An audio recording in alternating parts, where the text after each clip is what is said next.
Our story begins in Seoul in 2021, where life at first glance seems calm and everything goes on as usual.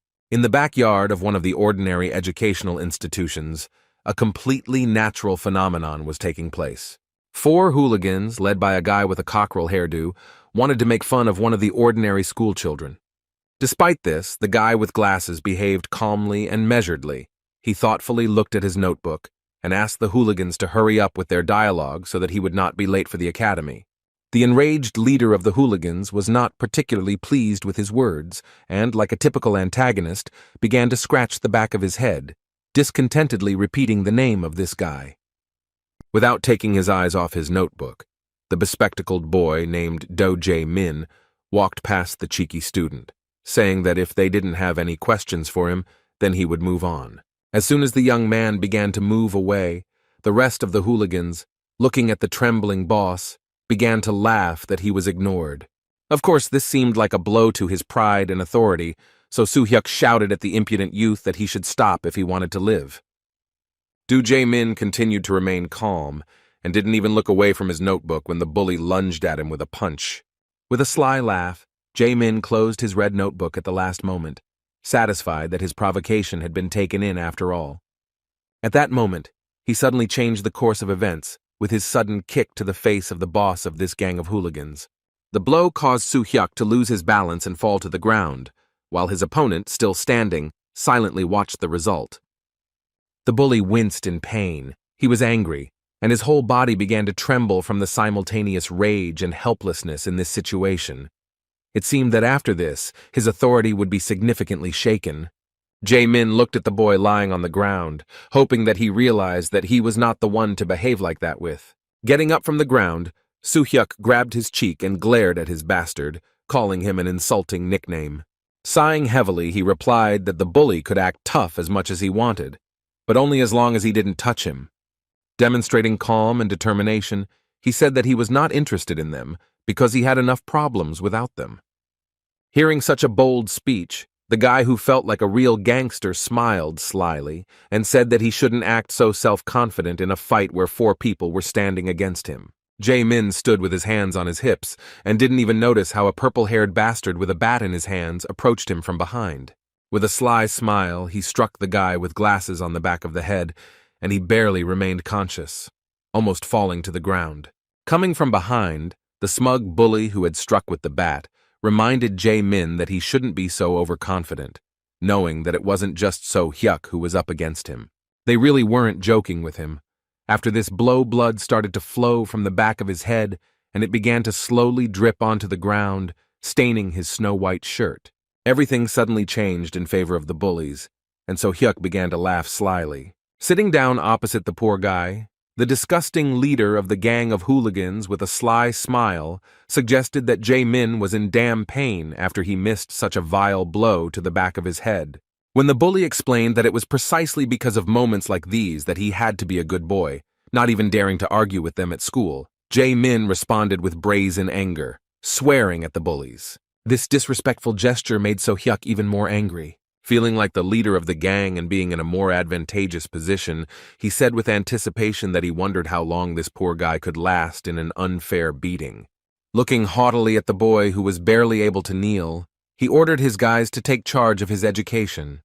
The disgusting bastards began to beat the poor guy without a drop of pity, and the smug Soo-hyuk began to slowly walk away, looking around with an evil grin. Suddenly he noticed a small purple glow appear in the air. He waved his hand, not losing his composure, but was surprised by what was happening. Looking around, he noticed that more and more of these small purple balls with a strange glow began to appear, and now they could be seen even next to his guys who were beating up Jae-min. Suddenly, this glow intensified significantly. These strange purple balls filled the area, and the light became simply blinding.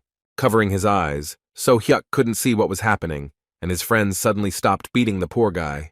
When the purple light stopped, the surprised boys began to discuss what had happened, but no one had any idea what the origin of this light was. Soo-hyuk didn't lose his composure, but he found it very strange. Taking advantage of the moment, Jae-min began to try to get to his feet with great difficulty. Seeing him trying to escape, Soo-hyuk pinned his head to the ground with his foot and shouted that he had no right to even move until they gave him permission. With a smug smile, the hooligan continued to enjoy this atmosphere of impunity, where he was at the top of the local hierarchy. Suddenly, a guy with black hair appeared next to him and said with surprise that the local hooligans had not changed even after 20 years. His sudden appearance caught the leader of the gang of hooligans by surprise, and he was even a little scared, although he tried not to pretend that it was so.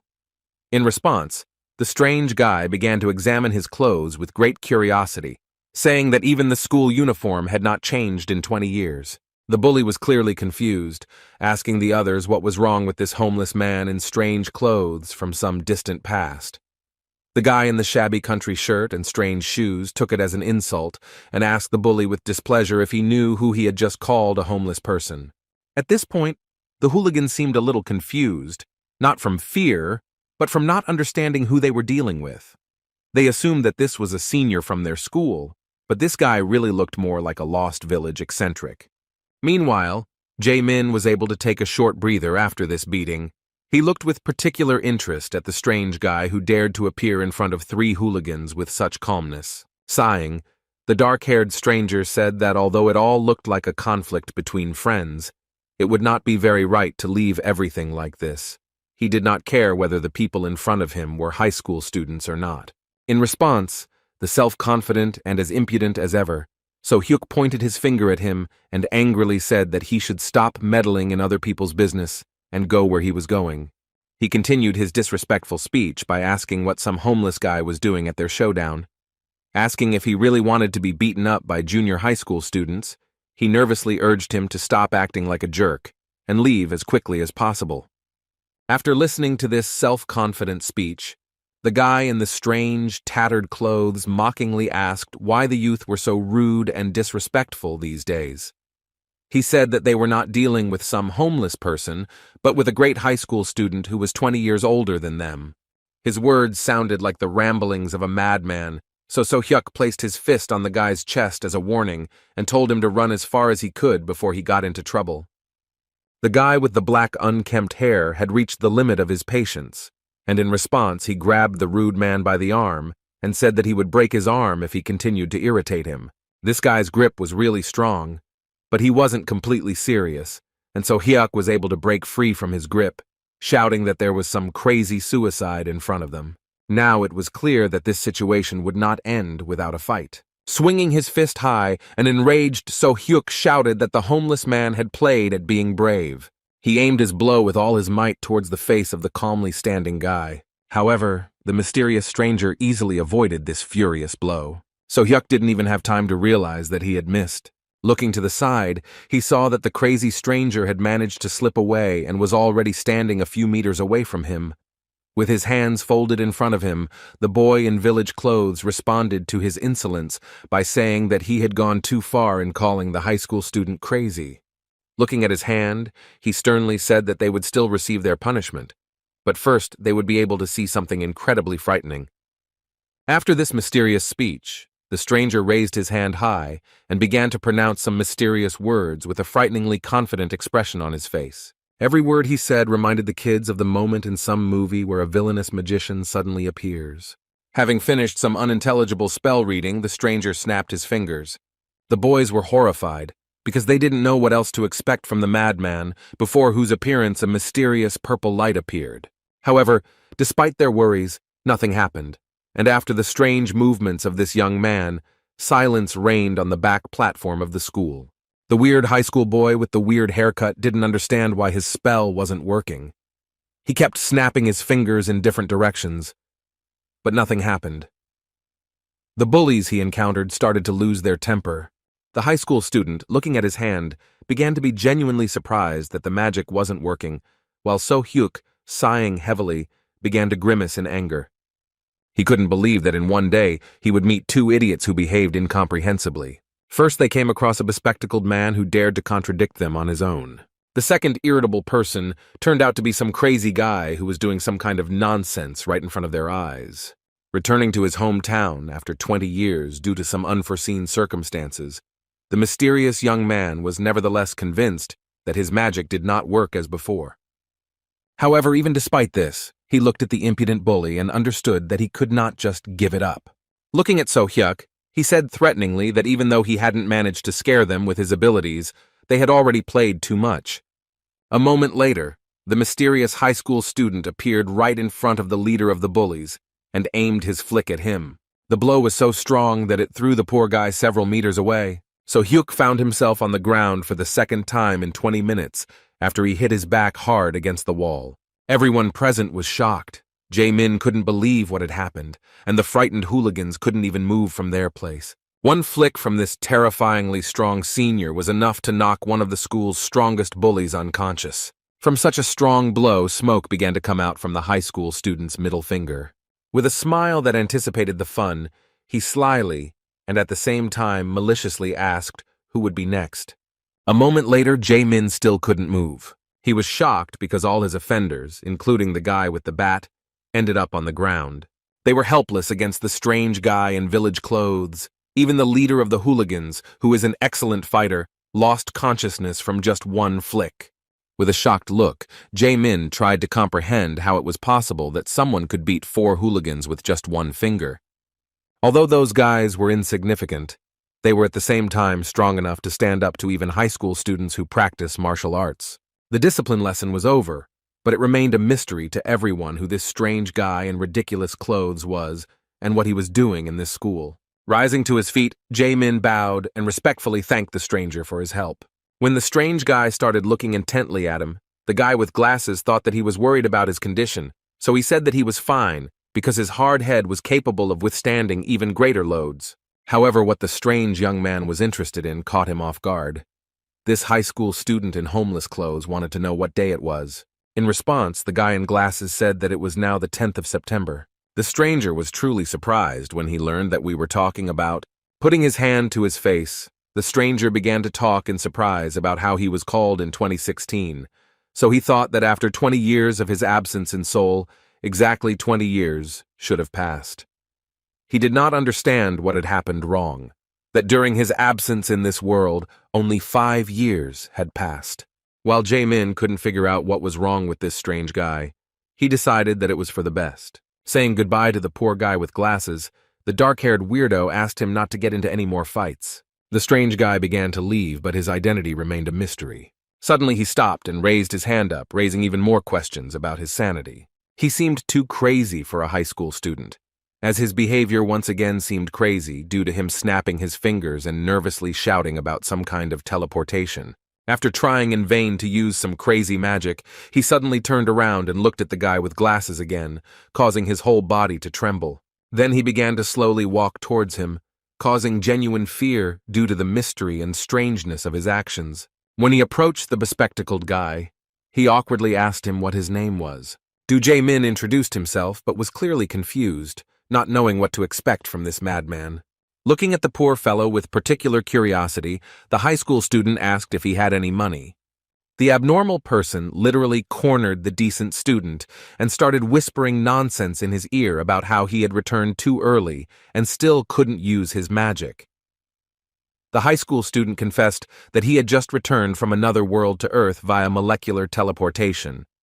When he started talking about how something had happened to the mana management system during the process, Jae-min couldn't stand it and anxiously asked how much money he needed. Even though this guy asked for 2,001, Jae-min was kind enough to give him a whole 5,001 just to get him to leave him alone. Walking through the city, the high school student thought about what a good friend he had met, because he even gave him money, so he would need to repay him somehow. Looking at the building with its shiny windows, he suddenly began to stare at his reflection and stopped. 20 years had passed since his teleportation to the magical world, but in earthly time it was only 5 years, and now he had no doubt that he was very lucky in this regard. Now 24 years old, he knew that his family would likely still recognize him. On the way, he saw something strange, something that was different from the ordinary situation 5 years ago. At the entrance to the metro, there were signs prohibiting passage, and next to them stood fully armed soldiers, who looked with some excitement in the direction of the descent down. Scratching his head, the high school student wondered what was going on there. Kang Woo-jin couldn't think of a better method for reconnaissance than to approach 2 pretty girls in government uniforms. He asked what had happened, that the military was blocking his path right at the entrance to the metro. The girls, surprised by his sudden question, looked around. After a moment of silence, they began to laugh at the suddenness of such an obvious question, saying that it was nothing strange, since all the entrances to the subway were now under strict guard. They assumed that he had escaped from North Korea, since he did not know what was happening underground now. As they left laughing, they still hadn't given him a clear answer, and Woo Jin wondered if he should teach them a lesson in politeness. Still, he didn't raise his hand to the girls and walk towards the bus stop to take the bus home instead of the metro. As he had guessed, there were no military personnel at the stop, but he found another entrance to the metro nearby that was not guarded by the military. His curiosity led him downstairs, where he found himself confronted with a grate blocking further progress into the subway. There was a lock on the door, which made him realize that something was indeed happening in the subway. It was locked here, and there was no light at all. Moreover, it was clear that even the booth where tickets were bought was covered in dust, because no one had been down there for a long time. To his surprise, the key to the door lock was lying in plain sight. The curious boy who had returned from another world went further. It was his first time in the subway, which for some reason was not working. His conclusions were quite amusing. He continued to confirm his guess that the security service had completely closed at least this station. Returning to the entrance, he was disappointed, thinking that he had come to this place in vain. However, the moment he tried to open the door, he felt that it was impossible, and a system window appeared in front of him, telling him that he had entered the dungeon. The guy was puzzled. He saw the system window for the first time since returning to his home world, and exiting the dungeon was prohibited. Now he realized that the girl's words about guarding the dungeon were not a coincidence. This place was no longer an ordinary subway. It was no longer used for transportation. The status window clarified that this dungeon was already in the process of being cleared, but since he had joined the process, he had no way to leave the area. The monsters in the subway station were an unexpected discovery. Woo Jin had no idea what had happened to the land in the past 5 years. Touching the door, he was once again convinced that there was no way out. The status window appeared in front of him again, telling him that he needed a return stone to exit. Suddenly he felt like he sensed monsters approaching. A rustling and strange sound coming from the darkness made him wary. Suddenly a monster with red fur, resembling some kind of wolf, appeared behind him. Kang Woo Jin's reflexes were enough to dodge this sneaky attack. Despite this, the monster had no intention of retreating. His predatory gaze indicated that he was about to attack again. Pointing his palm at him, Woo Jin uttered the name of his ability, attempting to use restraint. However, this ability never worked, and the monster had already rushed to attack him. Kang Woo Jin was once again convinced that his magical power still didn't work on Earth. This time he again had to avoid the attack by dodging it. He managed to cope with this monster using his own reflexes and the brute force of his body. Taking a closer look at this monster, he suddenly realized that he was already looking at a familiar creature. The predatory red wolf he had started the battle with turned out to be a dwarf. Drebit charged again, but Woo Jin continued to wonder why the monster from Alphen was in his home world. Always dodging his attacks seemed like madness. Luckily, Woo Jin noticed a fire crowbar lying on the ground nearby. Dodging another attack from the Drebit, he rushed towards the metal tool to use it as a weapon. Rising to his feet, he looked at the monster with a sly smile, realizing his advantage. Armed with a crowbar, he decided that he had no choice but to get rid of this monster in order to figure out his further path. The predatory creature began to growl furiously, rushing to attack again. However, this time Woo Jin didn't dodge. He easily dealt a fatal blow to this monster. Although Kang Woo Jin was left without magic even for his basic skills, fighting against Drebit was child's play. As expected, it didn't end there. Looking around, Kang Woo Jin saw another small flock of Drebit approaching. With an anticipatory smile, the boy who had been investigating the changes in his homeworld assumed that these guys had lined up specifically to entertain him. As expected, he had no trouble dealing with even such a flock of Drebitoi. There wasn't a single scratch on his body, which wasn't surprising, but he knew that if someone much stronger appeared, there might be problems. Suddenly, a notification from the system appeared in front of him, informing him that he had gained a level up. Now he realized that he had not just been transported back to Earth, he had become a newbie again, although he also belonged to the necromancer class. Despite the lost progress, he was still an experienced fighter and was not against going through this path a second time. He thought that there was nothing wrong with getting stronger while these creatures were running around Seoul. Looking at his progress window again, He thought about how the necromancer class was probably retained due to his status as a mage transported from another world. For returning to level 1 instead of level 99, he was given stat and skill points, and he also received some transferred abilities, a combination box, and access to some kind of achievement store. After looking at the new features, he learned that he could now combine materials to create items, and the achievement shop, which was not available in Alphen, was like online shopping. At this moment, he needed skills and a return stone the most. To fight monsters, he first thought about acquiring the ability to detect and summon a skeleton soldier. Each skill required 10 points from him. He still did not have enough resources for this, so he decided to first raise his stats. After using the stat boosting points, he immediately felt the relief of leveling up. In this way, he used up all his points and his strength increased significantly. As he swung the crowbar, he realized that he could now fight with greater speed, striking with a much greater range. This was quite good, as it turned out. Ordinary weapons were not enough to cope with his new power. The goal was very clear. He had to continue fighting to collect another 5 achievement points in order to acquire the search skill, which would make it possible to locate the return stone. The only thing left to do was to deal with 5 more drebbits to get 5 points. Even without any special skills, he could sense the presence of these budding monsters. The drebbits began to approach him again, making the task easier. Wu Jin was glad that the monsters were nearby because that way he could find the stone and get out much faster. After a long battle, he destroyed the last drebbit that was within range. He didn't expect that after returning, his body would be so weakened that such a battle would cause him some difficulty. There were too many drebbits and they never ended, but thanks to this, he managed to rise to the 3rd level. By opening the system search, he acquired the skills of searching and tracking. Having acquired the new skill, Wu Jin used it without hesitation, but in this room he found nothing but the bodies of the destroyed drebbits. It became obvious that the return stone was somewhere near the train landing, but looking down the stairs and seeing the many drebbits, Wu Jin wondered whether he should go down and make his life more difficult with another grueling battle. Even with his vast experience in another world, he knew that fighting everyone at once would be too risky.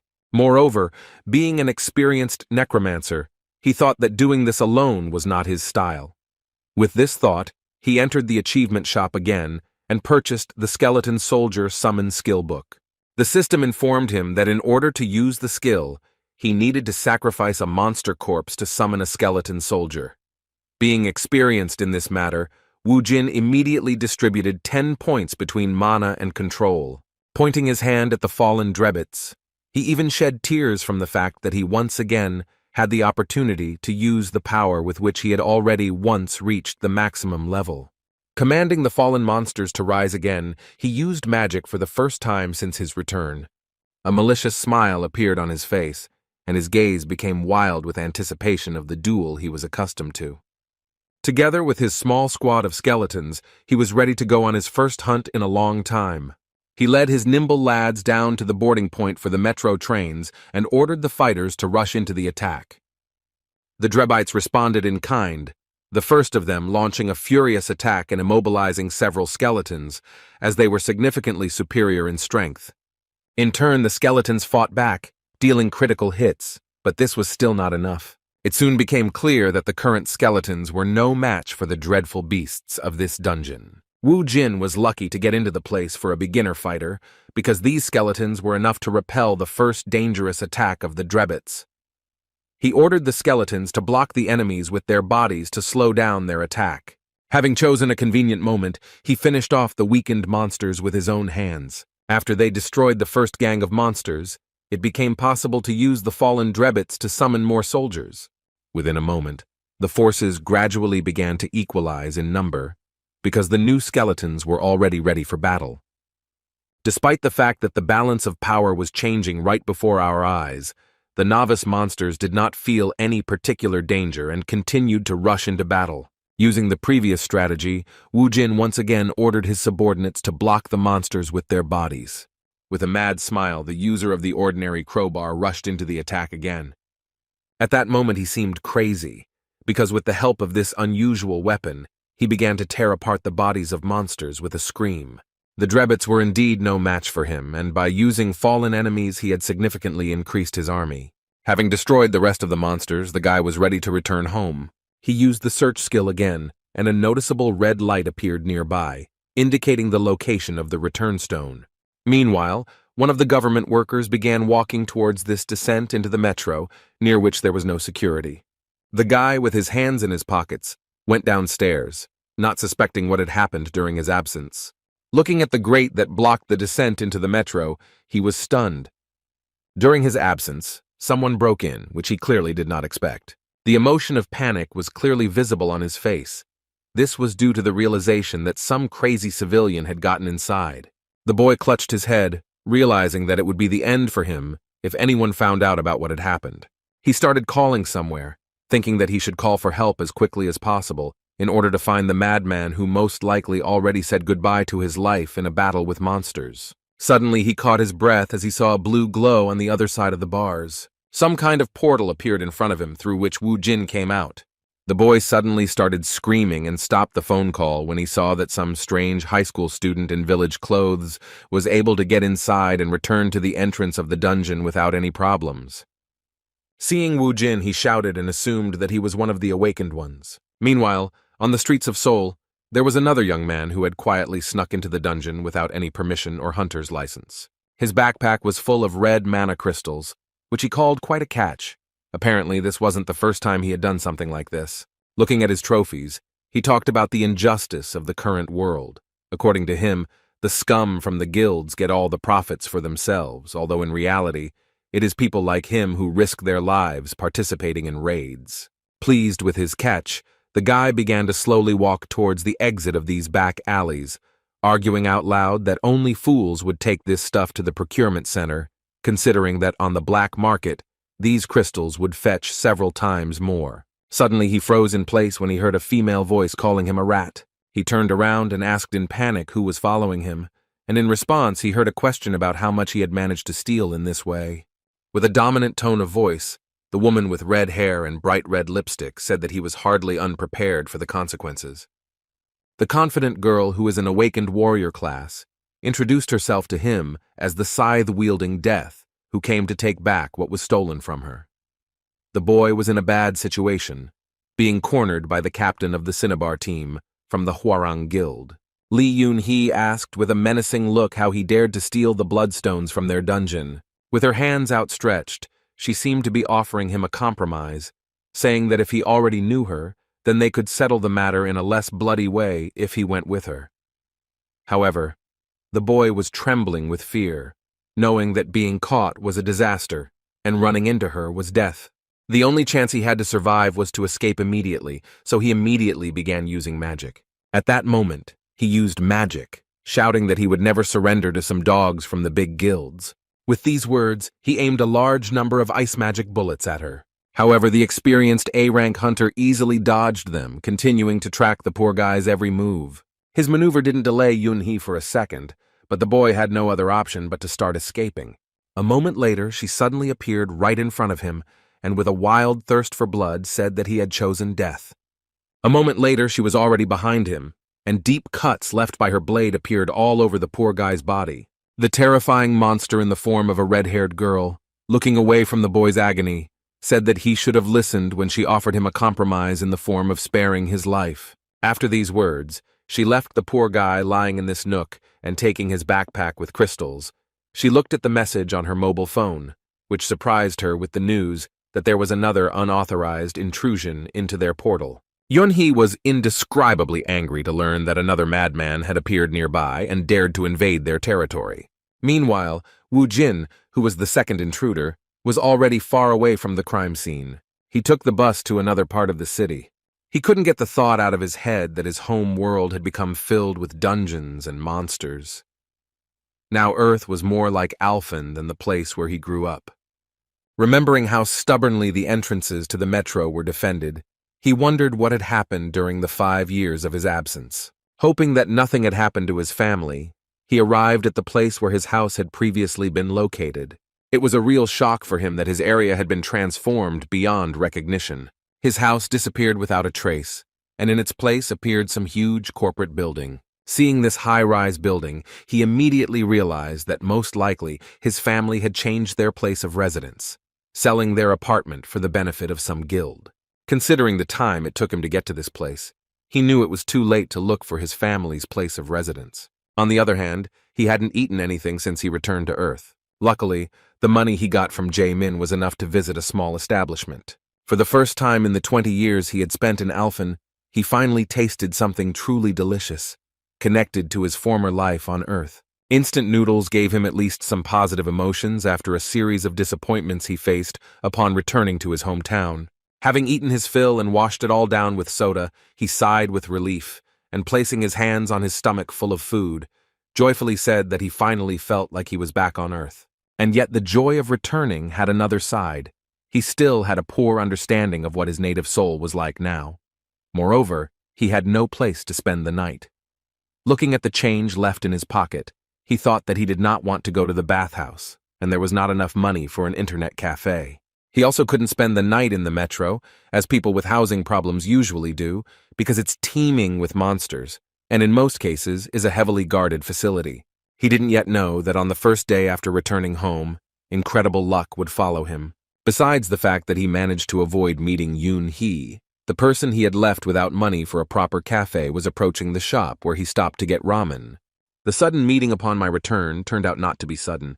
After the front door creaked, Woo Jin, as usual, looked at the person entering and froze in surprise. Jae-min had the same reaction. He hoped that he would never meet this weirdo again, who saved him from the hooligans. Seeing this old man in a place like this after a hard day was the worst possible outcome for him, but Woo Jin turned out to be a really lucky guy. As soon as he saw the poor guy in glasses, he immediately rushed towards him and, smiling, clapping him on the back, said that he just wanted to meet him. When Jae-min heard the question about whether his parents were home, he was very confused. Woo Jin, understanding his concerns, decided to be cunning and said that he wanted to talk to them about what happened earlier. After this question, Jae-min said with some sadness that his parents had passed away. Woo Jin was so caught up in his brilliant plan to use this young man that he was initially happy with his answer, but after a moment, he corrected himself and expressed his condolences. Now Jae-min couldn't dispute the assumption that he lived alone. Understanding this, Woo Jin, without further questions, invited him to come and visit him as soon as possible. Jae-min was at a loss, as he couldn't comprehend how he had been so cleverly deceived. With an obsessive smile, Woo Jin took his hand and said that he would stay the night with him, but not for free. As it turned out, with these words he gave him 300 won, which was left over from the 5,000 he had received from this poor guy earlier. The confused schoolboy, seeing these coins, said that this was probably the money that he had shared with him that same morning. A moment later he heard a sudden whistle near his left ear, so Woo Jin decided to change the subject, saying that he had just killed a fly that was trying to land on his dear comrade's ear. Jae-min was depressed. He had no choice but to accept this joke of fate. Even the promises that he would get back everything that was due to him did not calm him down. The next day the boys went to school together. First of all, Woo Jin shocked his teacher with his appearance. The elderly man responded to his appearance with a trembling voice, saying that he could not believe that he was alive. With a smile on his face, Woo Jin, who now looked more like some kind of maniac, said that he was glad for their long-awaited meeting. Over a cup of coffee, they had a short conversation in which the teacher tried to find out where Woo Jin had been all this time. Everyone was afraid that he had died due to the sudden appearance of dungeons from which monsters began to break through. In response, Woo Jin said that he technically died and came back. As expected, the teacher didn't pay much attention to such nonsense, still thinking that this guy had become very strange and needed psychological help. The conversation that followed concerned what was happening at this time, but due to the stupidity of the questions asked, Woo Jin never learned anything interesting. The only useful information he got from his teacher was the list of students in the school. As expected, his classmates had long since entered universities or found jobs, so the only person he knew was Ko Jae-min. The polite guy with glasses attracted the attention of the girls, which really got on the nerves of the guys in his class, including So Hyuk, a bully with whom he constantly had conflicts. This cheeky guy once again showed his disgusting character by pushing a student aside on his way to Jae-min. Placing his hand on his shoulder, he reminded him in a rude tone that his luck was not due to his personal strength, but to the fact that some madman had appeared out of nowhere and interrupted their lesson in politeness. With an angry and threatening look, he asked if he thought they should finish the conversation they had started earlier. Jae-min calmly replied that he would listen to his words, but only if he stopped making noise in the classroom. His words and calmness in such a situation made the bully furious. In response, he grabbed the poor guy by the hair and shouted that he needed to think again about the situation he was in and how he should behave in front of them. Just before So Hyuk was about to slam his head into the table, he heard a boy suddenly enter the classroom asking him to stop. As it turned out, it was Woo Jin, who was happy that he not only visited his new friend, but also met the hooligans who did not understand his words the first time. Seeing him at the door, the main bully among the younger classes, with a tremor running through his whole body, angrily pointed his finger at him, calling him the crazy one they had met yesterday. With an angry expression on his face, Woo Jin didn't even say anything but ordered those guys to follow him. The hooligans did not resist. They went out with him onto the roof of the school. In just a few minutes, a lot of onlookers had appeared at this place. This was necessary to confirm the position of the side that would win this conflict. Seeing that some senior had just called Soo Hyuk and his gang to a fight, the students thought that he was some kind of crazy person. Only Jae-min, who had already seen how this guy fought, understood perfectly well that it was not he who was in danger, but those who rushed towards him with a scream, succumbing to excessive emotions. Watching the futile attempts of some fool from a gang of local hooligans, Woo Jin only confirmed his suspicions that there are such people everywhere, no matter whether it is Earth or Alphen. So Hyuk, who rushed forward so desperately even though he couldn't even touch the enemy, was one of those who was full of arrogance due to strength or power. Seeing this impudent man, Woo Jin understood that he did not know his place, his behavior reminiscent of Cassis from the Alphen Union.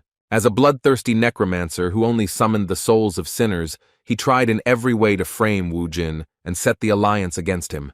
Just like that disgusting scumbag from Alphen, So Hyuk also tried his best to hurt Woo Jin, but his own strength was not enough. Woo Jin had seen this pattern of behavior before and knew exactly what to expect next. As expected, So Hyuk's arrogance prevented him from falling into despair, so he immediately turned to his subordinates, forcing them to attack Woo Jin in a similar manner to how Cassis from the Alphen Alliance did. However, this was not a problem, because having superior strength, the high school student already remembered from his own experience that such people can only be dealt with by responding to them in the same way tenfold. Only by having overwhelming force can one not worry about the intentions of this or that arrogant, stuck-up bastard. None of these guys were a match for the senior, even though they kept the whole school in fear. Woo Jin had no problem treating everyone who wanted some of his father's bream. The educational moment with the followers of the school's main bully happened in a matter of seconds. Next came a tired, trembling boy who was destroyed by his own arrogance. Looking at So Hyuk, Woo Jin egged him on by appealing to his pride. Seo Hyuk couldn't stand this kind of treatment and desperately rushed into the attack. However, this time, Woo Jin wasn't going to play around with him and sent him to the others, lying on the ground with his body shaking from the blow he had taken. Addressing these bullies in front of the entire school, the senior put them in their place by telling them that they were too loud for simpletons. While looking at how the area had changed over the past 5 years, the high school student noticed a taxi rushing towards them. He froze in place when he saw who came out of it. A middle-aged woman ran quickly towards the school entrance in the middle of the school day. Woo Jin couldn't confuse her with anyone else, because even though 20 years had passed since his reincarnation in another world, his mother still looked the same. He ran to meet her without delay, and when they saw each other, they threw themselves into an embrace for several minutes. His mother was shaking with excitement, and tears were flowing like a stream.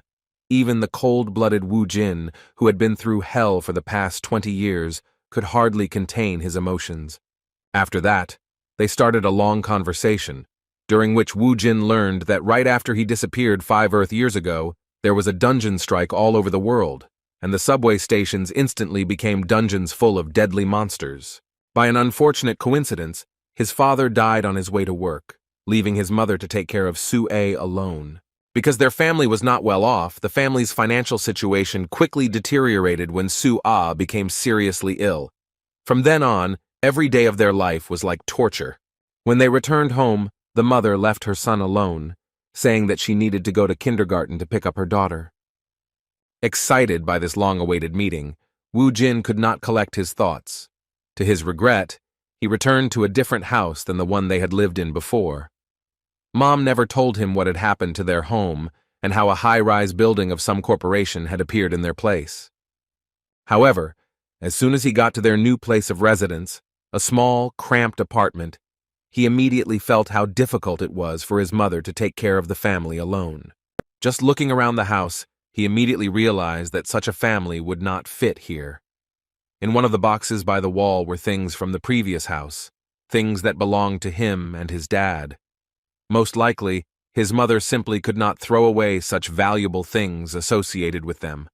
The realization of the reason why his mother couldn't throw them out made even his cold heart freeze immediately. An hour later, Mom and Sue returned home, and the little sister finally met her older brother. The shy little girl hid behind her mother, but her brother's smile inspired confidence in her. Sitting down opposite her, Woo Jin asked if she remembered him and how he changed her diapers when she was little. In response, Sue became embarrassed and said that she no longer peed.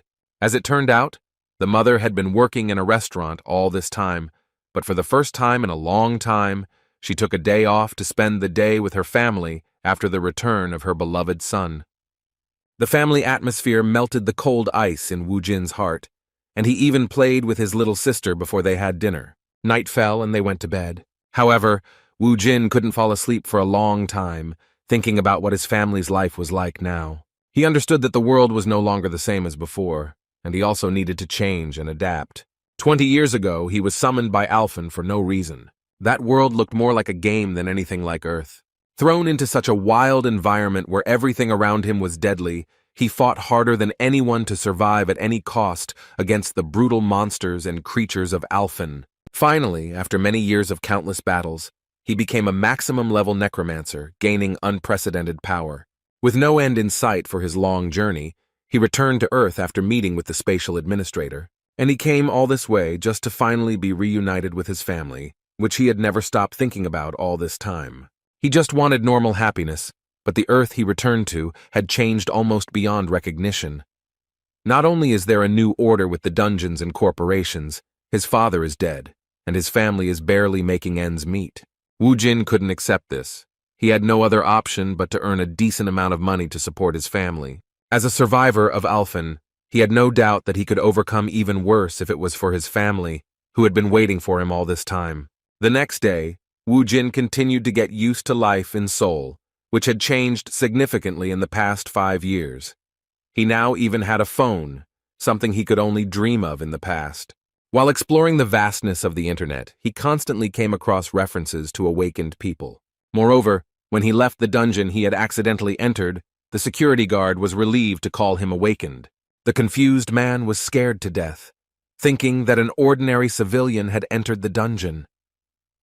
The first thing he asked was why Woo Jin went there if there were no more bloodstones. Before Jin could say a word, he was forced to sign some papers and agreements stating that he had followed safety precautions. Based on his still poor understanding of the modern world, he assumed that he had a pretty good job. A way that will allow you to earn good money in a short period of time is to use your awakened status. For the first time of his work, he did not want to disturb his mother, so he wrote her a message that he knew a friend, that he lived alone, and agreed to accept him as a guest to prepare for the entrance exams.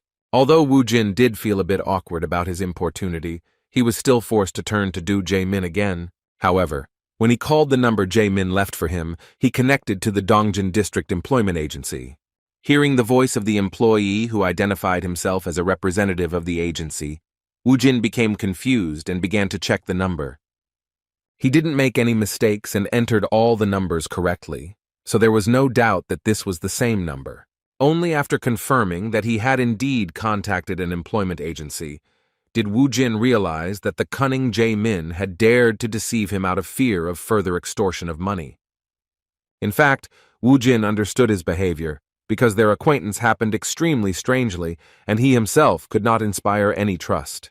On the other hand, Jae-min might even have regretted doing this because he never said thank you for the fact that Soo Hyuk and his gang wouldn't bother him anymore thanks to the high school student's actions. Returning to his apartment after much thought about this situation, he came to the conclusion that although Woo Jin looked like a psycho, he was definitely not a bad guy.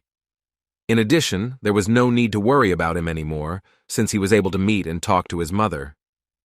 However, when Jae-min returned and entered his apartment, something unexpected happened. Suddenly he heard a familiar voice welcoming him home.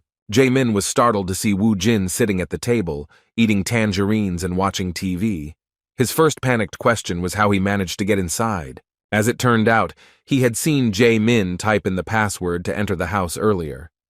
Although he could be praised for his phenomenal memory, his new friend from elementary school was not so happy and said that it could be considered breaking and entering. However, when Woo Jin mentioned that he had called him but someone else had picked up, all the complaints disappeared due to the guilt he felt about the deception. Seeing Jae-min's awkwardness, Woo Jin decided to put himself in his shoes and change the topic, asking if he would mind answering a few questions for him. Within a moment, the conversation took on a completely different emotion, because Jae-min had discovered the truth about Woo Jin being an awakened person. Now everything fell into place for him, because he had already observed how amazing the strength of this high school student was. The first question that interested Woo Jin was how much money the people who awakened after the dungeons appeared made. Without thinking twice, Jae-min confirmed his suspicions, clarifying that it usually depended on how difficult the dungeon was. According to him, Woo Jin is not yet qualified to participate in clearing, so he first needs to register as an awakened in the association to obtain a license to enter dungeons, and then he will have to join a guild for team raiding. Alternatively, he could also get a job in an association or an administrative bureau, but Woo Jin, understanding how team cleansing works, was right when he decided that it was more profitable to work alone, for himself. However, in Jae-min's opinion, it was not that simple. He suggested avoiding the risk and joining a guild, since fighting alone was too dangerous, especially for a high school student. However, Woo Jin did not listen to his words. He understood that guilds require entrance tests, which he did not have time for. He did not pay attention to this risk, justifying his decision by saying that he urgently needed money. Realizing that arguing with him was simply useless, Jae-min suggested that he at least form a group, since the dungeons were indeed very dangerous, and many of the awakened were never able to rise outside. Remembering that he had a phone, his friend suggested that he download an app. It was clear from Woo Jin's expression that he had no idea what this was all about, so the more modern Jae-min took his phone to help with the matter. When Jae-min picked up the phone, he showed surprise that he was holding such an old model. When he suggested that it was used by someone in his family, Woo Jin awkwardly replied that it was a new model. He was truly furious when he found out that this mobile had been on the market for 4 years, which meant that the seller had cheated him by selling it as new. The cheeky owner of a small shop convinced him that it was the best-selling phone at the time, being a long-lasting model used by a huge number of famous awakened people. While Woo Jin was dreaming about how he would beat all the bad manners out of that salesman, Jae-min managed to enter the dungeon forum with the help of a slow technological device, and said that one could find information about dungeons there and reserve them in advance. Woo Jin thought that he was now ready to earn all the money in the world, but his ardor was dampened by the reminder that he needed to attain the awakened rank first. Moreover, Jae-min was sure that he would simply die if he rushed into the first dungeon without discrimination. When the old phone was returned to its owner, the truth about the entrance fee was also revealed. Jae-min clarified that when it comes to the entrance fee, it is important to know that even for low-level dungeons, you will need to pay 10,000 won. The issue of money, as usual, continued to be acute and problematic. There was silence, which was broken by an appeal to Jae-min. After this, a very obvious event happened. Woo Jin again asked Jae-min to lend him money. On the advice of his friend, Woo Jin went to the Awakened Administration Bureau the next day. In the Awakened examination room, he showed off his strength without hiding anything. The judges present could not contain their surprise when they saw the black aura emanating from the high school student. They didn't yet understand what was happening, but everything became clear when the guy pointed his hand to the side, controlling this aura. Nearby lay the body of a rabbit, which was necessary for using his necromancy skill. Even though the rabbit was not a monster, even such a weak creature was suitable for turning into part of his army. In front of everyone present, Woo Jin used necromancy magic, and after his dark aura and the rabbit's body came into contact, a skeleton soldier appeared and kicked the floor, breaking the tiles. The fact that he shocked all the judges could be judged by the fact that they could not utter a word. Even though the skeleton was summoned using the corpse of a weak animal, its powers were comparable to at least an ordinary person. Seeing their reactions, Woo Jin was in anticipation of receiving a decent rank. With only one skeleton, he felt extremely confident, realizing that necromancy was a very rare and truly powerful magic. His only warrior gave off quite an impressive aura, even though he was only a beginner level. The judges said with surprise that his powers were truly amazing. They had indeed seen a lot here over the past 5 years, but this was the first time they had met a user of necromancy. Summoners' abilities are judged by the combat abilities of the familiars they summon, so it was common practice to use copies of goblins to test Wu Jin's strength. Seeing the use of a hologram that had a physical form, Wu Jin couldn't help but be amazed at how far technological advancement had come since the blood crystals appeared in his home world. This looked pretty cool, as it greatly simplified the process of testing the skills of new recruits. Wu Jin immediately ordered his familiar to charge in and show his power. The skeleton obeyed the order without question and destroyed the goblin in an instant. Despite his abilities being truly unique, he was left disappointed with his license upon completion of the test. Wu Jin was given an F rank, and when asked if that was a high rank, he was gently informed that it was actually reserved for the weakest awakened. As expected, the summoned familiar's power was weaker than they expected, however. In turn, the judges tried to calm the awakened one by saying that since it was a unique ability, there was no doubt that he would easily find a party for himself. Still, Wu Jin wasn't too upset, thinking that he didn't care about the rank as long as he could enter the dungeon. Having obtained the license, he immediately went to the nearest point, which turned out to be Silim Station. The dungeon rank was estimated at 2 stars, and quite a lot of novice awakened warriors with fairly good equipment had already gathered here. One of the awakened, who was not going into the dungeon for the first time with his group, when he saw a newcomer standing alone, asked if he wanted to join their squad. There were 7 of them, and the guy with green hair said that they still had some free space for him. However, Wu Jin refused his offer, saying that he could handle it himself. The green-haired stranger was surprised and replied that he didn't see the point in spending so much money to enter, since he would hardly be able to carry many bloodstones due to the time limit. When he saw the surprise on Wu Jin's face, he immediately realized that he had only recently become a minor and did not yet know all the nuances. The next question was what rank the curious boy was. After learning that Wu Jin was only an F rank, the green-haired awakened believed in himself and that he could be manipulated. As an experienced E-rank minor, he assumed that Wu Jin still didn't know much, so he should treat his first trip as an experience by joining their party. In return, he would guarantee his safety. While Wu Jin was thinking about his proposal, those wishing to enter the dungeon began to slowly descend. Looking at Do Su, who was calmly discussing the weather and such things with his guys, Wu Jin began to reason about how the entry fee was indeed calculated for the maximum number of participants, and it would be too expensive for a single person. According to Do Su, the maximum number of participants at the entrance is 8, and to enter alone, you need to pay for 8 at once, a whopping 800,000 won. His words about how it is better to go in a group to mine stones effectively seemed to be the obvious truth.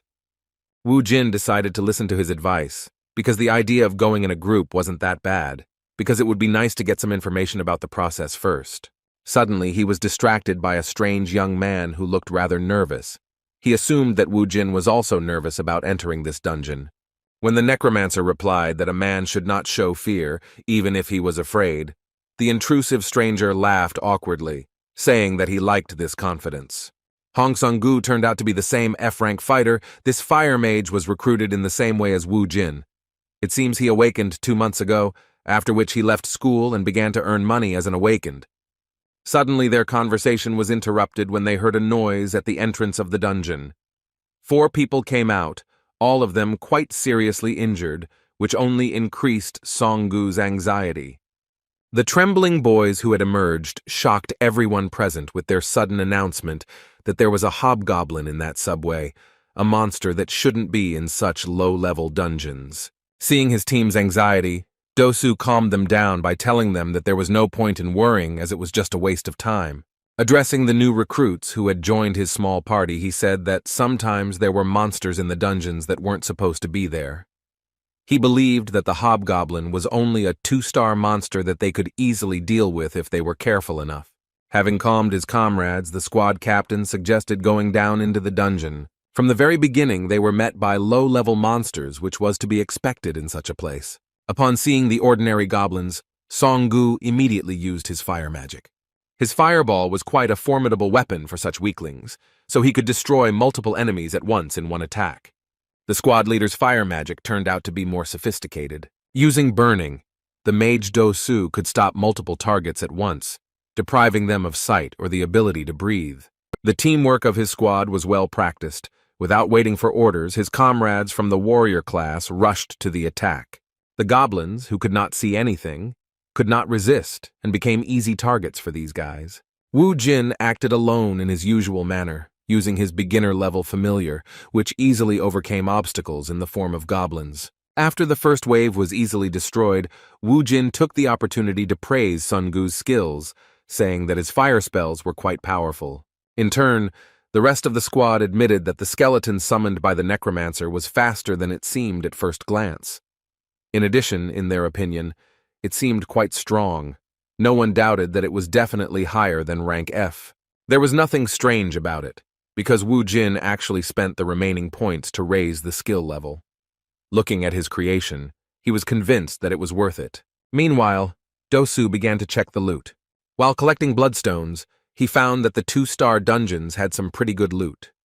Wu Jin became even more interested when he heard that one bloodstone would cost around 200,000 won. Hearing that even such a small mana crystal had such a hefty price tag, Wu Jin understood why awakened ones were risking their lives instead of doing their usual things. Now it became clear that the 100,000 won entrance fee was just a pittance compared to the profit. They were only at the very beginning of the dungeon, but they had already made a pretty good profit. The group leader's greed began to rapidly increase due to the realization that the 1-star dungeons were nowhere near as good as the quality of the loot. Looking at another good bloodstone, he had no doubt that he had found a real gold mine. The squad continued clearing the dungeon and easily reached the last floor, where they had to give it their all for a worthy reward. When they got down to the top floor, they were surprised that the monsters did not attack them. Their worst fears turned out to be true because the guys who entered the dungeon before them did not break the news about the hobgoblin being here. Seeing panic begin to spread among the team members, Do-su asked the guys to calm down, saying that everything was fine and they would be able to overcome this obstacle using the normal formation. Wu Jin, who had been constantly improving his leadership skills for the past 20 years, did not understand Do-su's intentions. In response to his words, he asked whether it would not be better to act a little more cautiously than he suggested. Despite Wu Jin's attempt, he still did not give up on the idea of acting according to his strategy, saying that he had studied the manual for fighting the hobgoblin in advance, learning that its main attack was magic.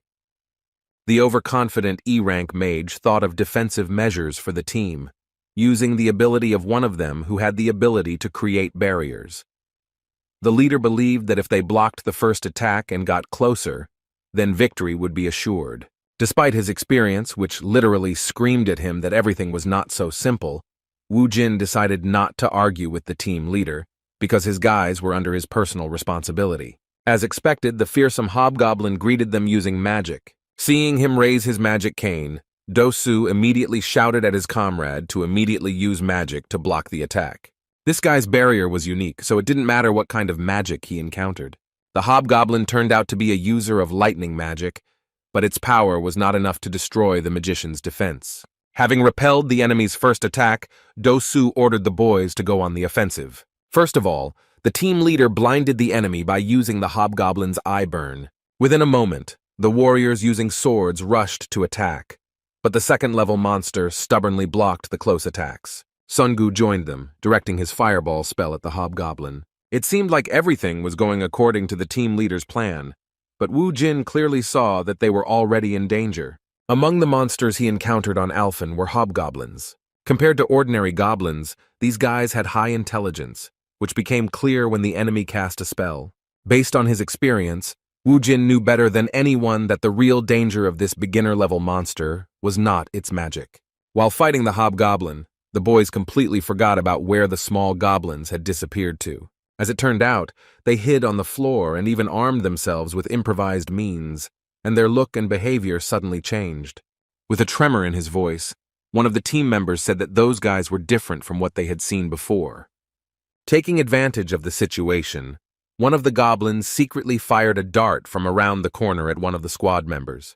His victim was a warrior in armor, the dart hitting him right in the neck. His whole body became paralyzed and he began to tremble from unbearable pain. A moment later, he received a sudden blow to the back of the head and fell to the ground. The goblins acted quietly and covertly. It was clear that they could deal with the entire team if they did not take action. Watching the pathetic actions of the guys from the squad he agreed to go with, Wu Jin said that this was exactly what he was afraid of. The cocky Do Su didn't seem like someone who wanted to listen to some new recruit among the awakened. Wu Jin knew from the very meeting that the real danger of the hobgoblins was not their magic or brute strength, but their ability to lead due to their comparatively high intelligence. The goblin squad leader is not just another one-star monster, but a true leader of the army, who is capable of using various tactics and even giving personal orders to each subordinate. Realizing that the guys couldn't cope with the panic, and the situation was getting worse with every second, Do Su made an adequate decision for the first time. He shouted that they should retreat and get out of this place as soon as possible. All the fighters immediately ran towards the exit, without looking back at the monsters. Only Wu Jin and Sun Gu stood in their place, diligently covering the backs of their comrades. Using fire magic, he continued to strike, losing most of his mana reserves. However, now using the means at hand, the goblins were able to withstand his attacks and continue their advance. Addressing the others, Do Su stated that they were no match for this enemy, so they should retreat immediately. When one of his bewildered comrades asked what they would do with Zhang Chul, who had suffered from 2 surprise attacks, the leader shouted that he was beyond help. Without even trying to help their friend, they cowardly ran towards the exit. However, the hobgoblin was not willing to stop the fun. He was delighted with how well his players had performed. Having accumulated enough mana, he directed lightning magic towards the fleeing boys. The blow was accurate. The hobgoblin aimed it at the most diligent of the fighters. Songgu, who was too careless, was hit by this magical attack. The boy began to fall to the ground, and the leader, despite his condition, did not change tactics. They continued to run towards the exit. The boys began to move away to a safe distance, and the goblins decided to stop pursuing them, being satisfied with such prey. When everyone had fled, the wounded Songgu, lying on the ground, was left to be torn apart by the goblins and their leader. The only one who didn't chicken out was the most experienced and quiet among the awakened Wu Jin. Taking out his favorite weapon, a crowbar found in the subway, from his inventory, he began to slowly walk towards the goblins, saying that he had not hunted such enemies for a long time. Using his power, Wu Jin summoned 4 fighters who could easily replace the cowards who fled as soon as they sensed danger. Realizing that the battle was not yet over, the hobgoblin immediately ordered his army to continue the offensive. Analyzing the situation and referring to his experience, Wu Jin came to the conclusion that it would be difficult to deal with goblins under the command of a hobgoblin. Based on this, he decided to make an unexpected move and rushed into the vanguard himself, heading towards the strongest enemy, the goblins, whose instincts and will belonged entirely to their leader, fearlessly rushed into a frontal attack. Within a moment they were stopped and busy fighting the necromancer's familiars. While the skeletons were fighting the goblins, Wu Jin could fight their leader without fear. Seeing a human next to him, the hobgoblin began to release lightning magic, pointing his cane at the enemy. Wu Jin had calculated from the very beginning the time it would take for the enemy to carry out such an attack. A moment later, he dealt a fatal blow to his opponent. With a sly smile on his face, he asked the hobgoblin if he really thought he would politely wait for him to finish casting his ridiculous spell. Due to the enemy's rather low level, his actions were quite predictable, and dealing with him alone was not particularly difficult. After defeating the strongest monster in this dungeon, Wu Jin received a level-up message. As soon as he raised his level to the 6th, he immediately felt the increase in characteristics. Having received a lot of experience for destroying the enemy on his own, he was only convinced that fighting on his own is much better and more fun than with a group of losers. Suddenly, he was distracted by some groans, and looking around, he saw Songgu lying on the ground, trembling in pain. Wu Jin was surprised that he was still alive, and in response, he heard a desperate, weakened plea for help. He had no particular reason to help the stranger, but he still decided to make contact with the poor fellow. Sitting down next to him, he asked what would happen to him if he saved him. In response, Songgu said in a trembling voice that he would not tell anyone that he was actually a D-rank fighter, not an F-rank fighter. The dying boy's words seemed like complete nonsense, and even Wu Jin was surprised by their stupidity. Wu Jin knew that this guy could be useful, so he thought about what he could ask for in return. With a sly smile, he said that 2 would be enough. His suggestion was made so carefully that the dying man could not even make out what was being said. Despite the unclear conditions, they managed to reach an agreement. After Wu Jin saved this wounded poor guy, he gave him a completely fair task. Songgu personally extracted all the mana crystals from the bodies of the dead goblins. Using this boy's labor, Wu Jin managed to obtain a backpack almost full of precious materials. After finishing the job, Songgu, who was staring at his savior, could not stop thinking about how he was given the lowest rank. After seeing it in action, he immediately realized that even without using the power of a necromancer, he could hunt 2-star monsters, which immediately made him a D-rank hunter. In addition, his familiars, the skeletons, were also of particular interest, each of whom was stronger than the guys they came with. In front of this fire mage, he even demonstrated the use of the search skill to find bloodstones and more. No less surprising was the fact that in order to save the poor guy, he used some unique magic, pumping out the last of the life from the monsters. Taking all this into account, he could already be assigned a C rank. And another shocking fact was that Wu Jin had previously reported that he had registered as a hunter only 3 hours ago. Taking back his backpack, which was overflowing with precious materials, Wu Jin learned that he would receive approximately 800,000 won for all of this. Looking at the trophies, he admitted that it was not bad considering he only paid 100,000 won for entry. Looking greedily at the poor fellow, he put him in an awkward position, warning him that all the loot belonged only to him. Wu Jin's obsession with money really scared Songgu, but despite this, he was glad that he was able to save his life with 2 million. Having finished collecting the mana crystals, the guys went to pick up the return stone. Suddenly, Wu Jin felt a slight thirst for blood, causing him to stop and ask his new comrade to wait at a safe distance. It was difficult to see where the danger was coming from at first glance, but Wu Jin was sure that an enemy ambush was waiting for them ahead. Looking around, he made sure that there were no more monsters here. Based on this, it became clear that the problem was with those scumbags who abandoned them to their fate. When Wu Jin shouted for them to finally show themselves, the cowards hesitantly took a few steps out of the shadows. After going down, Dosu decided not to show that he was planning something vile, and was only surprised that the 2 of them were able to defeat all the enemies. Seeing that Songgu didn't fully understand the situation, Wu Jin warned him that if they came any closer, those scumbags would deal them a vile blow. Looking in their direction, he himself did not know what to do with them, so he decided that it would be a good idea to start a conversation. Turning to the scum, he asked how they dared to appear before them so shamefully after they had vilely fled from the battlefield, leaving their comrades to die.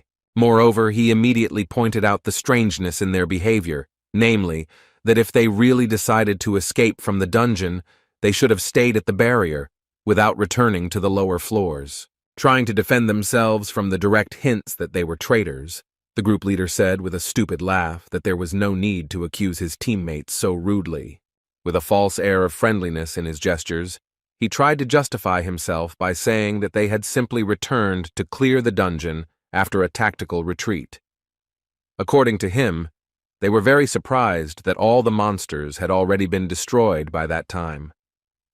Looking at the backpack overflowing with crystals, he asked with a sly smile how they managed to defeat such a serious opponent. Wu Jin had no intention of playing his dirty games, and said in a serious tone that they should not delay their vile plan.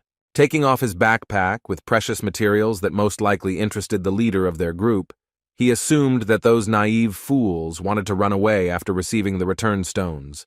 But now they saw that everything was cleared out here, and the money itself was coming to meet them. A moment later, he scattered all the mana crystals onto the ground and was met with stunned looks from part of the group who did not expect such an act.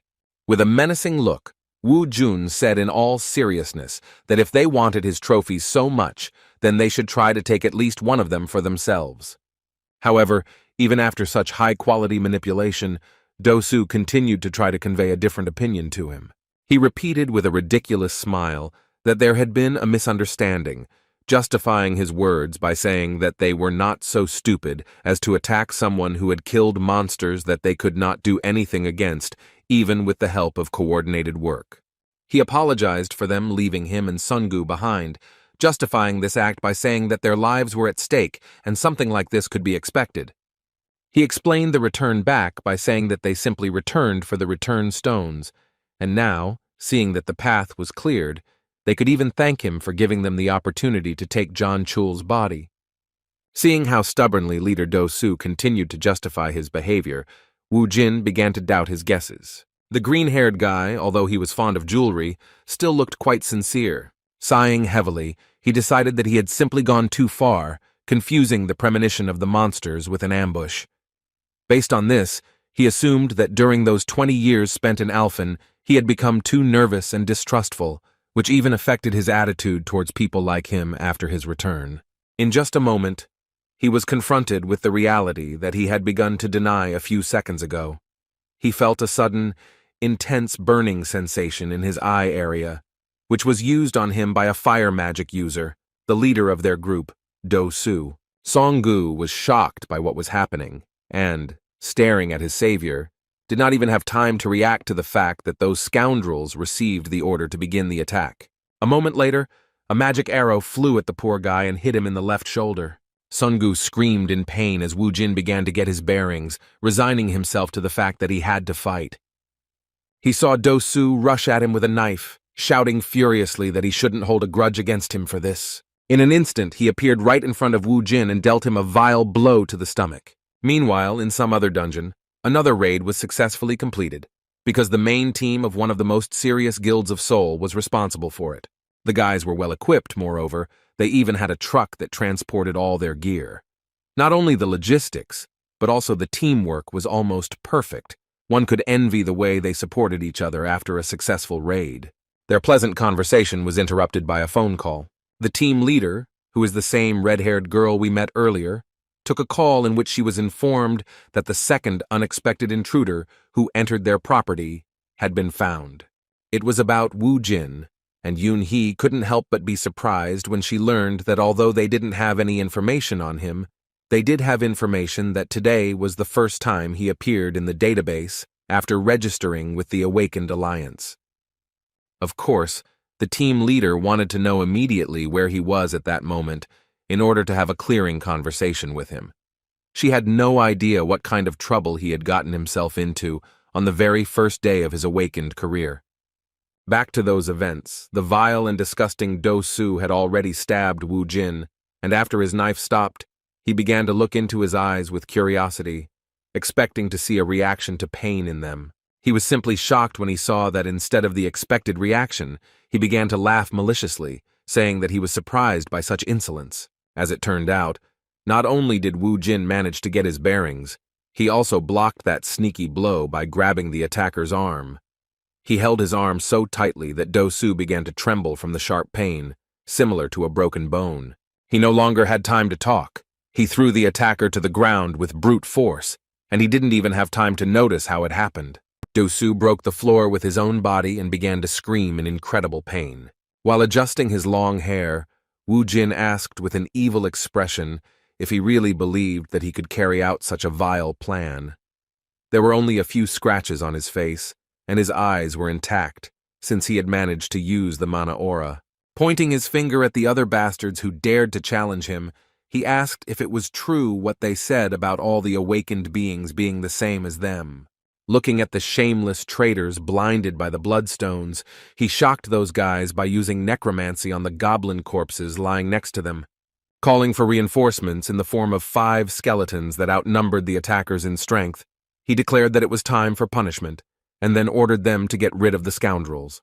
Within a moment, all the members of the group were exterminated right before the eyes of their leader, who watched helplessly while lying on the ground.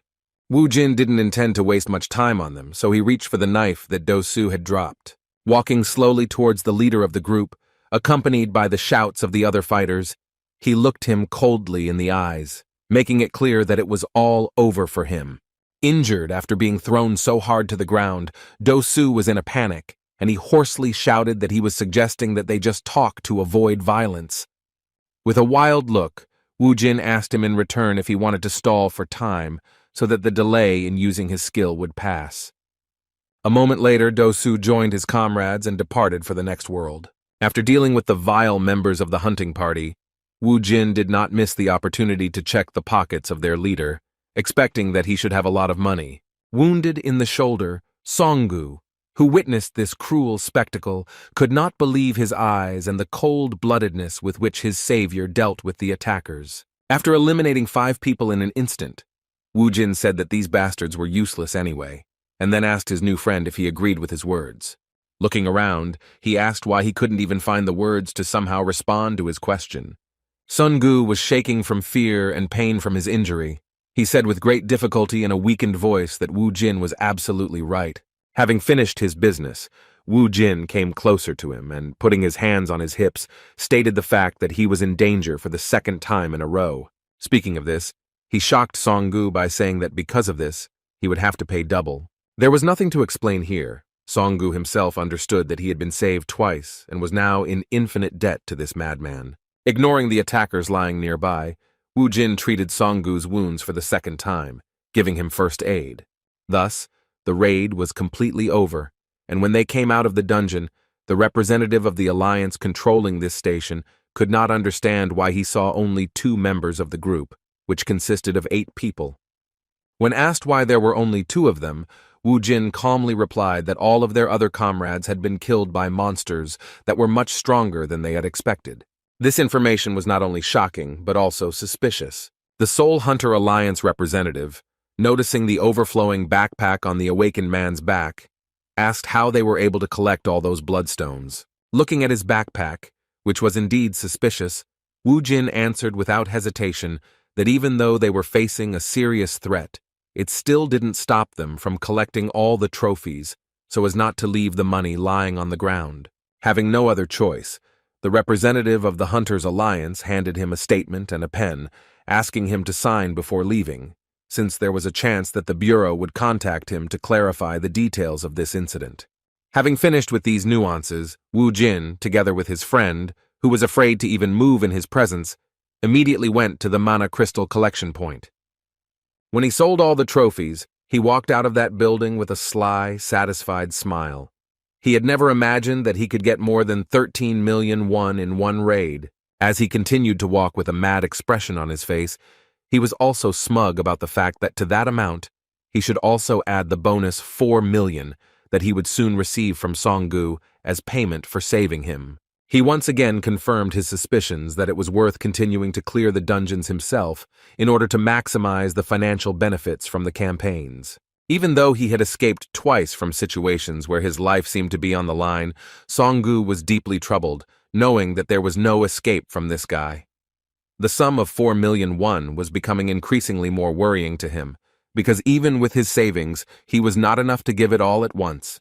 He was already wondering whether he could try to lower the price for his rescue, and whether they would give him a loan for such an amount, without any adequate explanation for such a financial need. His thoughts were suddenly interrupted as soon as Wu Jin spoke to him. Turning towards him, he reminded him with the same crazy expression on his face that he had already seen that he really didn't like those people who tried to stab him in the back. After this warning that made Songgu's blood run cold, Wu Jin bid him farewell, saying that he would look forward to his call regarding payment for his life-saving services. It seemed like Songgu should have felt some relief when Wu Jin left, but instead, he went into an even greater state of shock as he wondered what amount of money they were talking about. He couldn't tell if they were talking about 4 million won or 400 million won. The uncontrollable series of funny events did not stop at this point. The working day of the owner of a small mobile equipment store was already nearing its end. His business was not in the best condition. There were few customers, and among them there were not even 10 buyers, so he yawned out of boredom, waiting for the end of the working day. Suddenly he felt an inexplicable pressure, followed by the loud opening of the front door. He was simply shocked that some madman was entering his shop, opening its glass doors with a brutal kick. It was Wu Jin, and it was obvious that he was far from being in the best mood, and was not in the mood to negotiate with this blond man. Wu Jin slowly walked up to the salesman and grabbed him by the crib, then lifted him into the air with just one hand. The salesman was scared to death. He was angry at the same time, not understanding what was happening.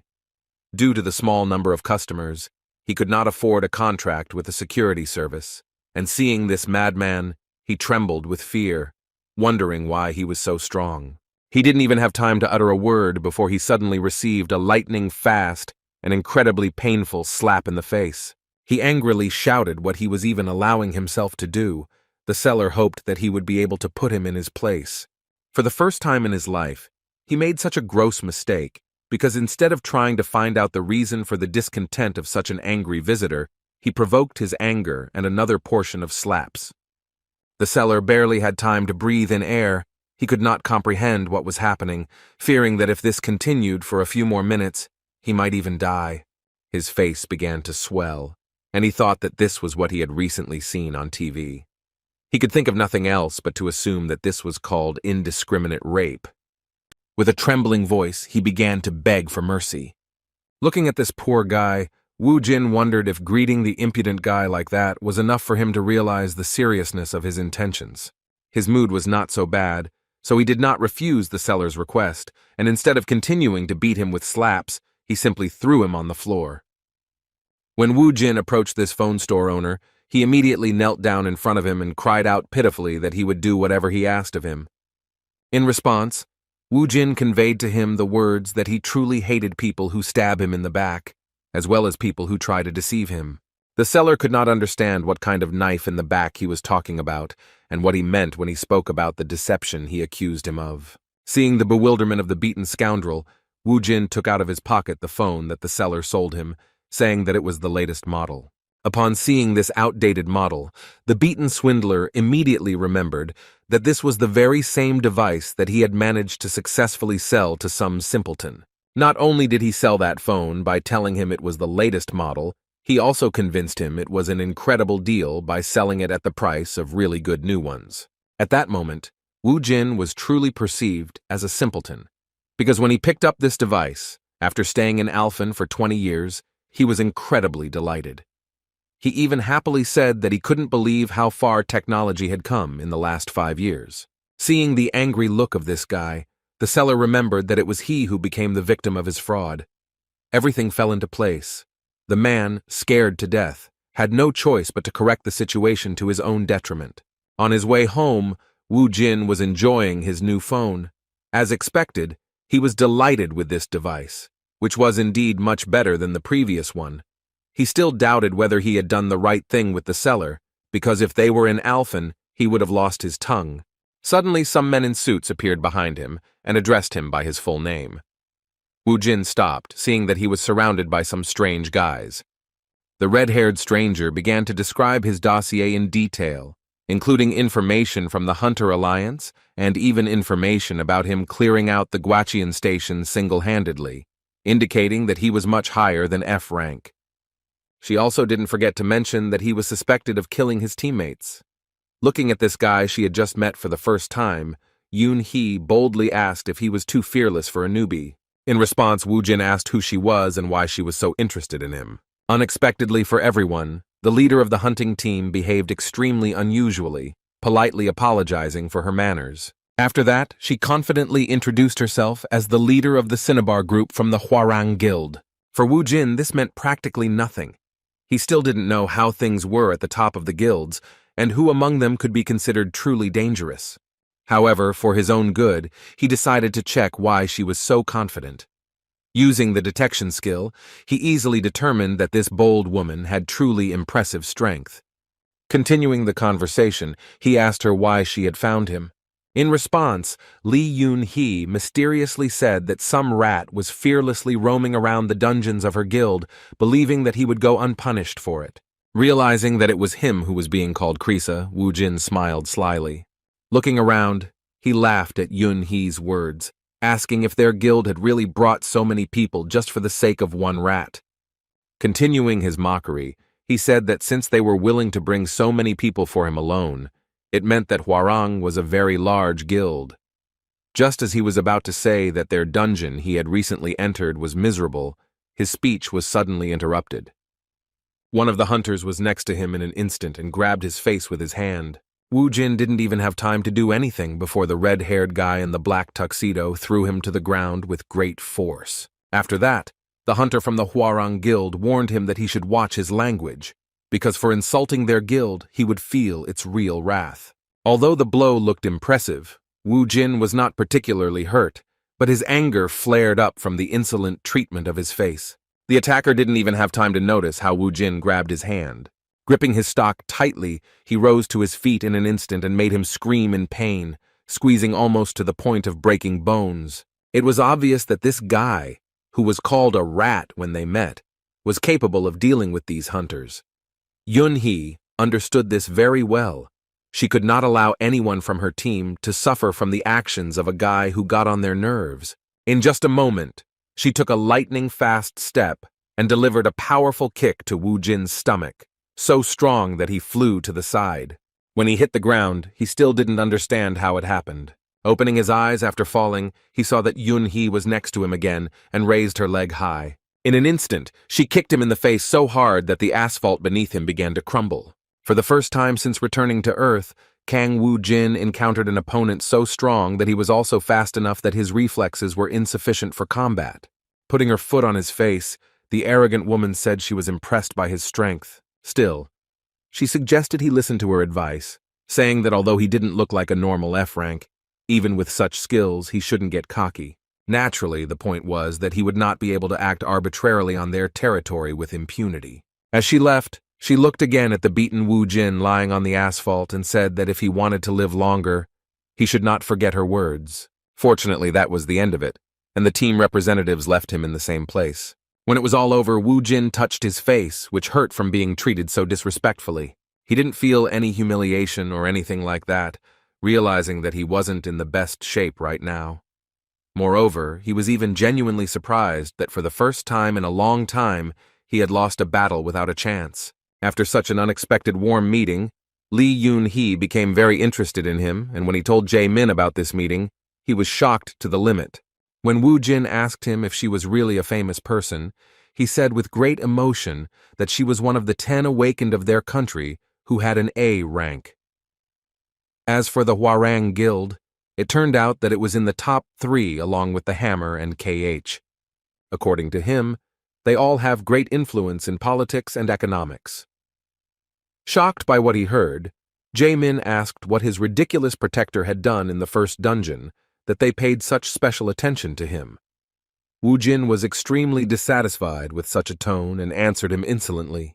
He said that his weakling friend should watch his language, because in fact, if he wanted, he could beat even the Hwarang army, but after he regained his strength. In response to his words, Jae-min even began to laugh, saying that the pride of a guy with an F rank was simply amazing. However, Wu Jin couldn't help but agree with his words, knowing that he would definitely be at a disadvantage if he fought someone outside the dungeon, even if they were high level. In addition, the necromancy skill itself was not unlimited, as it required corpses. The silence was broken when he handed Jae-min a bag containing some rather expensive famous perfume. The hint that he smelled bad was interrupted by the return of the money he had borrowed from him for a while. Seeing the impressive amount in front of him, Jae-min began to feel awkward and asked him to give back as much as he took, saying that he had already helped him a lot. When Wu Jin began to insist that he not refuse his gratitude, Jae-min was genuinely touched by his attitude. With a sly smile, the high school student added that if it was convenient for him, then he should consider the rest to be payment for living together in his apartment.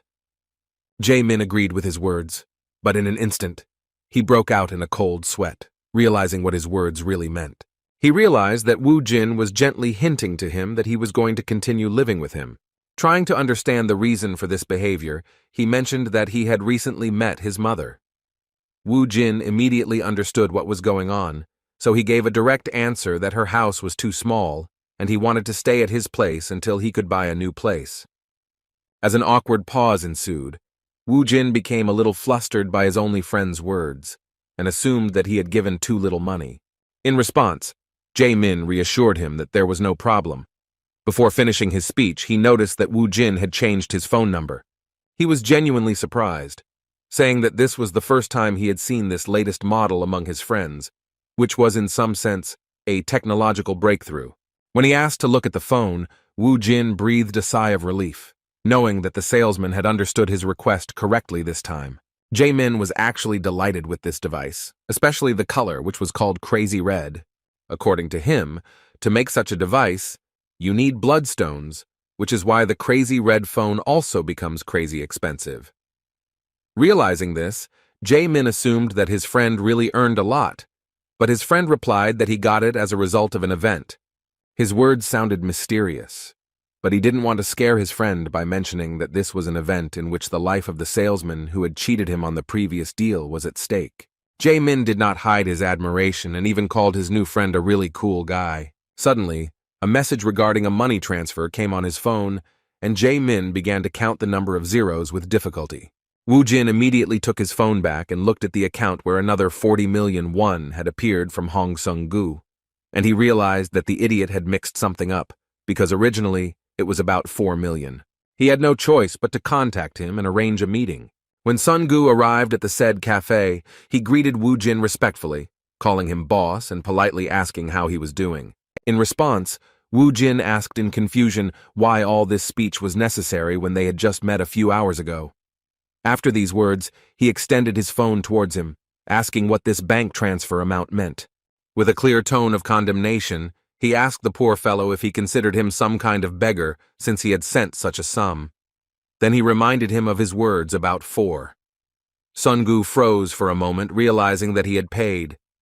Remembering what he saw in the dungeon, he began to think that if he couldn't pay, he would end up in the place of those guys who crossed them.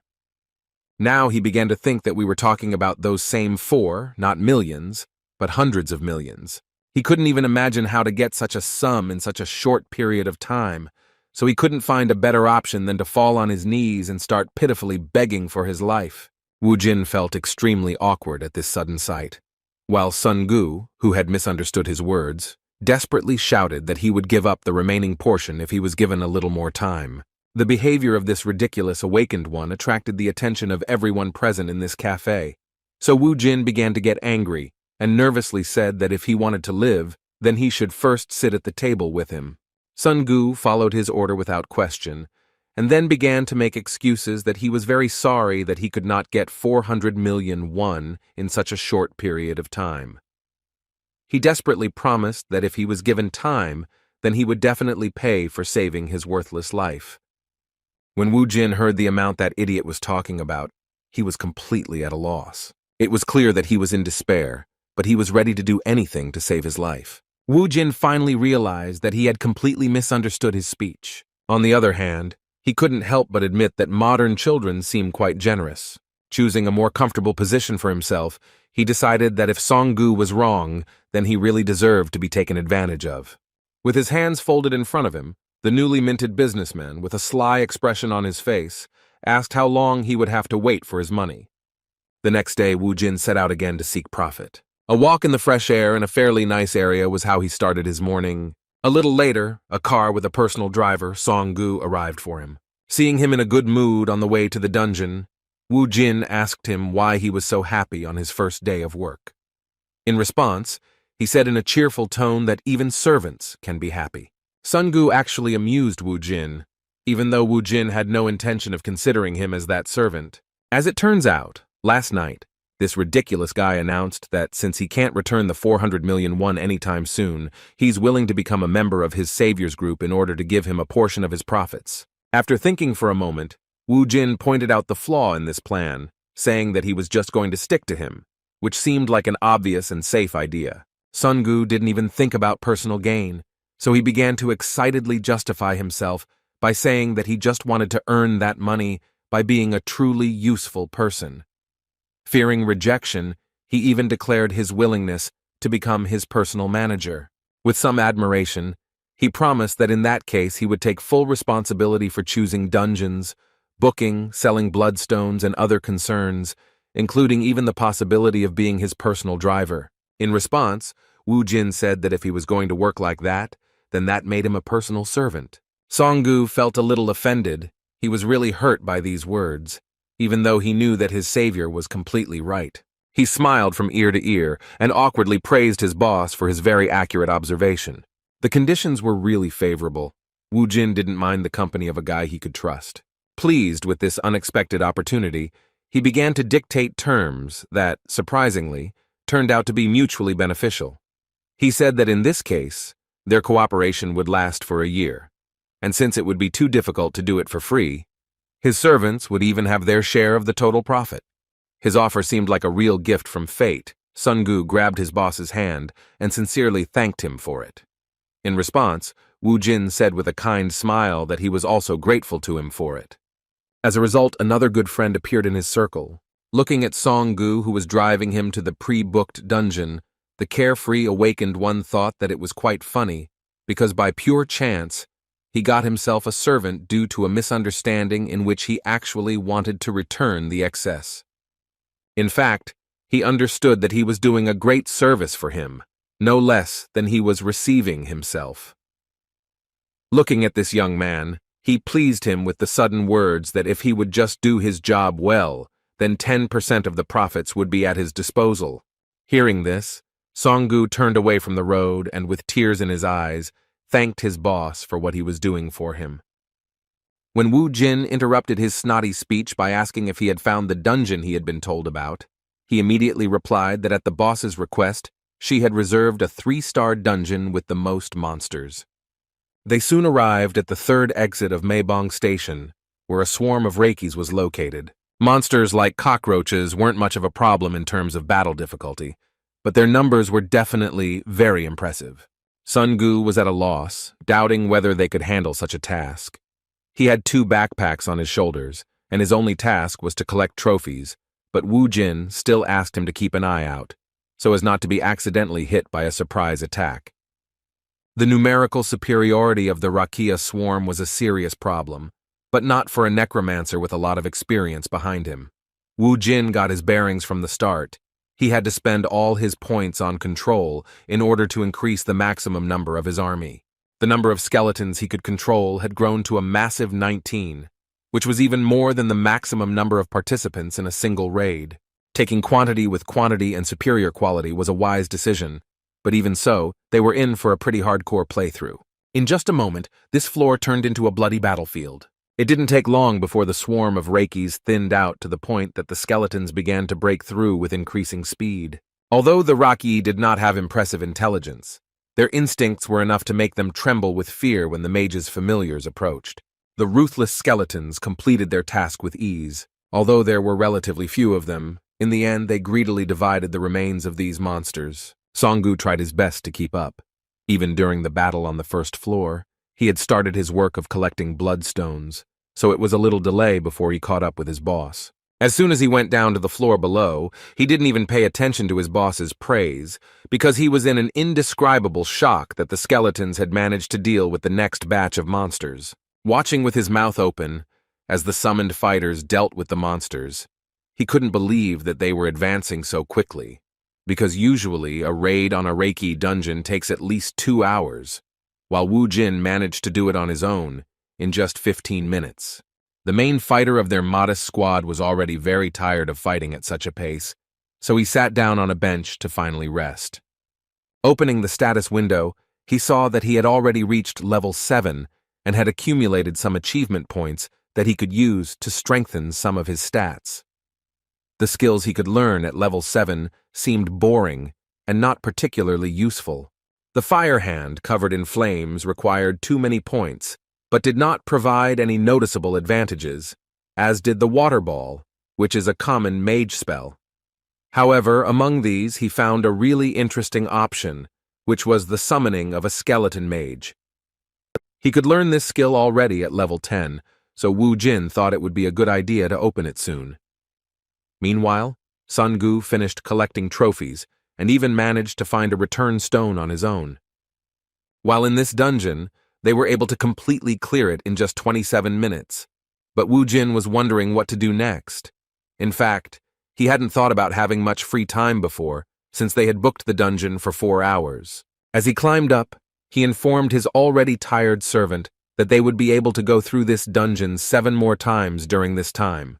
As soon as they finished their first expedition, they immediately went to the Bloodstone Reception Center and received a whopping 53 million won for their trophies. Hearing the mention of such an incredible amount, Song-gu was at a loss, not understanding what the representative of this change point was talking about. A moment later, he felt an incredible shock from the realization that this was indeed the amount they had received. Their check was in his hands. They had earned more than 50 million. Realizing that at this rate the amount would soon be over 400 million, he began to tremble at the realization that his share would be a whopping 40 million won. Previously, he had been going to peer-to-peer dungeons for 2 months and had earned around 30 million, but here it was a whopping 40 million in one day. The amazing result was mind-blowing, and Sung-gu said he couldn't believe what was happening. With an incredibly happy expression on his face, he thanked his boss for what he was doing for him, calling him a truly great man. With a kind smile, Wu Jin asked him not to fuss, because it was still too early to rejoice. It was not the time to relax, knowing that they still had 7 more trips to the dungeon left. Following his boss, his subordinate called it an opportunity given by the gods, because as it turned out, becoming Wu Jin's manager was truly a great decision. The events surrounding the new awakened, who began to show incredible success, began to gradually spread. In the Hammer Guild, one of the 3 most powerful hunter organizations in Seoul, everything was as usual. The leader of one of the teams was enjoying his free time in the office. He was humming a song and making coffee when he was suddenly interrupted by a message. Without being distracted from his work, Captain Gay-min took the call and asked what had happened and why he was being disturbed. In response, he was told that 2 guys had bought a ticket for 4 o'clock in the morning and entered the dungeon.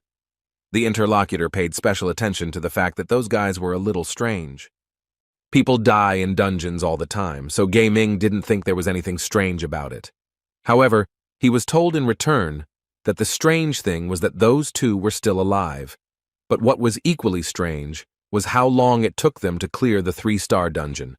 He reported that their first raid took 30 minutes, and on the second, they only spent 11 minutes.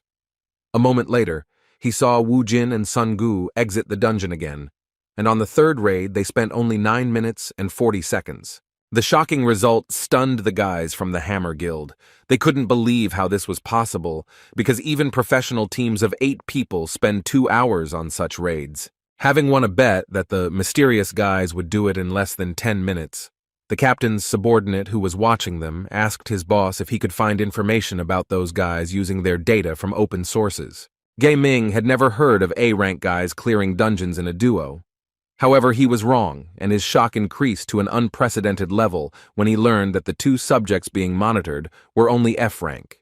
Hanging up, the captain replied that they should stay in touch for the time being while he could find out at least some information regarding those guys.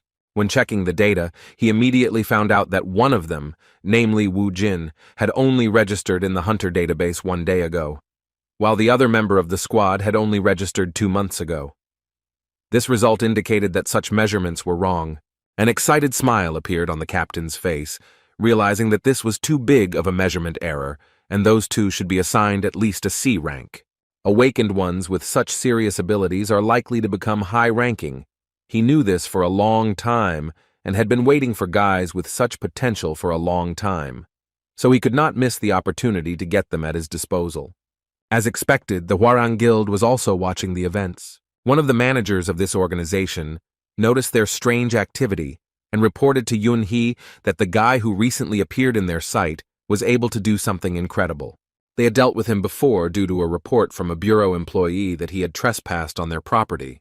They already knew that Hong Sung-gu was an unremarkable fire mage, while the main power was possessed by Kang Woo-jin, an F-rank necromancer.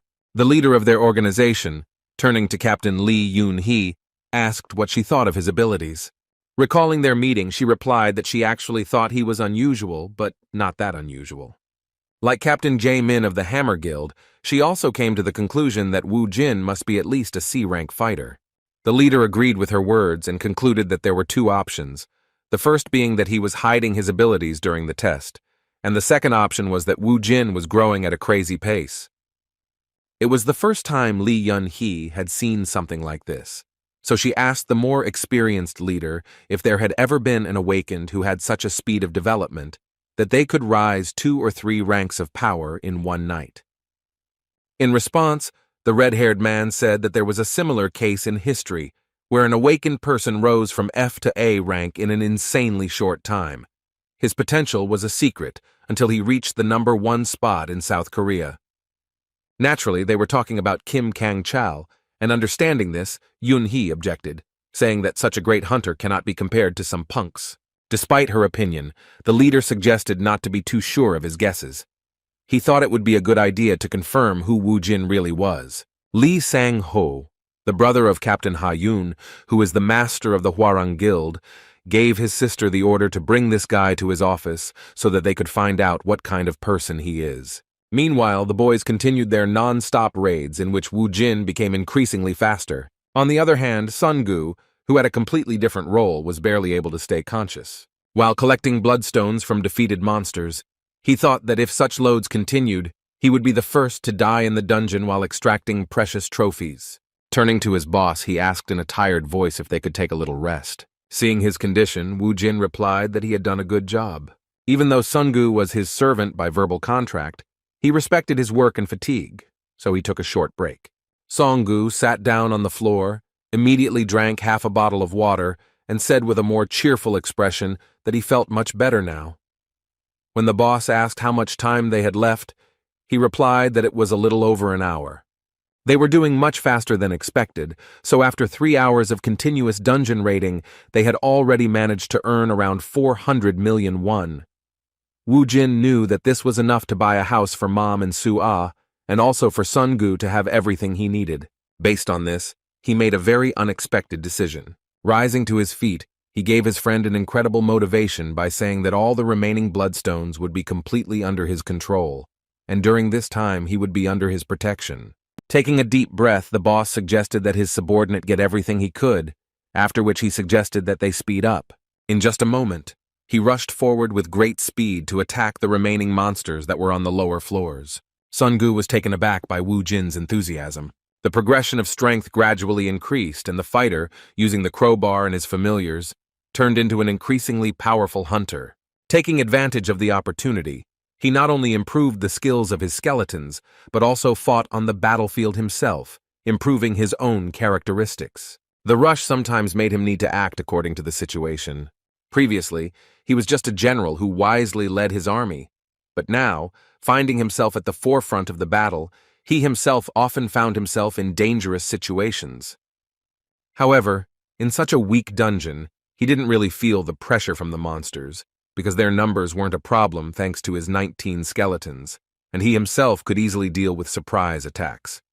After 3 hours of constant raiding, he finally reached the long-awaited 10th level. Having cleared another floor and received a message about his level increasing, he decided that this should be enough to strengthen his army.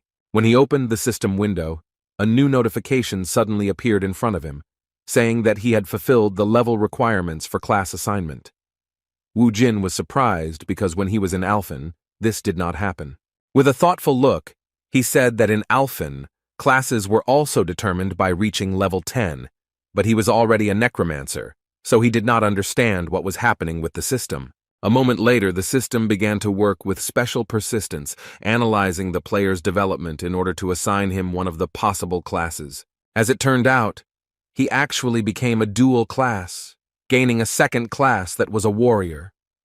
Wu Jin felt a little uneasy thinking that this might be a problem, but he couldn't refuse such an offer. In addition, he was given a bonus in the form of a warrior weapon. Based on his experience, Wu Jin believed that being a mage was definitely more advantageous, as the characteristics overlapped with necromancy. Unfortunately, he did not receive the mage class, but became a warrior. If he had known that this would happen, he would have used magic instead of waving a crowbar. He had no other option but to accept such a decision of fate.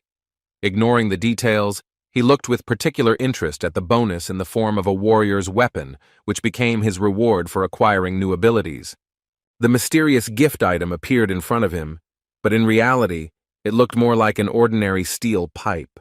As soon as he touched the warrior's weapon, he received a notification about its properties. As it turned out, it was a steel staff that grows with the user and will come to him at the first call. After looking at this item, Wu Jin still smiled, realizing that a weapon with increasing characteristics was not so bad. He thought with anticipation about what it would become in the future. After finishing receiving the unexpected rewards, he returned to his original plan, obtaining the Necromancer bonus in the form of the Demon Seal Catalyst. The item known as the Demon Seal Crystal is a magical crystal that is obtained by necromancers upon reaching certain levels. The 7 crystals inside are great familiars, incomparable to the skeletal soldiers. With their help, on Alphen, he destroyed all the enemies who dared to come to Alendal, the land that belonged to him.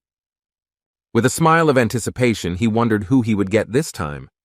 As he opened the seal, the crystal began to shatter with a blinding purple light.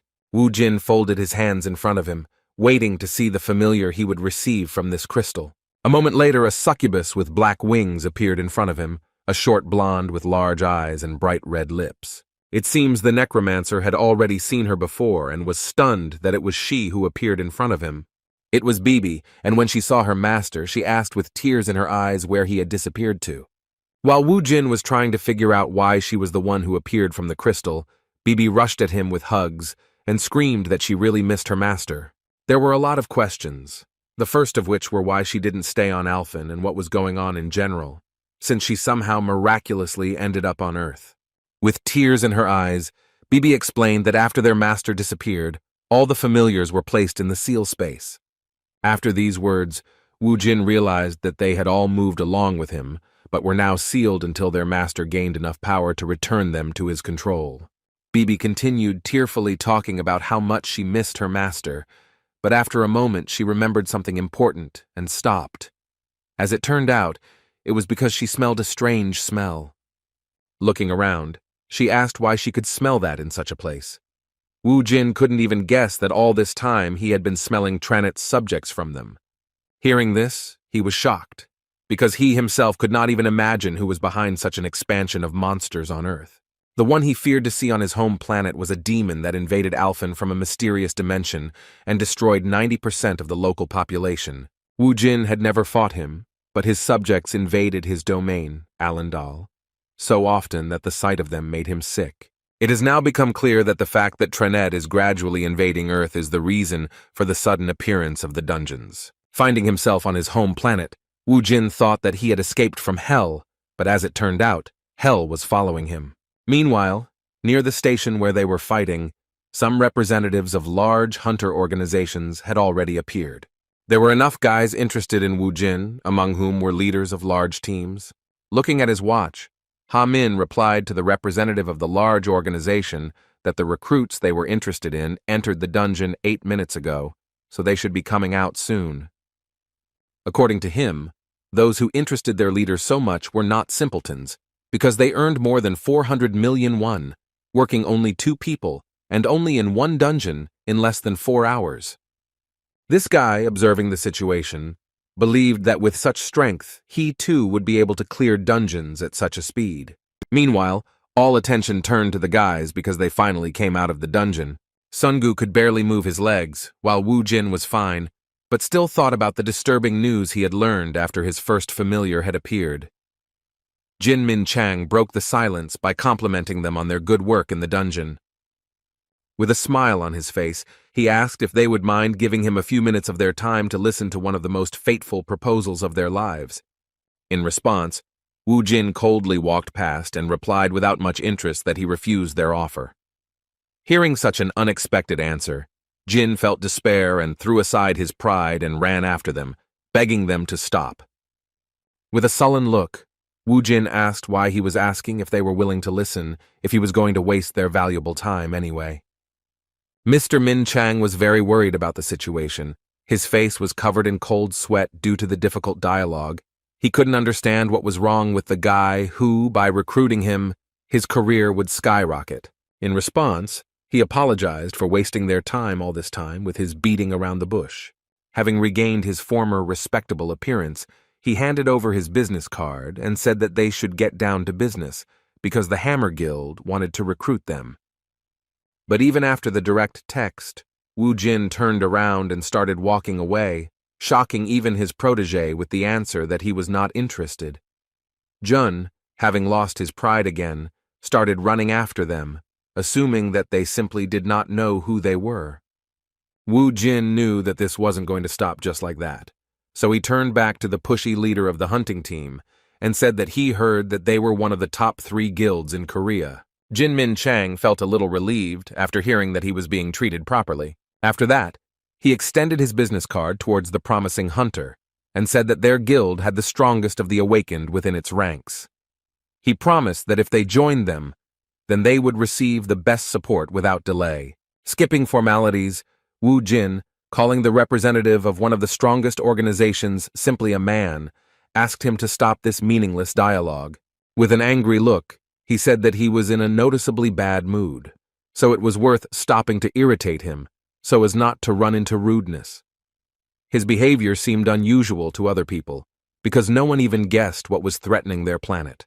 Having earned a large sum, Wu Jin stopped at an interesting place, after which, together with his mother and sister, he went to one of the most prosperous areas of the city. His mother was shocked to learn that her son, a few days after his return, led them to a huge house that the realtor said now belonged to their family. She was excited about what was happening, realizing that such a home would cost an unimaginable amount of money. Looking at her son, who had a calm smile on his face, she still wondered how he was going to buy such a house. Looking at his phone, he replied that he had recently replenished his account and could now afford it. His mother was shocked to hear such words, and the son was forced to explain that he was actually a wanderer who made money in the dungeons. As expected, his mother was very worried. She couldn't allow her son to take such a risk after losing a family member once. However, Wu Jin insisted that she had nothing to worry about after all. He wasn't weak at all, and hunting in the dungeon was like fighting cockroaches for him. Even after all his arguments, his mother could not accept his words, but her daughter joined the conversation, asking if she could have a dog. She reminded her that they could have one if they had a house with at least some lawn, and here it was just huge. With a devil in her eyes, she tugged at her clothes again, and in response, the worried mother asked her to wait while she sorted out what was happening. Seeing her worry, Wu Jin asked her not to worry. Placing his hand on his little sister's head, he said that they should consider this as compensation for the hard times they had to endure due to the fact that there had been no male in their family for 5 years. With a kind smile, he asked them to just believe in his strength.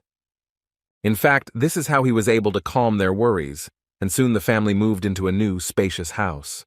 That same evening, Wu Jin went for a walk. Having gone around the corner of one of the houses, he turned to Bibi and asked her to come out of hiding. His summoning began to work, but she never appeared before him. As he repeated his words, he saw that the trail of summoning magic began to lead him around the corner of the building. He was surprised, because when he looked around, Bibi was still not there. A moment later, he saw a cat with strange energy passing by, so he assumed that she was his familiar in a very unusual form for her. As it turned out, it really was her. Wu Jin couldn't understand why she had turned into a cat, but he couldn't mistake those eyes for anything else. When he picked her up, he heard that she couldn't take her true form outside the dungeon. As it turned out, because of this, she had to find a small organism that could become a vessel for her. This turned out to be a street black cat that was nearby. Hearing this, Wu Jin was surprised, because he did not understand why it did not work as before. After that, he asked if Bibi sensed any other energy sources of Tranit that was trying to invade Earth. In response, he heard that everything was clean, and there was a pleasant smell of peace all around. Her words surprised Wu Jin even more, because it was the first time he saw a demon enjoying the smell of peace. Still, he came to the very pleasant conclusion that Tranet's energy had not yet affected this world. He was suddenly distracted by the voice of a stranger who called him full of surprises, relying on the assumption that Wu Jin even took care of stray cats. Looking around, the necromancer saw another mysterious man who was very interested in his strength and personality. With a pleasant smile, the red-haired man who introduced himself as the Eyes of the Hwarang Guild asked if it would be difficult for him to spare a little time for a conversation. While Wu Jin was with Li Sang-ho, his subordinate Sungu visited a place he had only dreamed of visiting before. While in a luxury car showroom, he waited to meet the dealer, still wondering what could explain his boss's strange behavior. When they were returning from work to the dungeon, he asked the question that was troubling him directly. He wondered why he had turned down the offer from the Hammer Guild, which other hunters could only dream of. With a heavy sigh, Wu Jin replied that he just wanted to. Sun Gu was surprised by this answer, as it sounded as if his boss was some kind of cheeky schoolboy. Wu Jin explained that he simply hated following anyone's orders. Alarmed by this answer, Song Gu, with cold sweat on his face, replied that even the almighty Hammer Guild could not compare to the strength of his boss. Still, he wasn't sure if Wu Jin's arrogance and pride were the only reason he turned down a lucrative partnership with the guild that could have opened the door for them to earn more and grow. While inside the incredible car showroom, he answered with a sly laugh that the reason was no longer so important, because soon he would have the opportunity to drive the car he had dreamed of for so long. With his hands folded in front of him and his eyes looking up, he made the decision that all he would do from now on was trust and follow his boss. A moment later, his thoughts were interrupted by the dealer, who came out to meet him, apologizing for keeping him waiting. They immediately brought him a contract and asked if he wanted to sign it right away. Being so close to his dream, Song Gu agreed to the proposal without hesitation. Meanwhile, his boss was in one of the cafes, where he was already being apologized to for how his first meeting with the Hwarang Guild had been. What Li Sang meant was that he had a run-in with Yun He over a misunderstanding about visiting their dungeon without permission. Hearing this name, Wu Jin immediately knew that it was about that crazy woman with red hair. The guild leader explained that in fact, although she is his younger sister, she is very different from him due to her explosive nature. He folded his hands in front of him and said with a kind smile that Yun He was very valuable to the guild, so he was ready to compensate for any tricky situations involving her. Wu Jin shook his head and said there was no need for that, then suggested that they move on to the real reason for his visit. Continuing to smile, Sanho replied that he was quite smart in negotiations despite only having recently graduated from high school and not even having much experience in talking to hunters. He admitted that he had actually observed his progress, which he could confidently call a stunning progression, which was impossible for a rank F. He believed that Wu Jin belonged to a rank C at the very least, especially considering what had happened in the raid he had participated in today. With an anticipatory look, he said that he was confident that Wu Jin was one step away from the top ranks, and it was only a matter of time. After listening to his compliments, Wu Jin immediately realized that they were now also interested in having him at their disposal. Seeing his mood, Sanho confirmed his suspicions and asked him to join the Hwarang Guild, promising that they would be able to provide the best conditions for his development. Wu Jin wasn't interested in such proposals, so he decided to act quite unexpectedly and suggested that what they called the conditions for development was that the role of the leader would be transferred to him if he could defeat him in a duel. Considering it to be just a friendly joke, Mr. Li replied with a laugh that he expected nothing less from him, having heard about his self-confidence. In response, he said with a kind smile that he leads the Hwarang Guild not because of his awakened skills, because his B rank is worth nothing in comparison even to his sister's rank, which is A rank. Relying on these words, he gave a full answer that therefore he could not give him his place, even if he defeated him in battle. In response, Wu Jin stood up from the table and started walking towards the exit, disrespectfully replying that in that case he was not interested. He was suddenly stopped by a startling question from the Hwarang leader. Mr. Li coldly asked him if he knew why dungeons appeared on Earth. Seeing Wu Jin's interest, he said that it had been 5 years since the underground tremor, but they still hadn't found out anything about the dungeons. However, according to his observations, the dungeons were getting bigger, and the monsters inside them were much stronger than before. But humanity is not at all frightened by this, because people are completely immersed in earning money from bloodstones. Mr. Li Sang-ho is absolutely sure that the world will drown in chaos if everything continues like this. With a sincere look, he made the most advantageous proposal at the moment. He said that gathering the awakened to stop this was his true purpose. Looking towards the promising hunter, he expressed hope that he would entrust them with his strength. The next morning, the Hammer Guild was truly restless. The leader of the 4th team was in a truly terrible mood, which made his entire team worry. Suddenly, Assistant Leader Jin noticed something interesting. He immediately turned to his boss, saying that the guys they were interested in had already managed to book exit 6 of Guaishan Station. Hearing this, Mr. Jin became furious, saying that he shouldn't spoil the mood by talking about that impudent boy at such an early hour. Walking towards the window, Jun Min Chang began to rant about how good Wu Jin was, suggesting that he would be a C-rank hunter at best. However, his out-loud thoughts were interrupted by a message that the newbie they were interested in had booked a dungeon with a 4-star difficulty. Hearing this, Mr. Jun almost choked on his coffee, thinking that the madman had signed his own death warrant. He ran to the computer without delay and made sure that they had again reserved such a difficult area in order to clear it together. With a cold sweat on his face, he confirmed his suspicions that those guys had gone crazy. In fact, F rank can't enter dungeons higher than 4 stars, and in that case, they would only be able to go if they were part of a mining or support team. From the very beginning, Leader Jun saw that they were newbies who were booking dungeons without even basic knowledge, and yet he was still tormented by the question of what kind of abilities they possessed to be able to clear such a difficult dungeon. In response, Jun asked if there was a 4-star dungeon nearby. As it turned out, it was Cheongsa Station Exit. Hearing his guess confirmed, the leader thought that it was quite close to what the guys he was interested in had booked. He asked his subordinate to try to cancel the booking in order to interest Wu Jin.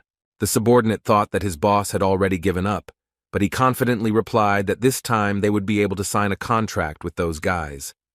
He believed that if you want to catch fish, then you need to prepare the right bait, which was their dungeon.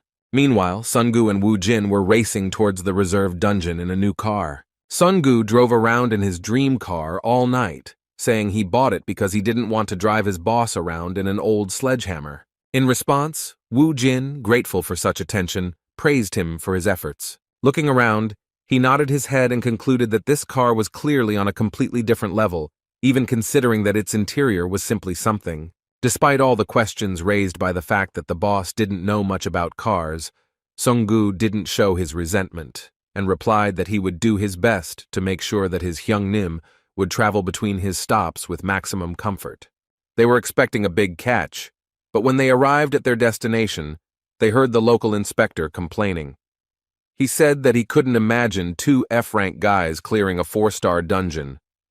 Sungu assured them that everything was fine, and that they were confident in their abilities, but the representative of the Hunters Association still refused to let them in. He said that it was suicide, and it was not about him not wanting to take responsibility for such an act. It was clear that he was afraid of damaging the reputation of the Hunting Association, and besides, those were the rules. After listening to the inspector's dissatisfaction, Songgu returned with sad news to his boss, who was waiting for him nearby. With an uncertain look, he said that he could not convince the inspector because he said that they were not allowed to visit this dungeon. He apologized to the boss for not investigating the matter from the beginning. Wu Jin didn't blame him for the money he had paid. There was nothing he could do about it, so he said that they should spend the next day reassessing their abilities. In order not to waste time, he asked Ha Min to check if there were any 3-star dungeons nearby. At that moment, their conversation was interrupted by a man in formal clothes, who said that he could not believe that they had met again near the dungeon. As expected, it was Mr. Jun, who had planned to meet like this from the beginning. Calling this situation fate, he asked what had happened and if he could help them in any way. With a kind smile, he tried not to show that he had hoped from the very beginning that he would meet them in this way. Without hiding his obvious suspicions, Wu Jin mockingly repeated his words that this was indeed fate. With his hands on his hips, he asked the curious leader of the 4th team of the Hammer organization how exactly he was going to help them. Without further ado, they headed to the Guachin Government Complex Station, where they had prepared a dungeon for these guys in advance. Recalling their failure, Leader Jun guessed that they didn't know that only C rank and above were allowed into 4-star dungeons.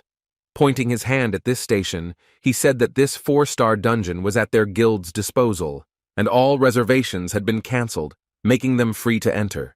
Wu Jin had this place at his disposal thanks to the help of the Hammer Guild, and he expressed suspicion that it was too good to be true. He said that all such concessions had to be paid for, so he asked what they wanted from him in return. With a kind smile on his face, Leader Jun assured that this was just a gesture of goodwill, and they would resolve their friends' rank issues on their own, so they could clear this dungeon to their heart's content without worrying about the Hunter Association's reaction. Taking his words into consideration, Wu Jin replied that if that was really the case, then they would be most happy to agree to this proposal. After these words, the leader of the fourth team wished them good luck in passing, but asked them to stay for another minute to receive a gift from him. Waving his hand, he asked to walk with him a few meters. Next to them stood their work car, in which the gift in question had been previously located. Opening the trunk, Leader Jun said with a sly laugh that everything has to be paid for. Min Chang didn't ask for anything in return, but he was in anticipation, thinking that a favor is always repaid with a favor. It's no secret that there is an unspoken rule that if someone shares food with you, it's natural for a person to share in return. Although Wu Jin was obviously a strong awakened, Leader Jun didn't know him well enough, and thought that he was just a kid who was 24 years old. He was more than sure that he already had him on his hook. In turn, the subordinate of the leader of the fourth team thought exactly the same. It was not the first time he had carried out this scheme together with his boss, so he began to play his own game, making a compliment that the mood of their dear friend had changed for the better. When Wu Jin asked what he was talking about, he replied that yesterday he was in such a mood that it was scary to even talk to him. Remembering that day, the necromancer agreed, because he really was in a bad mood due to the fact that all his thoughts were occupied with Tranit's presence on his dear earth. Seeing how Wu Jin was gradually becoming more open to communication, the trickster from the Hammer Guild asked with a smile on his face if they would mind having a drink together after their raid was over. Wu Jin agreed without hesitation, and that impudent office plankton immediately came to the conclusion that the kid had fallen for his manipulations. Having been in the Hammer Guild for 2 years now, he was confident that their tactics were impeccable, and that their target would soon sign a contract with them, especially after they had a few shots of strong soju. He continued to talk about celebrating their success, mentioning that he knew of a nice place nearby. Watching this whole stupid performance, Sungu felt a little awkward, realizing that it was a waste of time, because no matter how much they sucked up, his Hyunim still wouldn't join their guild.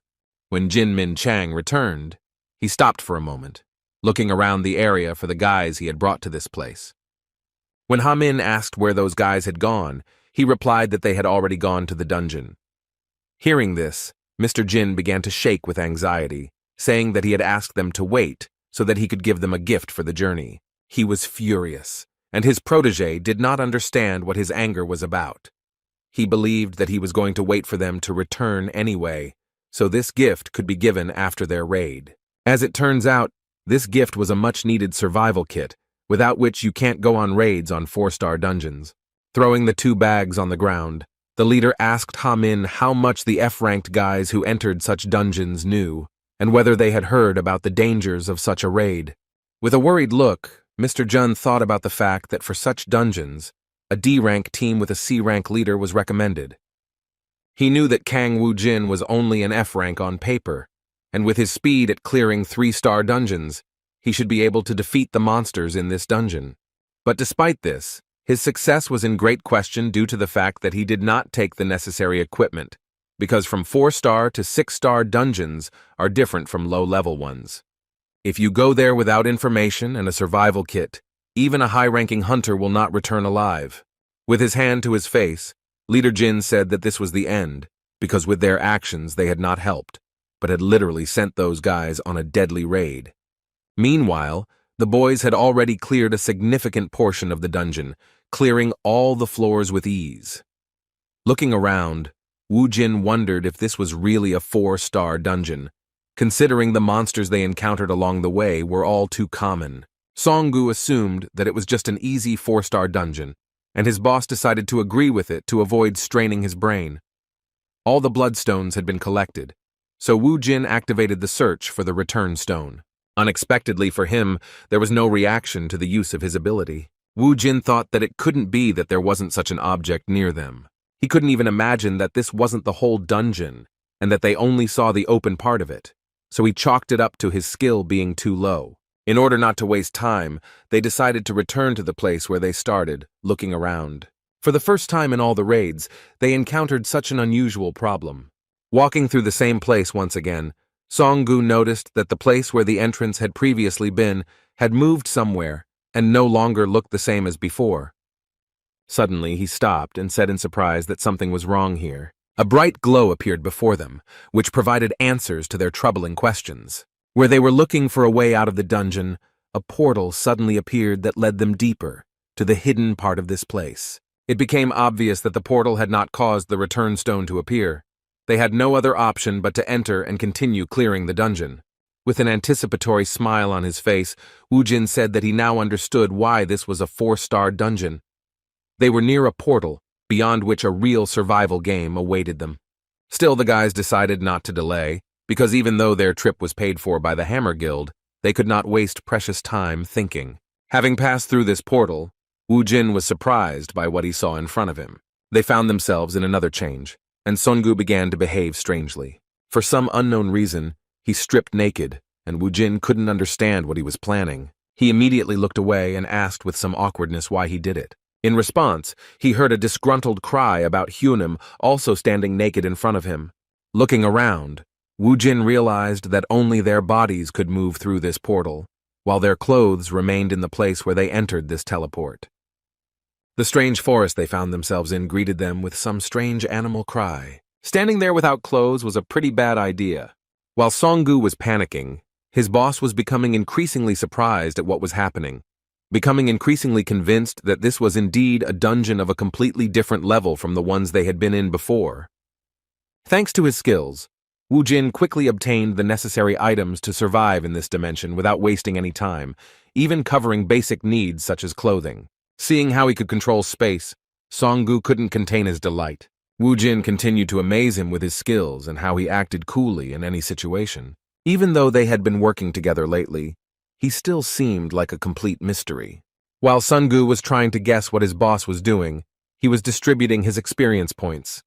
At that moment he was at level 10, and thanks to the bonuses transferred from Alphen, his stats were much higher than those of guys with the same level. Even so, he knew that a 4-star dungeon was still dangerous. For example, in the Rocky dungeon, the necromancer's skills were enough. But here everything was different, because he could meet strong enemies with whom he would have to fight face to face. Considering all the risks, he decided to use the rest of his experience points to learn warrior skills. Now he had several movement abilities, a strong blow, anger, and warrior intuition in his arsenal. Having prepared everything necessary, the guys rushed into battle in order to direct time in the right direction without delay. The first monsters were already close, and Songu, who was still panicking at being in such a place, asked his boss to be on guard. The huge lizard rushed through the dense forest towards the unexpected guests at high speed, while Woojin appeared right in front of it in an instant. Before the monster could even comprehend it, the dual-class fighter suddenly appeared above his head. Thanks to the warrior's intuition, Woojin was able to assess the enemy's strength in a split second. As it turned out, it was a crocodile with a strength level of... This was his first opportunity to experience firsthand what monsters of such a high level were like. While the level 10 fighter was fighting a level 31 monster and waiting for even worse monsters to come, the outside of the station was still restless. The guys from the Hammer Guild hoped for their quick return, but the barrier never disappeared. Based on this, it was logical to assume that the guys were still alive, but they had no way to know what was happening inside. Time in such dungeons was 4 times faster than on Earth, so Leader June assumed that about 2 hours had already passed there. His protege continued to wonder how long they could hold out, and whether they could, with their combined efforts, resist even a crocodile. In fact, although the guys knew how incredible the newcomer they were interested in was, even the leader of the 4th team doubted that fighting bare-handed against monsters above level 30 was something possible. Of course, he was most worried about the guys going inside without a survival kit. He didn't know what Woojin's abilities were, so he was worried about them not having any equipment. The portals in high-level dungeons don't allow materials from Earth to pass through, and it's dangerous. The only things that could be brought were things from other dimensions or made from materials using blood crystals. Clutching his head, Jinmin Chang, who thought this was the end of his whole plan, said that even if their guys could deal with the monster, the main problem would be the lack of water and food. One problem was replaced by another, because they understood that even if it was difficult to survive empty-handed in the Amazon jungle, then there was no talk of such survival in the portal of a high-level dungeon. While the guys from the Hammer Guild were tormented by their sad assumptions, there was a feast in the dungeon portal that could be envied. The previously excited Songu enjoyed the incredible crocodile meat with a smile on his face, to which his boss was even able to get the spices he used on Alphen. Their time together seemed like some kind of vacation. Wu Jin was quite knowledgeable about such things, and in addition to cooking gourmet meat, he also knew how to choose a decent beer, which goes well with such a kebab. After taking a few sips of the low-alcohol drink, Songu completely forgot about all his worries, saying that he would never forget this trip to the dungeon. Wu Jin was glad that he was able to please this friend, because earlier, in Alphen, he had no one to share such joys of life with except the demons that were his familiars. While the guys were resting inside the portal, having perfect conditions for this business, the captain of the hammer team and his protege continued to worry about the fact that a lot of time had passed. On the one hand, they already believed that the newcomers to the hunter business could survive, but there were still doubts. As an experienced leader of a hunting team, Jun Min Chang assumed that they could somehow defeat the crocodile by distracting it with the necromancer's calls. However, he was more than sure that such a difficult fight would not give any advantages in the future, especially in the swamps. For those who have at least some understanding of such dungeons, it is no secret that the swamps that appear from time to time in the jungles of such portals are simply a death sentence for melee fighters. Even for our guys, it was quite difficult to move. Their legs got stuck, and danger was on all sides. At this point, they had to be on guard, because you could never be sure that in a moment the Hokos and swamp anacondas would not pounce at the same time. Only Hong Sung-gu had long-range combat, but his fireballs weren't enough to stop Hoko's crazy monkeys. The guys from the Hammer Guild team knew about this too, so their worries continued to grow, not taking them away from the thought that their brilliant idea had come to an end because of one missed detail. As it turned out, they were wrong once again. While Sung-gu watched motionlessly as everything happened, Wu Jin continued to incinerate the monsters, despite being a primarily close-range fighter. Watching this, Sung-gu was once again shocked to realize how limitless his Hyungnim's skills were. This time, Wu Jin demonstrated the summoning of skeletons with magic. Using fire, they instantly incinerated all the monkeys, because each of them had a power that exceeded Song-gu's. While the boys overcame one obstacle after another, using the skills and experience of the leader of their small squad, the representatives of the Hammer Guild waiting for them had a small snack with instant noodles. 4 whole hours had already passed, and the ward continued to ask his leader whether they would be able to clear the dungeon. Jun Min Chang was still tense. He still didn't know the exact answer, and this time he added an important detail that it wasn't only the monsters that were dangerous in high-level dungeons, because there were plenty of unfamiliar plants, animals, and insects there. They didn't even doubt that the newcomers who entered a high-level dungeon for the first time knew nothing about such ecosystems. This meant that there was a high chance that they would eat something poisonous due to hunger. Meanwhile, Sun-gu, who was under the care of the all-knowing Hyungnim, was enjoying tropical fruits. He liked them very much, because they were sweet and very tasty. Wu Jin explained to him that they were mortally dangerous when raw, but after cooking on fire, they became edible. Hearing this, the ward became frightened and immediately spat out everything he had managed to chew. He even started to resent his Hyungnim for not warning him in advance. Wu Jin laughed good-naturedly at his protege's clumsiness, because he couldn't explain to him how he knew about everything inside such places. It was not yet time to reveal the secret that his life in Alphen had lasted for 20 years. While inside the dungeon, Wu Jin and Sun-gu took their time to avoid making a mistake.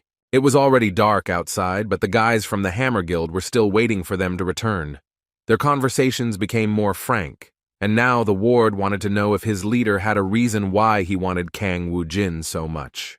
Their guild wasn't particularly interested in this deal, but over the past 5 years, it was Jun Min Chang who had been able to find a huge number of talents and believed that his eyes had never deceived him in this matter. Hamin was delighted to recall the stories of his leader recruiting rising stars that had become very famous. He assumed that he was the one who first learned about their A-rank fighter, known as Park Jin-woo. As it turned out, it was indeed Jun Min Chan, but he surprised his protege even more when he said that he was now more than sure that Kang Wu Jin would become much cooler than the one in question. He had put so much effort into recruiting Wu Jin, so now he hoped that his efforts would pay off, and that crazy guy would return alive. Otherwise, his death would be a huge loss for all of humanity. Ha-min couldn't even imagine that his captain had such thoughts in his head. He cheerfully suggested to his boss to pray for those guys to get out of the dungeon alive. In response, Mr. Jun once again said tensely that it would not be as easy as one might think. Even though he voiced his thoughts about Wu Jin's prospects, he was not confident that he could handle the guardian of the returning stone, which was a truly strong opponent. In fact, everyone knows how difficult it is to fight the guard, so Ha-min thought that praying for their return wouldn't be a bad idea. However, the leader continued to act extremely pessimistic, saying that Wu Jin would definitely meet his death in this fierce battle. Meanwhile, the boys continued to move forward.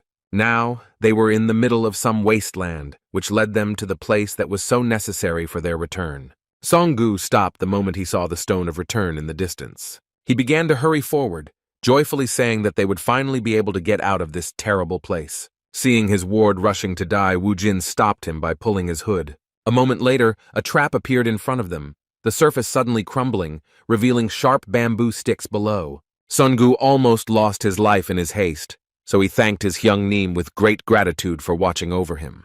Wu Jin didn't react in any way, but only continued to look into the distance with particular interest. His friend didn't understand what had caught his savior's attention, so he looked around. It only took him a moment to realize that the trap wasn't the only thing that could stop them from getting the Hearthstone. A moment after the trap was activated, they saw a large number of high-level monsters appear. It seemed like a real problem, but Wu Jin had expected something like this. In front of them appeared quite serious enemies, which were much stronger than the crocodile they encountered as soon as they passed through the portal. It was a small detachment of Alphen orcs, consisting of warriors and mages of level. The population of Alphen consists of a huge number of races, among which are humans, elves, dwarves, beastmen, and even orcs. Another question was what they were doing in the dungeon on Earth. They had no other option but to find out personally. Not much time had passed since Wu Jin's return to Earth, so he still had a good command of the Alphen language, with which he inquired why the orcs were on his planet. Seeing how the enemies reacted to the boss's mysterious speech, Song-gu was once again at a loss, realizing that he still didn't know much about his new friend. The orcs began to look around, not understanding how this man from a planet not native to them knew their language. In response, one of them asked who he was and how he knew the language of Alphen. Wu Jin didn't intend to answer this question, so he asked them to ignore it and asked again what they were doing in such a place. One of the orcs paused for a moment before answering. It seemed to him that it was unpleasant and difficult to talk about how they had all lost their home. Jin was shocked because his guess was correct. Tranet defeated them all. According to the orc, when the balance was broken, Tranet became the master of everything that was on Alphen. They are here precisely because of the contract with the new master of their planet. It was strange to hear about some kind of contract from the lips of the orcs who had lost everything because of the new master of Alphen. As it turned out, this contract was incredibly tricky. Following it, the orcs would receive Earth under their control and it would become their new home. Hearing this, Wu Jin wondered how they could fall for such a stupid trick, since Tranet doesn't even own Earth, making this contract even more pointless than serving such a scumbag. Taking out his weapon, Wu Jin showed that he had no intention of playing around with those who were intruders into his home. In response to his determination, the orc leader shouted to his squad to immediately rush into the attack. This battle was a real challenge because never before had the guys faced so many opponents with such a huge level of strength. Wu Jin was extremely calm, knowing that he had to keep a cool head in order to deal with such a problem. This battle decided his fate as well as the fate of his ward because, without passing these guys, they would not be able to get to the Stone of Return. A little more time passed, and the guys from the Hammer Guild were still waiting for their return near the barrier. Outside, 6 hours and 20 minutes passed, but Ha-min was still encouraging his leader and said with a joyful tone once again that he had a good feeling. At this moment, Junmin Chang, who had been pondering the situation all this time, began to realize that they were probably crossing the swamp, or, which was unlikely, were already near the orc squad that guarded the return stone, since more than 1 day had passed. He was amazed at the thought that those two actually had a chance to clear this dungeon that belonged to a high-ranking dimension. Suddenly, the barrier began to disappear before their eyes, which shocked them even more in their moment of deep thought. Min Chang literally felt a lump in his throat, realizing that this was a fateful moment, because there were two options. Looking down, he froze, hoping that the boys would return. However, the hope that they would return alive began to fade gradually. The barrier disappeared, but they still didn't come out. Ha-min understood his boss's feelings, because this meant only one thing, that the worst-case scenario had become reality, and they were finished. Disappointed with what happened, Jun Min-chang was devastated and was about to fill his emptiness with alcohol, so he suggested to Ha-min that they go back. However, a moment later, he heard footsteps and tired, dissatisfied words about taking a cart with him on the next raid. Looking down, he saw the guys dragging a huge number of artifacts obtained from inside the dungeon. The sadness of loss suddenly changed to sincere joy and gratitude to fate, and Leader Jun congratulated Wu Jin with great delight on his return to the surface. With the same calm smile, Wu Jin, who didn't even look tired, asked why the guys from the Hammer Guild were so happy to see him. Returning back after a long raid, the guys got acquainted with the details that they missed before entering the dungeon. Wu Jin came to the conclusion that the survival kit was not very necessary, but the information was very much so.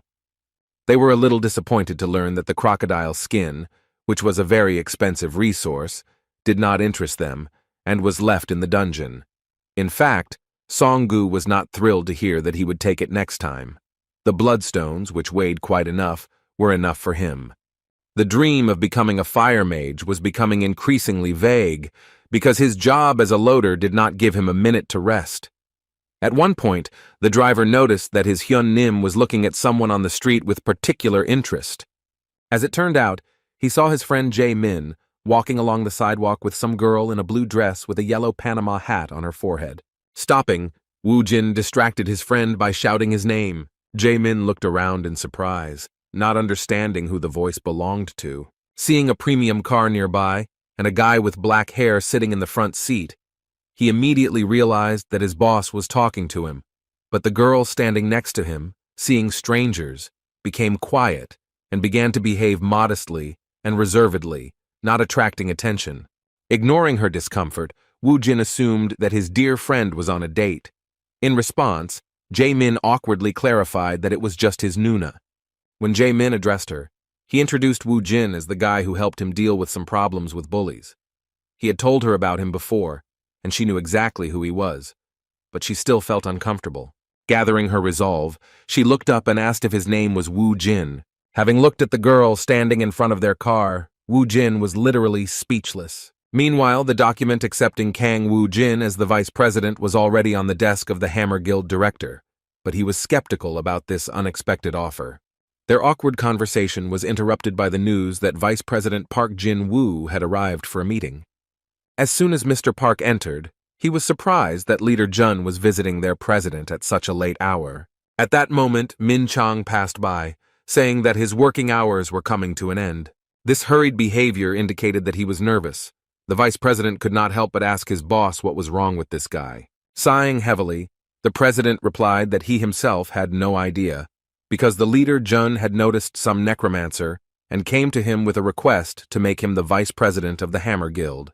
Park Jin-woo responded to these words with a good laugh and said that if Leader Jun says so, then he should be listened to, but the president was not pleased with such a proposal and replied that their precious employee had already lost his former grip.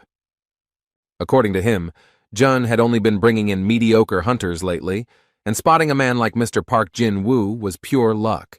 Moving away from this topic, the president asked his deputy how things were going in America. As it turned out, they had some nasty rumors that turned out to be true.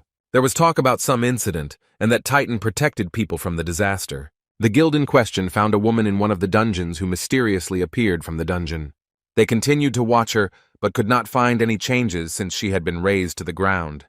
The strange woman and the dungeons, who did not show aggression towards people, did not know human languages, and constantly uttered a word that people from the Titan Guild could not understand.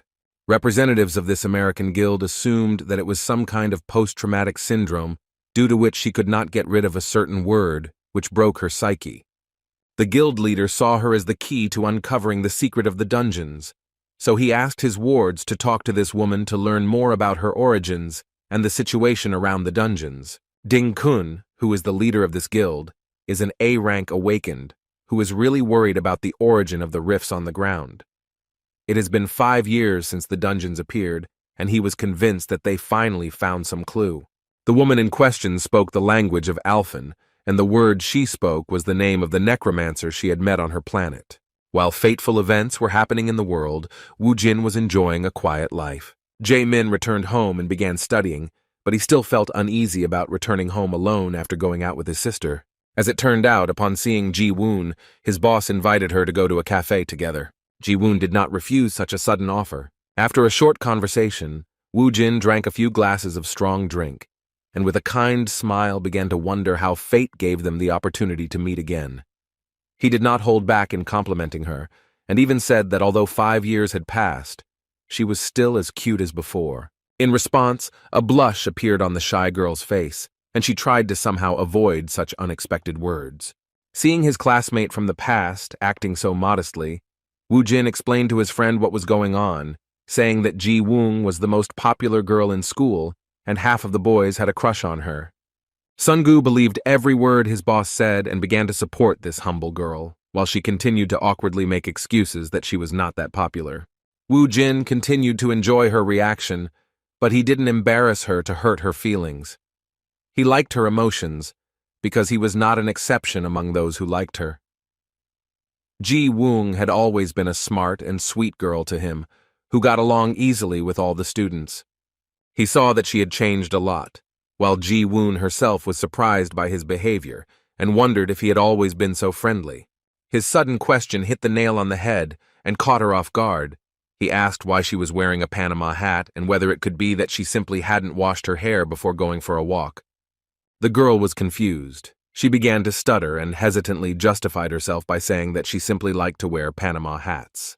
Sungu, without stopping drinking alcohol, began to analyze the situation and was well aware that his boss's straightforwardness was putting this cute girl in an awkward position. He couldn't understand how he could ask a girl such a question, but suddenly he realized that it most likely meant that his boss had never met a girl before, and that was why he was putting her in an awkward position with his straightforwardness. It was obvious because Wu Jin casually continued to throw out awkward phrases.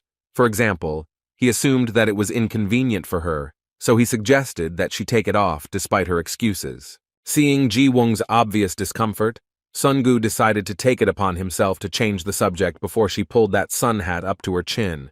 In a cheerful mood, the ward suggested that Nuna and the boss play a drinking game. Wu Jin became a little wary and asked why they were suddenly playing a game. In the end, the alcohol did its job, and after half an hour, they were already so drunk that Sungu was already drinking alcohol from the bottle on his own, singing some love songs.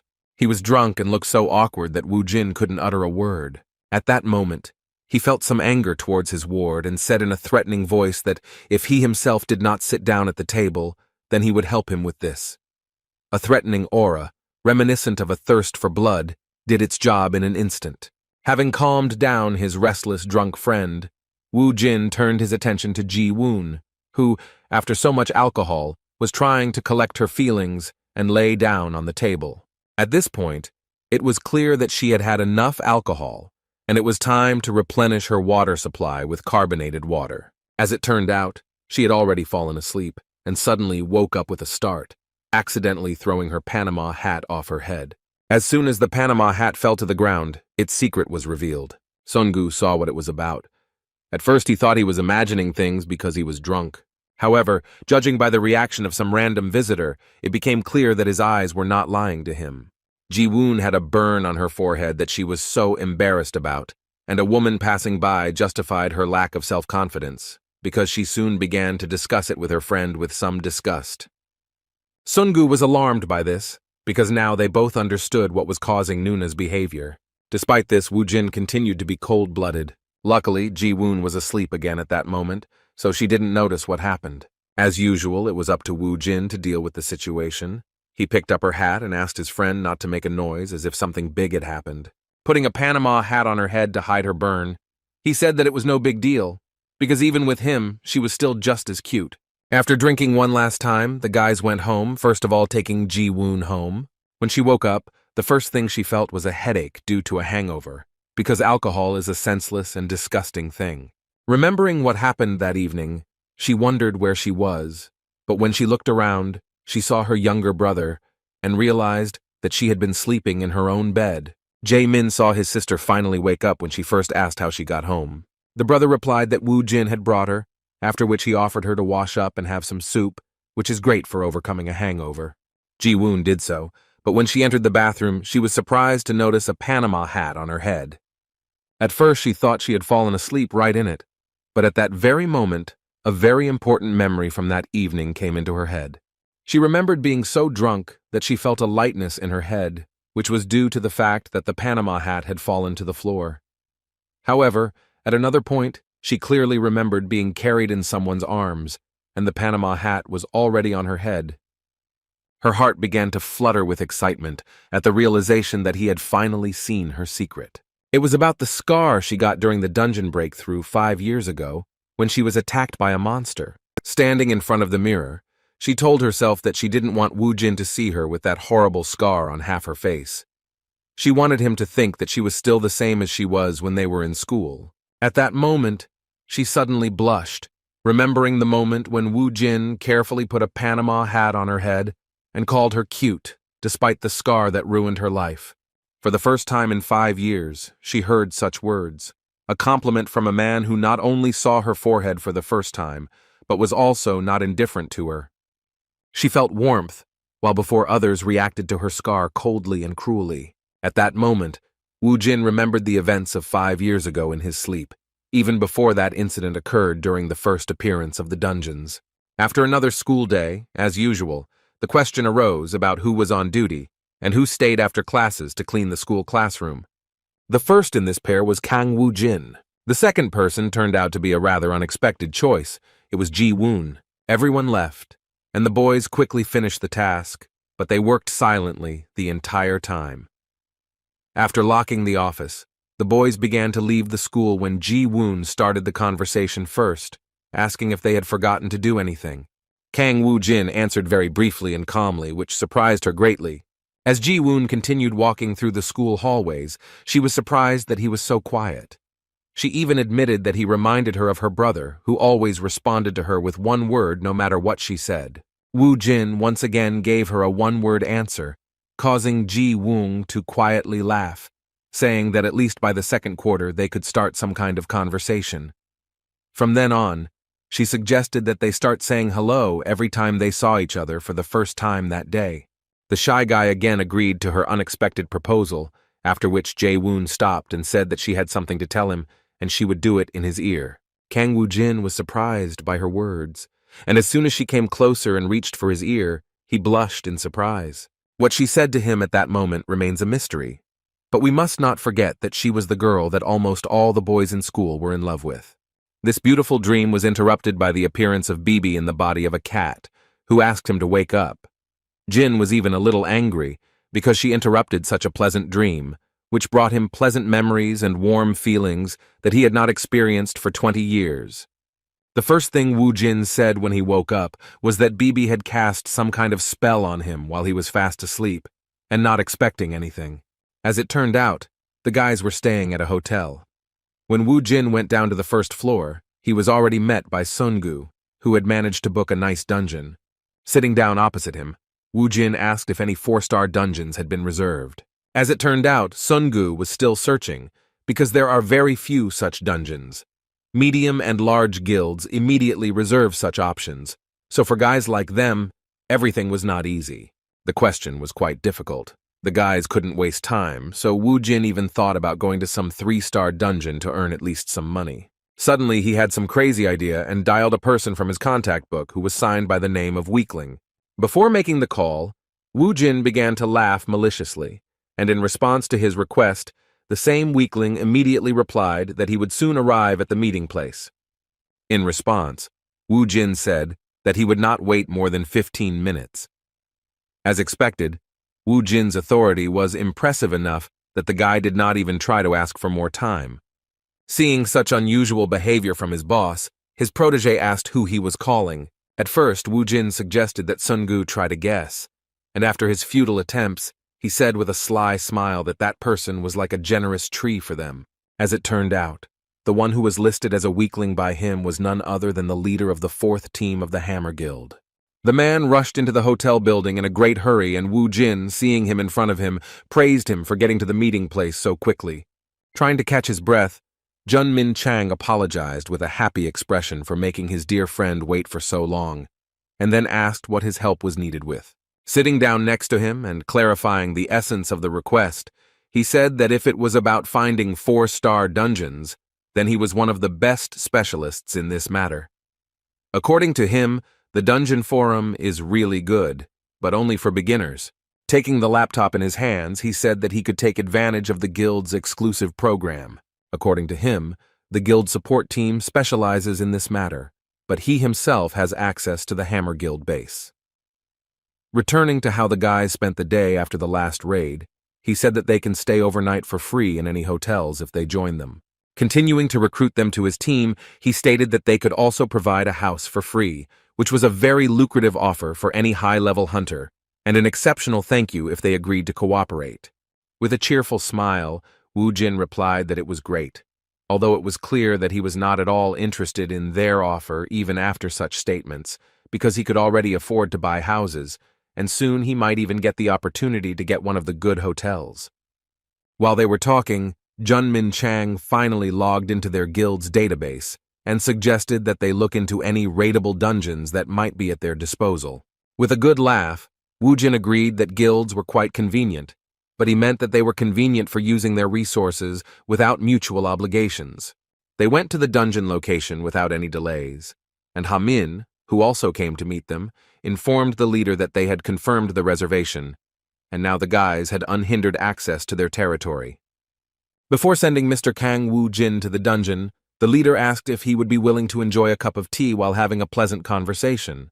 Seeing the friendly attitude of the young and promising hunter, he did not hesitate to clarify that at the same time he would be able to give them information about cooperation and, what is no less important, clarify what they could encounter inside the dungeon. Jin did not mind because it was profitable, as coming closer, an experienced recruiter from the Hammer Guild clarified that this was confidential information of their guild and that it should be awaited with special anticipation. With some awkwardness, Wu Jin played along, saying that these words warmed up his interest. Suddenly something happened that caught Songgu's attention. For the first time he saw in person how the dungeon was reset. At that moment Jun Min Chang felt a certain shock from the realization that he was following this dungeon reset. He immediately shouted to his protege to quickly contact the guild. The panic of the Hammer Guild representatives continued to grow, and the people who were near the dungeon and were removing the bright glow of the barrier could unknowingly be in the danger zone. Just like Songgu, Wu Jin still didn't know what a dungeon reset was and what dangers came with it. Meanwhile, journalists appeared at the scene and began recording breaking news. Seeing all this fuss, as the military began to gather at the site, the guys understood that there was no time to go have some tea. The passage to the dungeon was closed in an instant, and according to the leader of June, this mine had already finished its work. He clarified that the point is that dungeons can be in 3 states. The first state is the mine, the most common state of the dungeon, which is usually worked with by beginners. The second state is 0, as is the case with this dungeon. The last one is a breakout, a worst-case scenario in which monsters break out of the dungeon and enter the outside world, destroying everything in their path. The dungeons the boys had entered earlier were definitely mines. In essence, mines are dungeons that have already been cleared, and where ordinary monsters that do not pose a particular danger to hunters were then summoned. These places attract the awakened because they can safely mine valuable resources such as bloodstones. According to Jun Min Chang, the mines exist for about 3 months. But when this stage comes to an end, a reset occurs, and a new dungeon appears. They saw the entrance of the 6th station of Seoul University reset, which is the second stage of the dungeon's progress. The information that made Wu Jin think was the leader's words that now many guilds would want to get there first. Hearing this, Wu Jin asked if this meant that this dungeon now had no owner. With a cheerful tone, Mr. Jun replied that it did, in other words, it was waiting for a new owner. A moment later, he was no longer laughing, because he realized why Wu Jin asked this question. With some excitement, he decided to make sure that Wu Jin had not gone crazy once again and was not planning to try to cleanse him. When the madman answered if there was any problem with that, Junmin Chang shouted in panic that they couldn't go on a Thai crazy raid because the monsters in the first raid were much more dangerous than normal monsters. The leader of the fourth team tried to convince him that the guild should take care of it, but Kang Woo-jin took his words as an attempt to convince him that the dungeon should not go to him, but to the Hammer Guild. Mr. Jun tried to convince him that he did not mean that. Such attempts were futile, and he understood this perfectly well. So he nevertheless admitted that the charter of the Hunters Association did not prohibit him from accessing the new dungeon, but he would only be able to enter after measuring the energy, because this dungeon was high level. It was a lucky coincidence that the Hunter Association team had just arrived at the scene and began measuring the energy that the dungeon emitted during the reset. This was necessary in order to assign the dungeon a class from 1 to 6 stars. To enter a 4-star dungeon, you must officially have at least a C rank, while 5 stars require a B rank. A-ranked attack squads are the only forces that have the right to enter 6-star dungeons.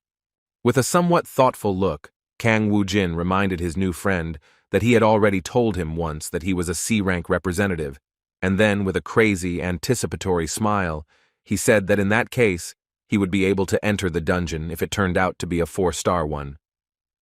Due to a major misfortune, this dungeon turned out to be a 5-star dungeon after the reset, causing Kang Woo-jin to lose the opportunity to visit it. Hearing this, Mr. Jun felt a certain relief and admitted with a smile that he was glad that at least this would be what would make him give up this idea. A moment later, the boys were distracted by the sudden noise of a crowd of onlookers. They were delighted by the Cinnabar squad, which was nearby, and arrived at the location of the Zero dungeon without delay. Now it has become clear that this dungeon will go to the Hwarang Guild. Noticing the leader of the team from the Hwarang Guild, the necromancer immediately remembered who she was. It was that crazy girl who dared to step on his face. By showing up in front of him, even if it wasn't on purpose, Lee Yoon-hee made a serious mistake, because Kang Woo-jin doesn't forget grievances. Woo-jin took action, suddenly walking towards Team Cinnabar and feigning excitement, saying that he couldn't believe that an A-rank awakened would arrive at the scene so quickly. His words about clearing this dungeon without any problems were mockery. Despite her high status, Yoon-hee, who had repeatedly dealt with punishing the impudent people who had broken into their territory, still remembered his name and immediately recognized the one who was a rare representative of necromancers. Continuing to feign delight, Woo-jin continued walking towards her and complimented her that as an A-rank hunter, her equipment was simply amazing. In response, the cheeky girl said that he didn't belong there because a 5-star dungeon wasn't for weaklings. She suggested that he stop being rude and hide before more problems appeared in his life. Woo-jin took her words with a sly smile. Everything was according to his plan. He continued to pester her and came even closer, telling her that she shouldn't be so angry because he just wanted to look at her incredible equipment, which he couldn't even dream of. Saying that nothing bad would happen to the equipment if he touched it once, he pulled his hand towards Yoon-hee's shoulder.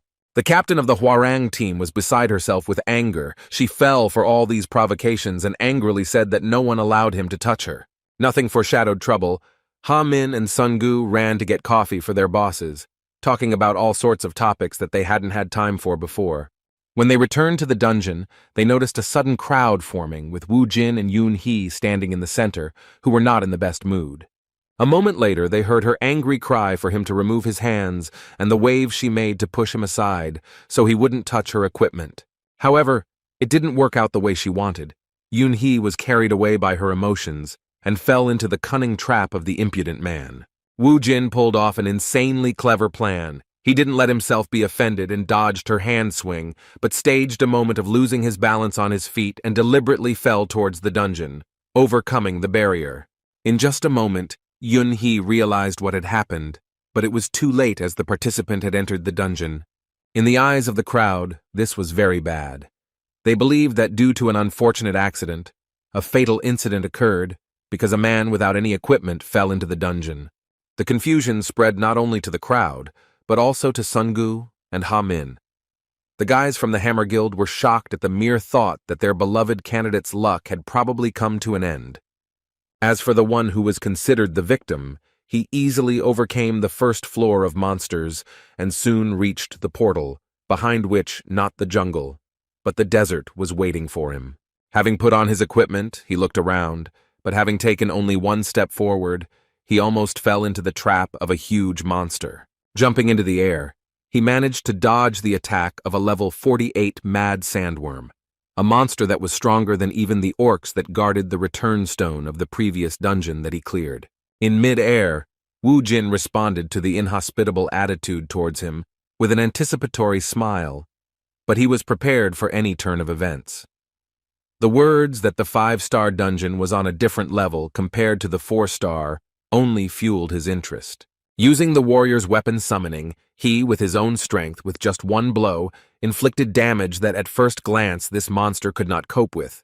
Looking at the seemingly defeated enemy, Wu Jin smugly said that even so, it was still an ordinary monster. However, as it turned out, the huge sandworm was not destroyed, and its weapon was immobilized due to it being stuck between the folds of this monster. Looking up, he saw that the sandworm was about to strike back. This moment threw the necromancer into a bit of confusion, as it had been a long time since he had encountered a situation in which he had underestimated his opponent. Having freed his weapon from the grip of the worm, he realized in an instant that all this time he had been surrounded by these worms. This was no joke, as they quickly made a real cage out of their bodies, pointing their deadly teeth in his direction. However, even in a closed, hopeless situation, he managed to deal them a fatal blow, using the full power of his weapon in slashing blows. By cutting down level 48 monsters like Tofu, he demonstrated the power of the warrior's special weapon form, the level 20 spear. Fortunately, he had raised his level by clearing out the orcs. Otherwise, there would have been big problems in such an unfair battle. Not even a few seconds had passed before some huge round stones began rushing towards him. That's what one might think when first looking at these monsters, which turned out to be desert beetles. Their number and the density of their attacks made him realize that he would have a hard time in this dungeon if he yawned instead of being on guard all the time. Grabbing his spear, he threw it at one of the monsters from a safe distance. Just as he had dealt significant damage with this attack, one of the desert beetles collapsed with a huge noise. The sudden explosion of this monster's body raised many questions in his mind, as he had never encountered such a monster before. As it turned out, the destruction of the desert beetle caused an explosion with the release of a large amount of energy, similar to explosives, as well as the spread of toxic smoke. It became obvious that fighting these monsters at close range without proper equipment was tantamount to suicide. He was surrounded and forced to react as quickly as possible, so in an instant, he built a bone wall from the corpses of the monsters, creating a barrier that saved him from colliding with the monsters. The bone wall did indeed protect him from the blast, but the surprise attack was still very dangerous. After getting out, Wu Jin grabbed his head due to the large amount of damage he had received due to this attack. Without wasting any time, he used the spatial technique to replenish his mana reserves, and also used the medicinal potion and antidote. After regaining his strength, Kong Wu Jin said with a serious attitude that he now had no doubt that the 5-star dungeon was on a completely different level. To add to his words, it's worth mentioning that what makes it even more difficult is the fact that he is the first one to enter it after the previous dungeon was reset, making it even more difficult due to the advanced level of the monsters. Outside, panic continued. People's opinions were divided, and most were inclined to believe that Kong Wu Jin had somehow managed to find a safe place where he was waiting in terror for his death, avoiding encounters with monsters. This infuriated the Yunhee fighters, because they thought he was just chilling out there. Watching all this and the stupid conclusions of some fools from the Hwarang Guild, a close friend of Wu Jin could not stand it and shouted that his Hunim was not chilling there, but was capturing the dungeon. In response, the Hwarang representative mockingly said that C rank was useless there. He continued to escalate the situation by saying that Wu Jin was probably hiding somewhere to delay the moment of his helpless death. Seeing that Sun Gu was on the verge of starting a fight, Mr. Jun intervened in the conversation and suggested that he believe and wait, not looking at the fools. Sun Gu listened to this wise advice and stepped aside, folding his hands in front of him and resigning himself to the situation where they were considered crazy, just like his Hyungnim. Trying to somehow distract himself from his latest worries, Jun Min Chang approached the incredible necromancer's protege, and with sincere curiosity, asked if he really thought that Wu Jin would be able to clear even such a dungeon on his own. Sungu answered without hesitation that it was out of the question, and that his incredible Hyungnim would definitely return alive. His answer seemed like some kind of childish romanticization of a terribly dangerous situation, but Jun restrained his reaction and took the opportunity to ask if he could tell him what skills his boss had that could give him an advantage in such a situation. Even though he was angry and emotional, Songgu did not follow Mr. Jun's lead and shook his head firmly, saying that he would not tell them anything. In the eyes of the guys from the Hammer Guild, he was truly stubborn, because until then he had not said anything important. They were surprised by how loyal he was. It even made them truly respect him. On the other hand, although such information was valuable, it did not change the fact that if everything ended sadly, it would all lose any meaning. However, the mere thought of Woo Jin surviving left Mr. Jun in a daze. Knowing that this would mean that there was an 11th A rank in South Korea made him tremble with curiosity about the identity of this young man. Meanwhile, Woo Jin continued to fight. The constant, non-stop battles that would have exhausted any fighter began to bear fruit. The fighting was still hard, but in this short period of time, he managed to significantly improve his characteristics and even reached level. The levels continued to rise even as he fought not only with his own strength, but also using the skeleton army as support on the flanks. Having defeated another wave of monsters of a fairly high level, he already felt a huge difference in his strength, and there was only one level left to reach the next summoning of a demonic familiar. While examining the area, he was surprised that this desert was so large that it was impossible to see its end or any clear change in the landscape.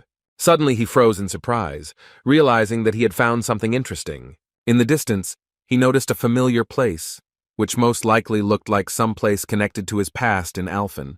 It was the abandoned village of Raglesia, and Woo Jin immediately went to this place to conduct reconnaissance, for which he used his skeletons. After examining the entire perimeter, he came to the conclusion that there was no one here. He had already begun to doubt his assumptions and decided that perhaps this village was truly abandoned. However, the next moment made it clear that he was right from the start. Suddenly, some powerful attack was aimed at him, which was rapidly approaching him. Thanks to his incredible reflexes, he managed to dodge the attack at the last moment, which easily pierced through the strongest part of the summoned skeleton that stood behind him.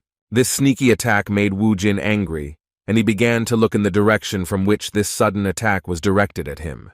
As it turned out, it was a creature familiar to him from the race of beastmen, or rather, a mixture of man and snake named Nagi. Appearing before Woo Jin, he asked who he was dealing with and why the stranger was trying to invade the temple. In response, Woo Jin surprised him with words, saying that he had already seen this place, which was the temple of Arya.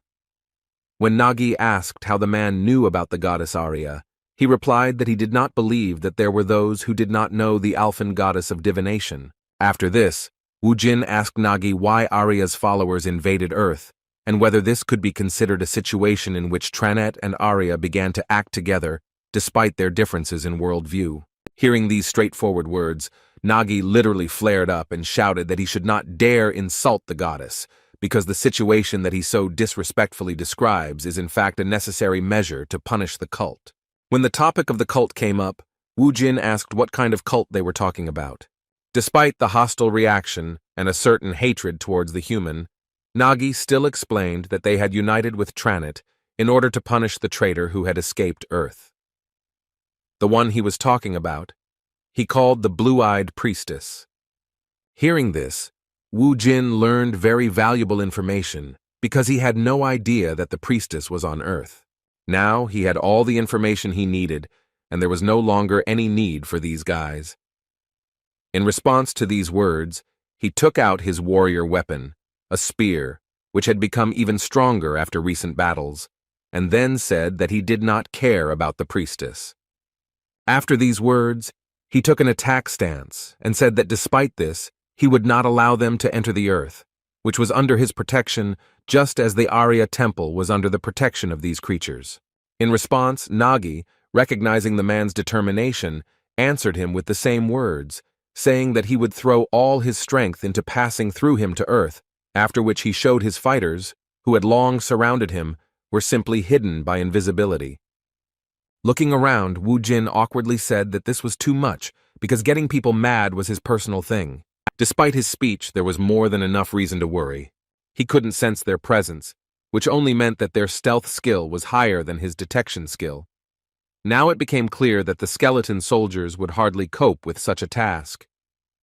To make the task a little easier, he assigned skill points to increase the skeleton summoning level to, even without turning around, he felt a noticeable change in their strength. Now they were much better armed, became stronger, and even received small but quite strong armor. Taking a step forward and preparing to fight, he acknowledged the truth he was faced with. With anticipation of the battle, he said out loud that even after this, the outcome of the battle still remains a mystery. Even so, both he and Nagi had no doubt that putting their lives on the line was the only option to move forward. The elite goblin spearmen rushed forward with a cry. The skeletons were less talkative, but the sound of bones striking each other coming from their bodies made it clear that they were no less determined in battle. Wu Jin had also already entered the battle and first assessed the strength of one of the opponents by blocking his attack. At that very moment, he became the target of another enemy attack. Having parried this blow, he removed his spear from the previous opponent, dealing him a fatal blow. The multitude of enemies with the ability to fight at a distance did not give him peace, and he was forced to watch out for all possible attacks, including unexpected magic arrows from the air. The destructive power of these Alphan warriors was at a level to be reckoned with. They had no shame in attacking him from behind to achieve their goal, which made them very dangerous enemies. He had no other choice but to protect himself from enemies with long-range techniques. Using bone spears, Wu Jin immediately launched a counterattack, but it was unsuccessful due to the enemy taking cover behind a wall. The cunning orcs mocked his failures, working in the most complex manner. As soon as Wu Jin was distracted by the long-range group, one of Alphan's tailed monsters rushed at him at the same time, so he was forced to hide with the help of a bone wall, which reliably protected him from external attempts to penetrate inside. After getting outside, he sighed heavily because the enemy attacks really made him nervous. The difference in enemy levels was really significant. They took it by numbers and superiority in close combat, and they also covered each other, using the terrain features. It was very difficult to fight such enemies alone, and Bibi and the skeletons could do nothing. It seemed that at this level the skeletons could at least help somehow, but they would be destroyed faster than they could get rid of these scumbags with their combined efforts. He didn't have a chance now, so he had to resort to using one of the trump cards reserved for such moments. Meanwhile, the news channels were already covering the recent events. They were saying that more than 10 hours had passed since the incident victim, Mr. Kang, a C-rank awakened, fell into the dungeon. The news anchor also announced that the barrier had not yet disappeared and that Wu Jin was probably alive. The fact that he was still alive was called a miracle by both the anchor and most of the experts. The Hammer Guild leader, who was still monitoring the situation, said with a dissatisfied expression that Kang Wu Jin had entered there specifically to gain fame. Speaking about his ward, he decided that as soon as he returned, he would receive a serious reprimand for bragging earlier, and then almost completely giving away such a dungeon for the benefit of the Hwarang Guild for free. Meanwhile, Min Chang and his protege tried to somehow support Sun Gu, who was sitting in a bad mood, waiting for his boss. Thinking that this was so, the guys tried to support him and even brought him food so that he would not sit idle. According to them, the best time to capture a 5-star dungeon is 12 hours, so they can't guess how long they'll have to wait. In turn, Sung Gu, with a devastated look, replied that his young Neem must be having a hard time, because collecting all the trophies alone is no fairy tale. Looking at the cooling food, he tried to find some peace in this situation. With tears in his eyes, he accepted the offer of a snack to somehow shorten the time spent waiting for his boss to return. Meanwhile, the situation inside the temple became really tense. Despite a desperate battle, Wu Jin's side was defeated, and their vile enemy forced him to his knees before him, mockingly asking if he really intended to crush the temple with such a weak force. Without raising his head, Wu Jin replied with a laugh that he didn't believe that the 5-star dungeon really irritated him. Considering his self-confident speech as a bluff, Nagi asked with a sly smile why his defeated opponent continued to bluff. He went berserk the moment he heard Wu Jin's cheerful reply that his behavior was not delusional at all. As it turned out, he fought until the very end just to increase his level and get a new familiar from the sealed Devil Stone. As he removed the seal, he caused a bright, blinding color to appear, causing his enemies to become worried at the sudden and incomprehensible turn of events. Within a moment, the demon was summoned and the surface began to tremble. The reason for this behavior of the surface was the appearance of a demon that began to break through the earth. Seeing the stone monster in front of him, Nagi began to panic, shouting that Wu Jin was a real scumbag. When his old comrade appeared next to him, the necromancer said with a sly smile that he was glad to meet them. His servant, who lifted him up on his body, became his reliable help, throwing the enemy aside. The demon incarnated into a golem, using the environment made of sand. Sweeping away everything in its path, the golem began to move forward, rapidly reducing the number of opponents.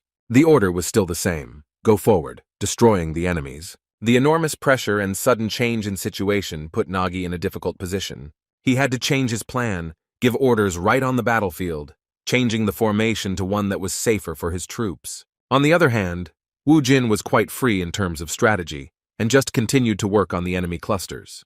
The power of his sand golem was far superior to that of the enemy, and gave them no chance of survival, even despite their well-coordinated teamwork. Rushing forward with spears in their hands, the spearmen were doomed to certain death. While fighting for their leader, they lost their lives as the balance of power suddenly shifted towards Wu Jin.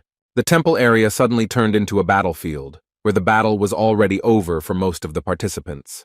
Nagi was in despair. He was incredibly angry at the realization that his incredible warriors had been defeated by the enemy's ace in the hole. He couldn't stand the fact that some man was mocking his unit, asking how hard it was to fight in the minority. Burning with rage, he clenched his teeth and said that he would destroy him along with his arrogance. After these words, Nagi began to angrily release his fire magic, accumulating it in his right hand for a powerful attack. In response, Wu Jin gave a command with a sly smile to change the shape of the warrior's weapon. Now in his hands was not a spear but a huge hammer, carrying great power. Using the skill, he prepared to block the opponent's strike, who furiously aimed his magic-enhanced spear at him. However, Wu Jin's cunning smile did not disappear even when he saw such a formidable force in front of him. As it turned out, his skill was to create a powerful vortex that would swallow up everything around it. By using his second trump card, he was able to easily defeat the strongest monster in this dungeon. Wiping the blood from his mouth, Nagi couldn't come to terms with what had happened. Looking at the beaten opponent, Wu Jin guessed that he couldn't get any information out of this stubborn guy because he was the boss of the dungeon. Looking down, Nagi wondered in response where someone so strong among earthlings came from. As it turned out, his anger knew no bounds and he couldn't just give up. His warrior will raged until the very end, and using the form of a snake, he rushed into the attack shouting that he would not die until he fulfilled the will of the goddess. These were his last words because just a moment later, Wu Jin destroyed him with one powerful blow of his warrior hammer. Nagi had lost his own life by talking too much, but even without that, he had little chance of seeing the next sunset. The dungeon boss had been defeated, but the people outside didn't know about it yet. While eating instant noodles, Songgu continued to think about his boss, but even in this situation, he noted that the food was quite tasty due to the fact that he was already noticeably hungry. Suddenly, he heard a tricky question about why they only took 3 servings of noodles. As it turned out, it was Wu Jin's voice, and upon hearing it, Songgu completely forgot about his delicious dinner and beamed with happiness. He started running towards his boss just as reporters started flashing their cameras at them. There was a lot of noise around, but Songgu didn't pay attention to it, because he wanted to ask his boss whether he was okay or not. Looking around, Wu Jin saw Yunhee standing next to him, and with a sly smile, noted that he didn't expect her to be waiting for him to come out of the dungeon all this time. Taking a few steps towards her, he asked why she was pushing in front of a dangerous dungeon if she knew that he could die from such a situation. As expected, Yunhee was furious once she saw that he was able to return alive after clearing the new 5th-level dungeon single-handedly. Journalists managed to capture their conversation, but it was of little importance, since the focus was on Wu Jin. Now all the media were ready to publish a new article about the fact that a new A-rank hunter had appeared in Korea. Guild leader Hammer only learned about what had happened at the end of his workday. He was just about to go home when he heard breaking news that Mr. Khan, who had fallen into the dungeon at around 11 a.m. on Friday, had miraculously returned alive. The man couldn't believe his ears. because even his wildest guesses didn't include an option in which Kang Woo-jin would return alive and well. Just a moment later, he saw on live television how one of the journalists tried to ask a few questions to the new A-rank hunter after he returned from the dungeon. Suddenly, this attempt at an interview was interrupted by Mr. Jun, who abruptly covered the camera with his hand, saying that the man who had just cleared the 5-star dungeon single-handedly was in no condition to give an interview after such a terrifying workload. A large number of flashes continued to illuminate the street, but Sungu, Min Chang, and Ha Min shielded Wu Jin from the bright light, leading him closer to the car. It was simply unbelievable. Even the heads of large organizations were shocked by what happened at the end of a normal working day.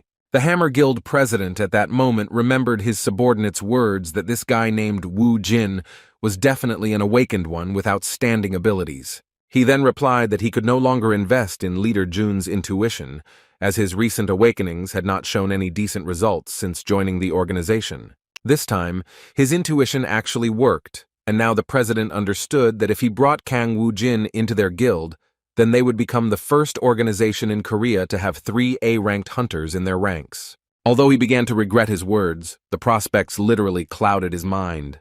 With incredible joy, he began to think that Leader Jun had already completed his task, and Kang Woo-jin was now in their hands. Meanwhile, in one of the city's establishments, a celebration of the end of the working week was taking place. The Hwarang Guild president was reporting to a certain minister, saying that their business was going smoothly, and that a large number of people were involved. The minister repeated once again that not the slightest mistake should be made, but Lee Sang-ho insisted that all preparations had already been completed. In response, the government representative said that he had complete confidence in him and was willing to leave the rest of the business to him.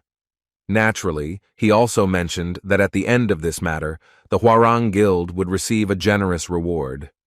At one point, Mr. Lee was distracted by a message on his phone, which shocked him to such an extent that he completely forgot about the conversation with the minister.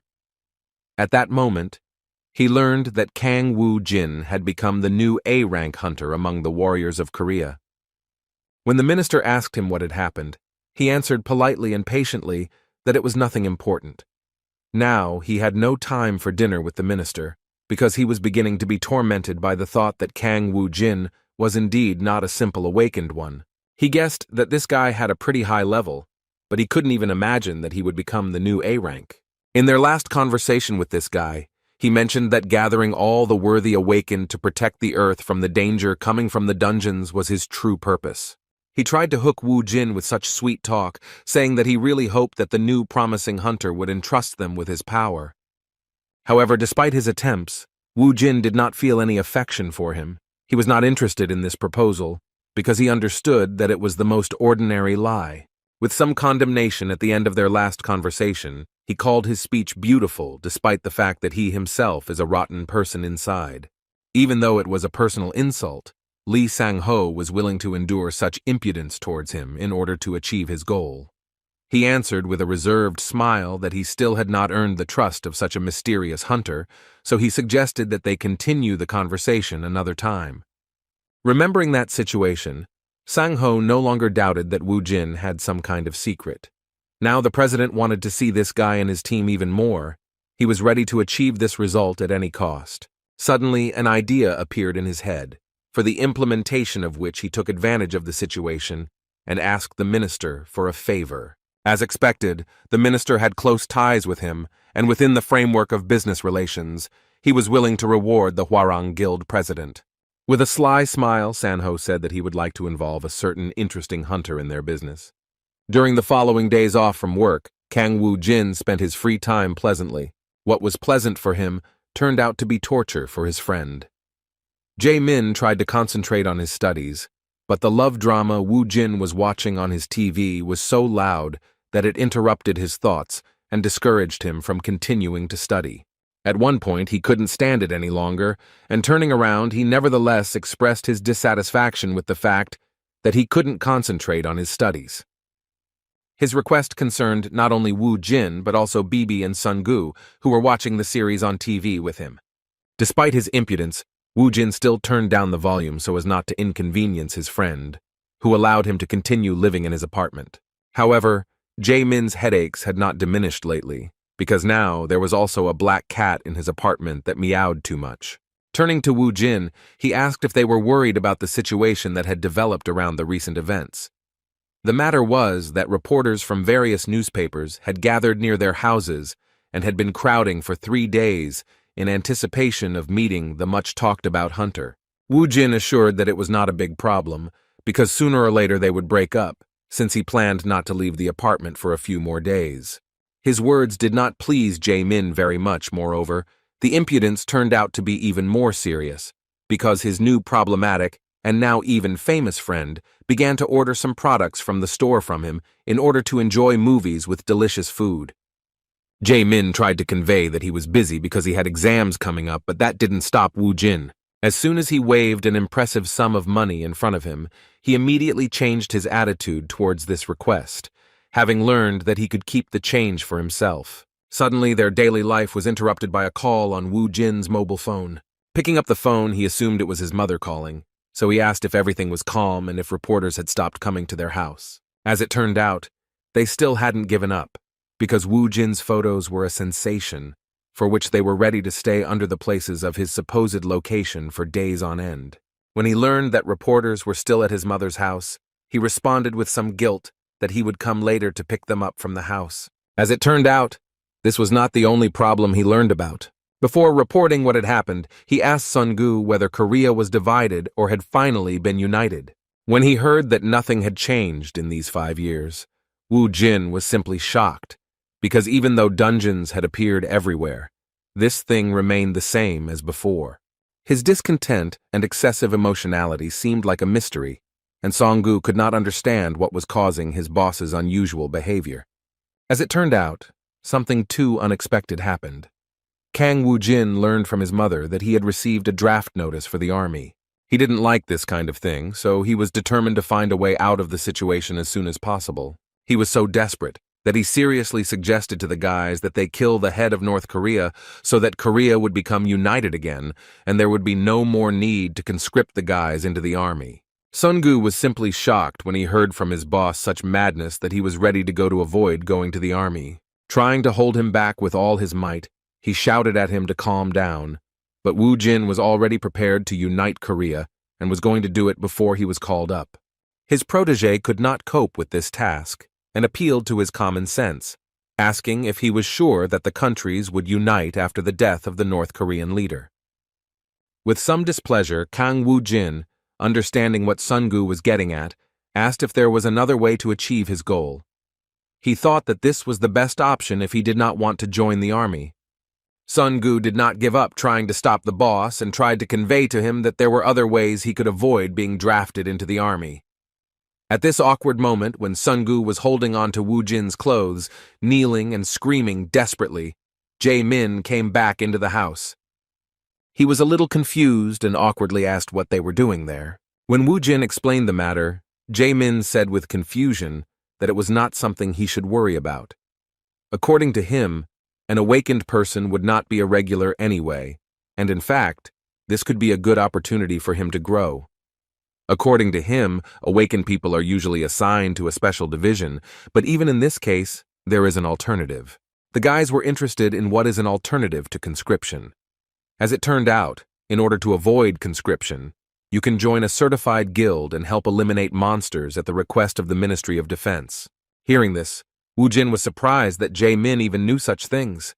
As it turned out, his friend actually wanted to join a big guild, so he studied such things. Having learned new options on how to avoid being drafted, Woo Jin looked at his protege with distrust. He put Song-gu in an awkward position and made him feel guilty for saying that he was of so little use. Meanwhile, a small celebration began in the Hammer Guild, as Ha-min came to his leader with a very happy look on his face, saying that he had done an incredible thing.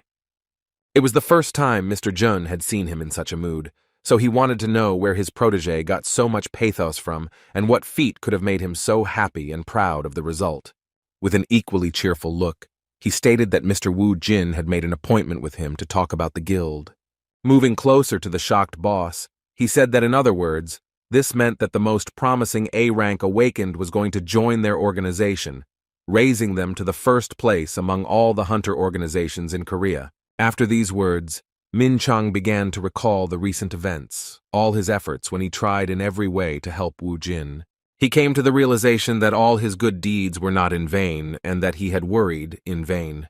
Ha Min continued to shout about how his leader had done something great again, but Min Chang tried to remain calm and proudly said that they shouldn't make a fuss about it. Straightening his jacket, he headed to the president's office to report to him about the appointment of such an important meeting for their organization. Now he had no doubt that he still had not lost his grip. A sudden knock on the guild president's large office distracted him from his work, but he was glad to see his beloved protégé, whom he had recently considered useless.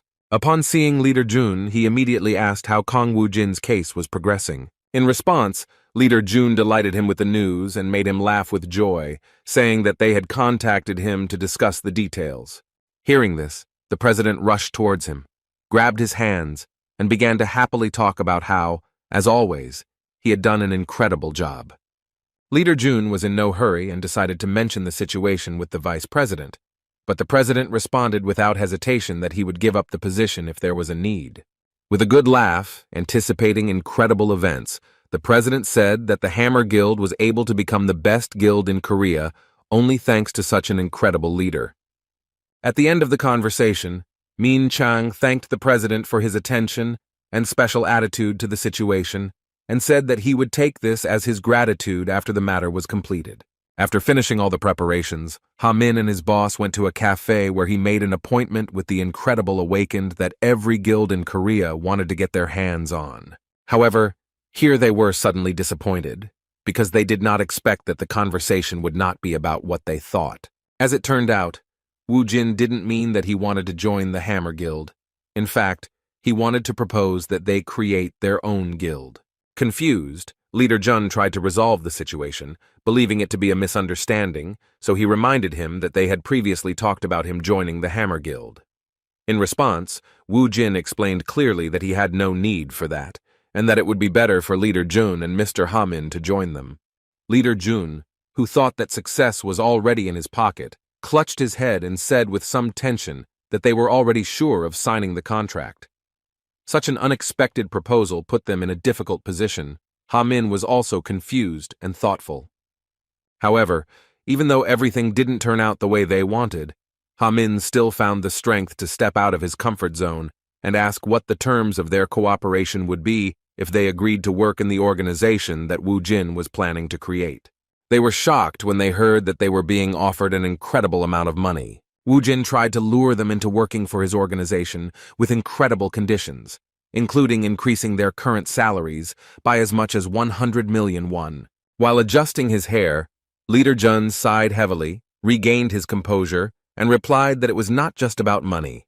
Trying to get back to the previous question, he reminded him that he was the leader of the Hammer Guild. As an ordinary person, he joined one of the best guilds and went through many difficulties to achieve such success, which makes such decisions difficult. He didn't like such radicalism, so he said once again that it wasn't just about money. In response to these arguments, Woo Jin smiled slyly, because he was prepared that it wouldn't be that easy to get them to cooperate. He folded his hands in front of him and said that he guaranteed them that their guild would be bigger than the others, including the Hammer Guild. He said with confidence that everything would be exactly as he said, and then suddenly offered them the positions of the founders of the organization.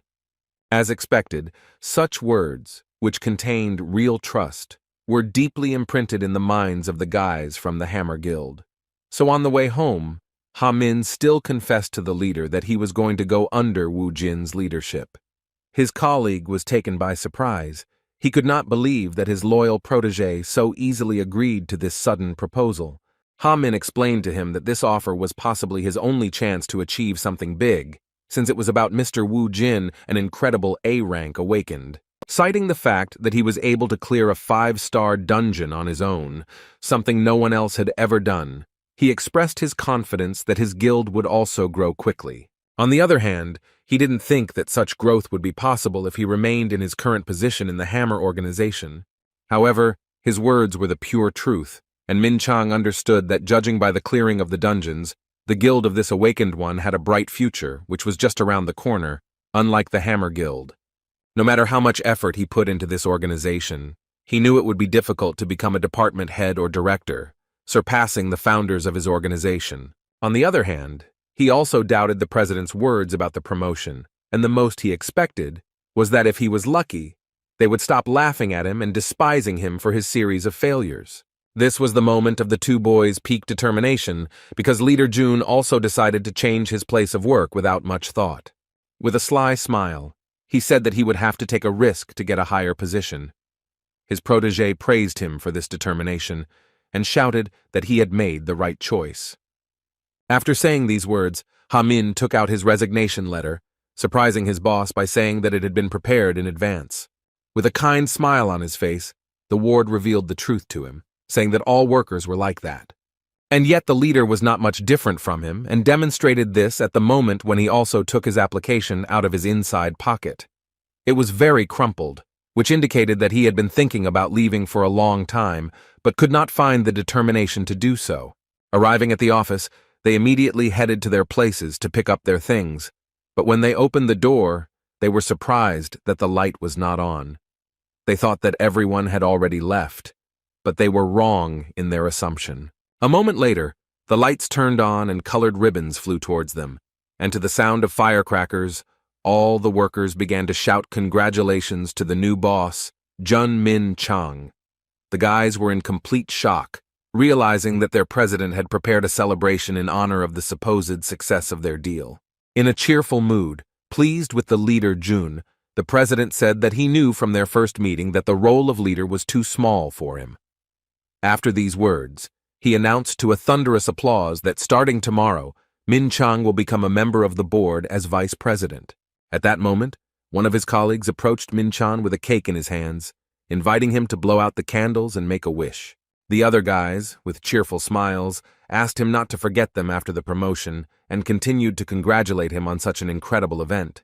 In response, Leader Jun could do nothing but laugh awkwardly and confusedly. Even despite their awkwardness, the president continued to make things worse for his subordinate, heightening the celebration by asking the staff to applaud Vice President Young-min Chang, adding that he was a genius who had completed an incredible negotiation.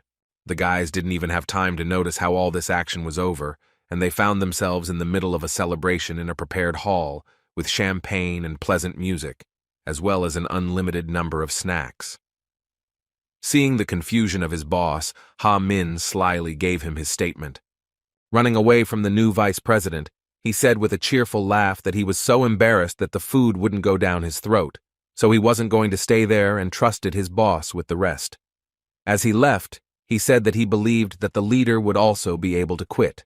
He didn't have to be bored for long, because a moment later the president pounced on him with a request not to stand there like a pillar and to follow him quickly. The situation had worsened, even though it seemed that it couldn't get any worse. Vice President Jun felt even more awkward when he learned that all the Hammer Guild employees wanted to hear the details of his feat. With cold sweat on his face, Min Chang wanted to stop the president, but the president did not listen to him and asked him not to be shy and to tell everything as it was. Seeing the new vice president stuttering and acting unsure, his boss said he should come to terms with the fact that he now bears more responsibility than ever before. Jun folded his hands in front of him and admitted to all his colleagues that he had failed and that the celebration had been in vain. The president could not comprehend what he heard at first. Just a moment later, the man he had appointed as vice president ducked low and apologized for failing to recruit Kang Woo-jin. Once the president realized what had happened, he pointed his finger at his subordinate and angrily shouted whether what he had said was really true. In response, Jun apologized, and the president, filled with anger, continued to shout that a simple apology would not suffice, threatening his protégé with dismissal. Hearing about the dismissal, Min Chang felt some relief, realizing that he would be grateful for it. The president continued to shout about how much resources had been spent on this matter and how it couldn't be compensated for with a simple apology, but Min Chang didn't listen to him at all, as he was completely absorbed in his own thoughts. He was right, because Leader Jun released the reservation of the dungeon and let Kang Woo-jin use it for free, and also paid people to hide his real rank.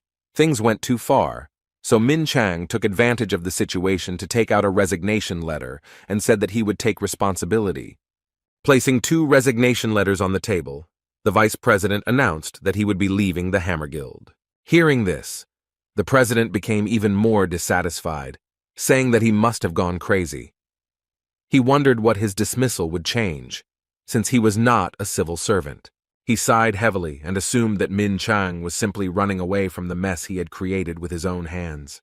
Looking down, Jun couldn't understand what else the president wanted from him, since he had already done everything he could to apologize, even resigning along with his protege.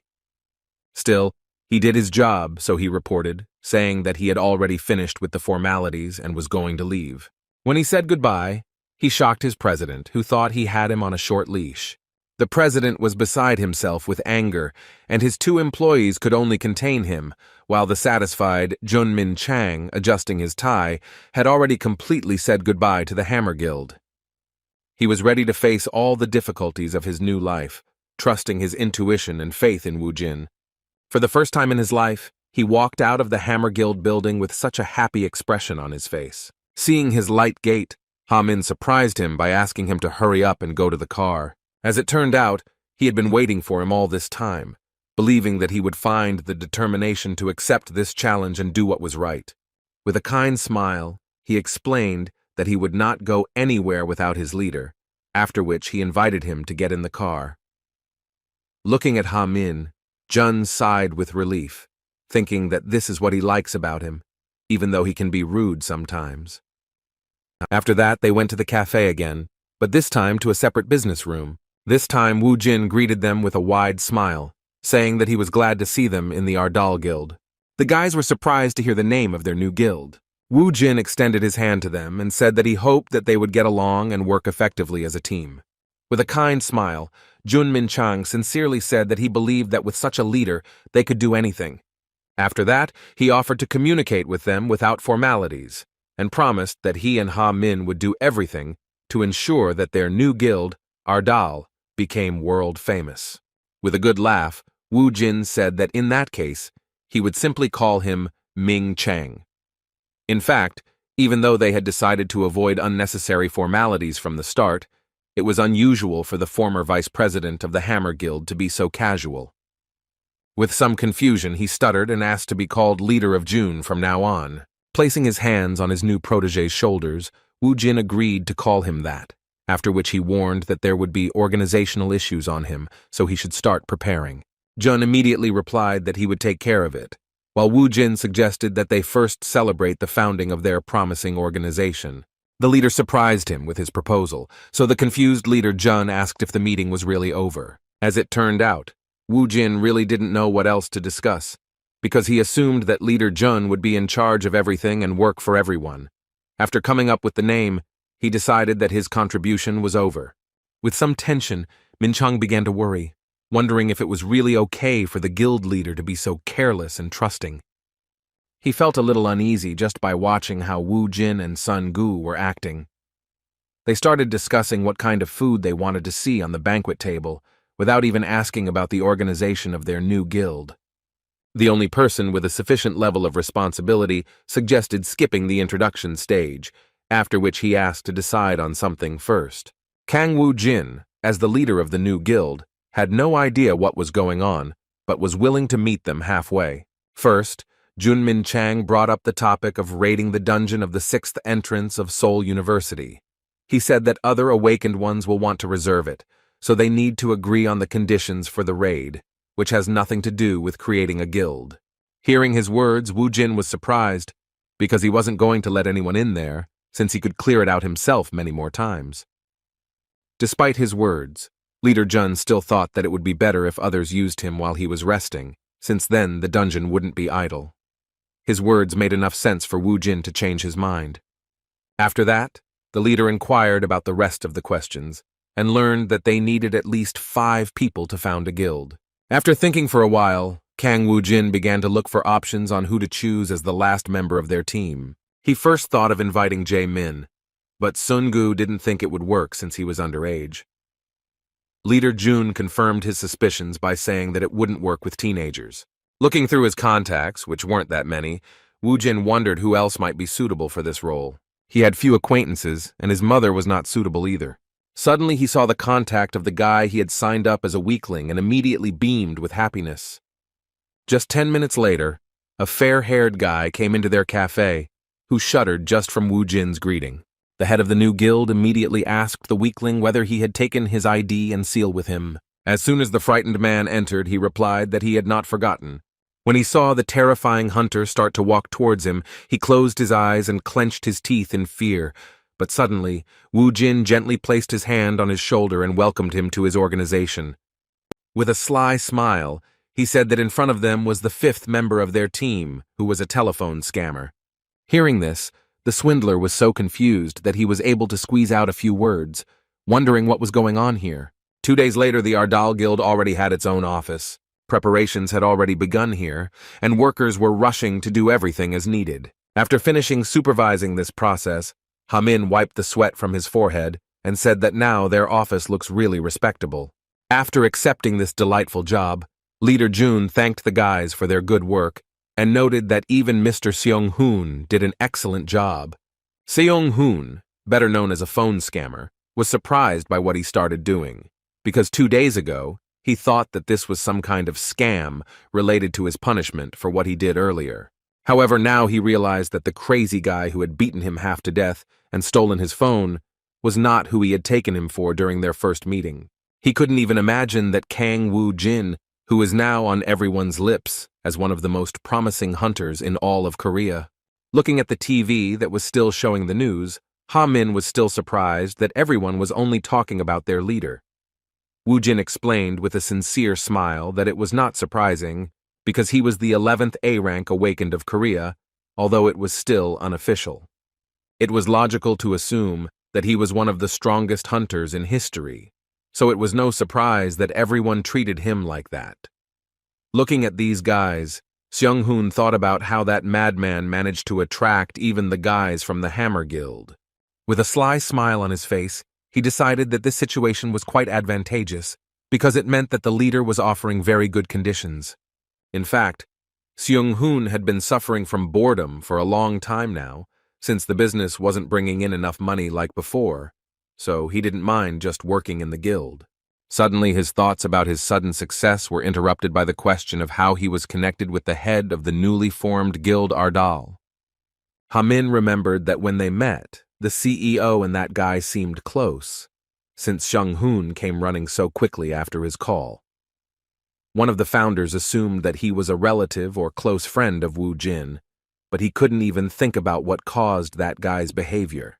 He couldn't admit that he had only rushed to that cafe so quickly because he didn't want to get beat up. He honestly didn't understand why Woo Jin had called him of all people, so he assumed that he simply regretted beating him up that day. Suddenly, their conversation was interrupted by the appearance of the head of the newly formed guild Ardal himself. Looking around, he said that it was quite good, and that he was glad that everyone had done a great job. After thanking him for his part in the job, Leader Jun asked if he had finished describing his dungeon raid. Looking back at the barely alive and exhausted Sungu, he said that this guy was the only one who had to really sweat. Seeing him in such a state, Ha Min and Jun Min Chun were simply shocked, realizing how much their leader had driven him to. Sungu decided to pass by, while the caring leader Jun reached out to him and asked if he was feeling okay. His appearance answered the question itself, and Ha Min clarified that they had a lot to write down, even if it was a successful raid on a 5-star dungeon. As soon as the chieftain's ward, who was responsible for the trophies, sat down at the table, it seemed to everyone that his soul was leaving his body. Seeing this, the worried founders decided that he should be given some kind of allowance for such hard work, and preferably that this allowance be for life. After resting a bit, Kong Woo Jin, as the head of the Ardal Guild, gathered the guys in the meeting room for the first time in order to decide what, in his words, was the most important thing at the moment. First of all, he turned to the most trusted person, the leader Jun. He was wondering what position he would take in order to do as many useful things for the guild as possible. Hearing this question, Leader Jun was a little confused because he didn't think that he would be given such freedom of choice. At first, he thought it was just irresponsibility and lack of experience of their leader. He was partly right, and Wu Jin himself explained that they had few people, so it was worth distributing responsibilities so that the work would go better. He suggested that everyone say their desired place in the guild hierarchy. Upon hearing this, everyone was shocked to realize that they had freedom of choice in what position to take. The one who was most shocked was the phone scammer Seung-hoon, because he couldn't even imagine that his life would turn upside down after being beaten by some madman whom he tried to deceive, considering him a simpleton. Everyone became silent, so Wu Jin took the initiative again and started with Leader Jun, asking what positions were usually needed first in guilds. Leader Jun immediately replied that there were two categories, awakened and ordinary workers.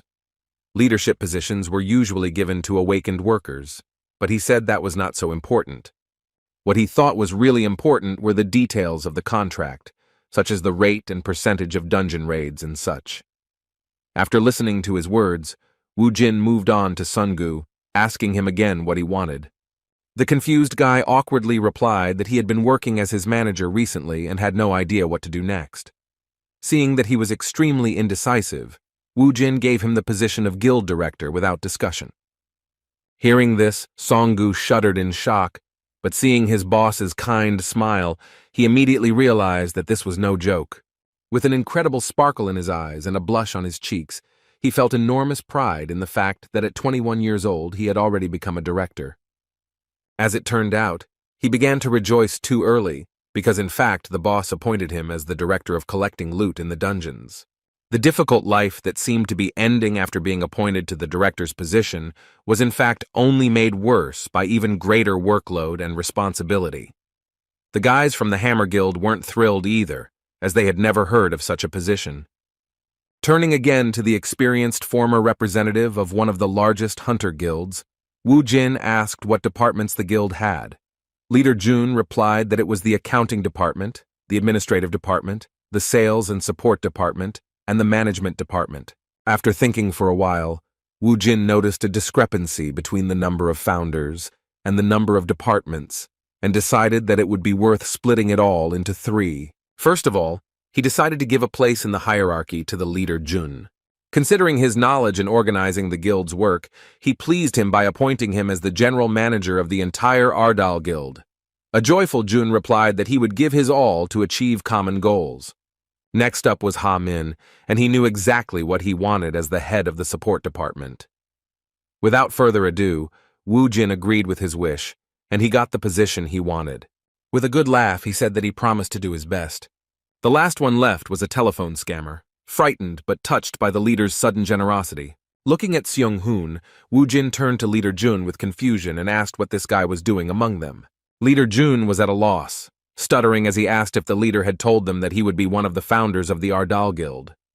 It was true that this fair-haired trickster was the fifth member of their team. In response, Wu Jin said that he just wanted to use his name. Now he couldn't do anything about it, because that guy really did become the fifth member of their guild. Seeing how Seung-hoon began to panic, the guys thought about what they should do with the last participant in the meeting. With a sly smile, Wu Jin came up with a pretty good plan. He folded his hands in front of him and said that since this bastard was here, then he should be given a proper job. What his decision turned out to be is still unknown, but there is no doubt that it was quite insidious. Returning to more pressing matters, Leader Jun, who became the guild's general manager, inquired about hiring new employees. The boss didn't understand why he needed new employees, which greatly puzzled his protege. Jun was forced to explain that as the guild grew, the number of awakened would increase, so they would need more workers. In response to his words, the chief handed him a summons to the army, and with a sly smile explained that in fact, he only went on raids to dodge the army. He believed that they no longer needed employees for such a task. With a shudder running through his body, Jun Minchang realized that he had been used for such a petty purpose. The reason why a madman like Wu Jin would decide to found his own guild was in his hands. It was hard for him to realize that it was because of his pride that he had never decided to join the Hammer Guild. He also felt heavy with the knowledge that if Wu Jin had chosen the easier path for him and joined the Hammer Guild, then he would have become the head of the department and would have lived happily ever after, without bothering himself with as many worries as in the newly formed Ardal Guild. Seeing the concern of his organization's general manager, Wu Jin asked why he suddenly became silent. In response, he hesitantly said that he thought they would still need a couple more workers to make all the work processes easier. Wu Jin was not against it and suggested that he take care of it without bothering the others. He shocked his protege even more by saying that now the work of the support department would be entirely in the hands of the general manager. Wu Jin's kind smile seemed like a mystery, because Junmin Chang couldn't figure out whether he really trusted him or was just dumping troublesome work on him. Meanwhile, news about Kang Wu Jin became so widespread that all smartphone users knew that he had become the 11th awakened person in South Korea. He became very popular, and Ji-woon, who was reading this news, couldn't believe that she had been drinking with such a person. Moreover, the one who was just her classmate at school turned out to be a completely different person after 5 years of his absence from the city. During their last meeting, something happened that she couldn't even imagine. The moment the Panama hat that was hiding her scar, which she found disgusting, fell off her head, Wu Jin put the Panama hat back on her head, saying that even like this, she was still cute. Just remembering that moment made her feel butterflies in her stomach, and she couldn't sit still. A blush appeared on her face, and she began to distract herself from such thoughts, telling herself that she should not think about such things. Suddenly she heard the creak of the front door. After that, she was shouted at by an angry woman who said that she was scaring people. Two friends with not very attractive appearance started yelling at her that even though she was indoors, she should still wear a hat because she was not alone. They asked her to behave appropriately, once again demonstrating the disgusting character traits of those people who did not treat her scar with understanding. By apologizing, Ji-woon once again demonstrated her patience. Even though the girls from her dorm had started to leave the room, she still heard part of their conversations about saving up some money to move out of this place because Ji-woon was constantly scaring them with his appearance. At that moment, the sweet girl felt sad again and lost hope that she could be loved, especially by such a popular person like Wu Jin. Her younger brother, Jae-min, didn't know what to do, so he decided to come visit her. He hoped that she would be surprised if he was right outside her company. The timing was just right since he had finished his exams and Wu Jin had returned to his home. He was going to have dinner and have a good time with her. His sister was a little late, but he still waited next to her at the entrance to her dorm. At that moment, he noticed two girls with an extraordinary appearance who were leaving the entrance, discussing some girl, talking about rumors that she had flirted with many guys until she got a burn on half her face. It became obvious that they were talking about Ji-woon. The last thing Jae-min heard from their conversations was that his sister used to be such a quiet person, and now guys run away as soon as they see her without a hat. Rumors like these made Jae-min feel a little sad because he couldn't do anything about it. Meanwhile, in the deserted underground of the 6th station of Seoul University, another raid was completed. Wu Jin cleared the area alone once again, and the director of treasure collection finally finished collecting valuables. After collecting everything, he turned to his Hyungnim, saying that they could finish now.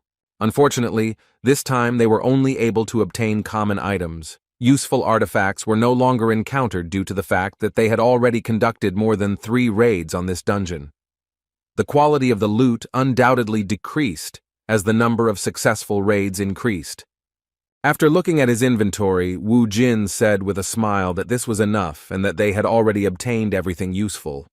After that, he collected all the loot in his inventory and used the return stone. As expected, a whole crowd of journalists was waiting for them outside. Seeing Wu Jin leave the newly cleared dungeon, they started running towards him asking how his latest successful raid went. Less than 4 hours had passed since the start of the passage, which was an absolute record even among strong teams of hunters. Suddenly, Seung-hoon broke through this crowd and congratulated the leader on his excellent work with a smile on his face. When Wu Jin asked him what he was doing there, he replied that Director Jun had asked him to take them to the office after they finished the raid. When asked where Director Jun himself was, he replied that since their guild had been approved, he had gone to the General Affairs Bureau, which is why he would return to the office a little later. Suddenly, their conversation was interrupted by some impudent journalist who, due to his rude behavior, even pushed Seung-hoon aside. After that, he began desperately asking for the opportunity to ask a couple of questions, the first of which concerned the secret of such a speed of clearing high-level dungeons. A moment later, a whole crowd of journalists ran past Seung-hoon, who were also interested in getting at least a few words from the most popular hunter at that time. Wu Jin was in a difficult situation He was back in the crowd, with all the microphones pointed at his face. The reporters were asking about the truth of the rumor that he was not accepting applications for this dungeon and when he was going to start renting it out to other hunters. Seeing all this impudence in the work of the media, Seung-hoon could not contain his anger. Suddenly, he shouted for everyone to step aside. The crowd of journalists suddenly dispersed and began to look with interest in the direction of the sales director. At this point, Seung-hoon showed his character by shouting that Mr. Kang was tired of clearing dungeons, and that giving an interview at their guild happens after the application to their address is approved. The final argument that discouraged the journalists was the threat that if they continued to pester the head of the Ardal Guild, then their organizations would be held accountable before the law. The words that he remembered all their faces and would keep this in mind when he received a request for an interview made the journalists understand the seriousness of the situation. There was no doubt that one of the founders of the Ardal Guild was definitely unhappy with this situation, which meant that it could jeopardize the possibility of interaction with one of the most unpredictable and scandalous hunter organizations in all of Korea. Seeing how effective a phone scammer could be, Woo-jin was genuinely surprised. A moment later, Seung-hoon pleased him by telling him that he should wait a little longer until he brought him the car. As the sales director ran towards the parking lot where his car was, Woo-jin continued talking to Sun-gu. He was surprised that the phone scammer was so angry about being pushed, and also asked if the strange guy had been so aggressive before. Taking advantage of the moment, Sun-gu decided to ask how his Hyun-nim knew Seung-hoon. With a sly smile, Woo-jin remembered that this was the guy who sold him the bad phone. As it turns out, the threat of being beaten works wonders. At first, Seung-hoon didn't know why he was called, but when he heard that all that was required of him was his name, his pride was hurt to such an extent that he firmly decided to make himself useful. For the sake of his goal, he had risked everything and even closed his shop, just because he had misunderstood everything. Now he had to stay in this guild at any cost, and was ready for anything, even for such blackmail, which he had scared off a crowd of journalists. Even 3 days later, the Ardal Guild continued to be at the top of all the news in the country. While in his office, Woo-jin was reading the news, and there were many interesting things among them. Many media outlets were discussing the fact that the much-talked-about Kang Woo-jin had passed the re-evaluation at the General Affairs Bureau and had officially become an A-rank hunter. No one knew what plans he and his guild had, but everyone believed that everything would be serious, because Ardal had already received approval from the General Affairs Bureau. He had many personal achievements to his credit, such as record-breaking speed in clearing dungeons and more. What Woo-jin was most interested in was the article comparing who was the strongest awakened in Korea. First of all, he was compared to Kim Kang-chul, a mysterious figure whose strength was rumored to be a hunter. When Sun-gu entered one of his offices, he asked him in surprise what he was eating. As it turned out, the jar that contained what looked like popcorn was actually overflowing with reinforcement stones that boosted a hunter's stats. Song-gu was shocked by this suggestion, saying that reinforcement stones were terribly valuable, costing around 1 billion won. He was embarrassed to ask for something like that, so Woo-jin decided to offer him a few himself to make his work easier. Sun-gu's hands, which were stretched out towards the benefactor, trembled at the mere thought of receiving such valuable stones. Hyun-nim told him that these 3 stones would increase his strength, agility, and endurance. Continuing to eat the jewels as if they were popcorn and generally petty expenses, Woo-jin asked his protege not to worry about it, and to do everything in order to improve his own characteristics. He himself looked at it from the practical point of view, because Sun-gu needed to become stronger to carry more things, and become faster to collect them faster. Of course, he also needed good stamina to work even harder for the benefit of their guild. At that moment, Jae-min suddenly came to visit them, and from the very beginning it was noticeable that he was not in a very good mood. Seeing his sad comrade in front of him, Woo-jin wondered what was wrong with him. A moment later, Jae-min said that he wanted to talk to him about something important and personal. He asked to give him a few minutes, and Woo-jin didn't mind. Half an hour later, Sun-gu visited his boss again, who was in his office. The first thing he asked was why Jae-min left so quickly. Upon learning that he had indeed returned home, Song-gu asked what had happened to make him look so serious and depressed at the same time. While choosing a suitable shirt, Woo Jin replied that it was a long story, something like a brother's love for a sister. These words seemed like a riddle. The boss continued that he needed to go out for a short walk. When Sungu asked him where he was going, he replied that he wanted to meet Ji-won. He also suggested that his protege take advantage of the moment of calm and leave work a little early. Hearing that the boss was going out with a girl, Sungu shouted in surprise that it was a real date. At that moment, Seung-hoon walked down the hallway and managed to hear such a mention. While doing all sorts of petty office work, like watering flowers, he decided that he finally had a serious task, a chance to show himself from his best side. He decided to act openly, so he immediately entered his boss's office. With a sly smile, he said that hiring him was an excellent decision. Hearing such a sudden speech, Woo Jin tried to find out what he was talking about and what had suddenly interested him in the conversation. Without mentioning that he heard about his boss's date, Seung-hoon said that they should trust him because he was a real expert in this. As a result, the guys went shopping in one of the rather premium stores, despite the fact that the clothes in this place looked rather primitive. Looking around, Sungu, who was in such a place for the first time, was surprised to ask if this was really the same Korea in which he lived. They were in the VIP room of this store. The guys couldn't even imagine that there was such a place in the shopping center where the customer is given special attention. 3 consultants worked with Woo Jin at the same time, taking his body measurements to select the perfect clothes. Sun Hong seemed like the 4th consultant, as he tried his best to get to the guild leader by offering him various options for formal suits. Woo Jin, who was the center of attention, still didn't understand what all the fuss was about. An hour earlier, he learned that Seung-hoon was interested in helping him with the walk. Then he said that there are many ways to win a girl over, but among them it is worth paying attention to the most effective ones. According to him, the most important thing is sincerity and the first impression. After that, he asked the kids to just do as he said and dragged them along with him on a shopping trip to the mall. Woo Jin still didn't fully understand what the phone scammer wanted from him. Winking back, Seung-hoon then said that wearing the right clothes is the first step to a girl's heart. Although the guild leader didn't take it as seriously as his charges, he still wasn't against it, thinking that sometimes it wouldn't hurt to buy something stylish and new. When he showed up in front of the guys in his new clothes, a crisp black suit with a dark blue shirt, the consultants could barely contain their delight, and the more sincere Seung-hoon and Sun-gi said that he really did look great. With a kind smile, the far-from modest guy asked the guys to be quiet, realizing that their reaction was indeed genuine. Seung-hoon, who had been following him closely, once again suggested that he improve his appearance. This time he said that a suit and a watch would complete the look. Putting the watch on his hand, the leader began to walk towards the exit, but Seung-hoon asked him to take something else important. As it turned out, it was a plan to have fun in the area where his boss was going to meet a girl. When his subordinate asked him to just follow his plan, Woo Jin realized that he had been misunderstood.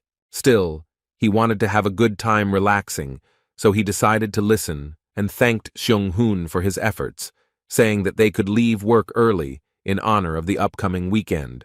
Sun Hong was very happy with the result of his efforts, so he finally wished the leader good luck, shouting that he would succeed. As soon as he left, Song-gu fell onto the sofa in relief and said that now they could finally rest. As it turned out, this was not the end, because according to Seung-hoon, he still had one more tricky business left to do for the good of his leader. After that, he said a phrase about how every time he tries to bring people together, they inevitably become couples for life. Sun Hong was determined from start to finish, and even openly admitted that he was going to help the leader with his love. Hearing this, Sungu was at a loss, because he had just heard from his boss that he just wanted to go for a walk. He couldn't believe that Hyun Nim was actually going to meet her, and Seung-hoon only confirmed these words, although he himself was only relying on guesses related to part of the conversation he overheard. The sales director glanced at his watch and said that time was short and he had a lot to prepare. He then headed towards the exit, wishing the director good luck with collecting trophies and a good weekend. In just an instant, Seung-hoon disappeared, and Sungu was left alone, without receiving answers to all his sudden questions. Despite how desperately his colleague tried to help the leader, he doubted that Hyun Nim was going to confess his love since he was telling him about some kind of medicine or something like that. Meanwhile, Ji-woon finished another workday and returned to the dormitory of Daesan Company. She was sad as usual, thinking that another day was torture, which she successfully overcame again.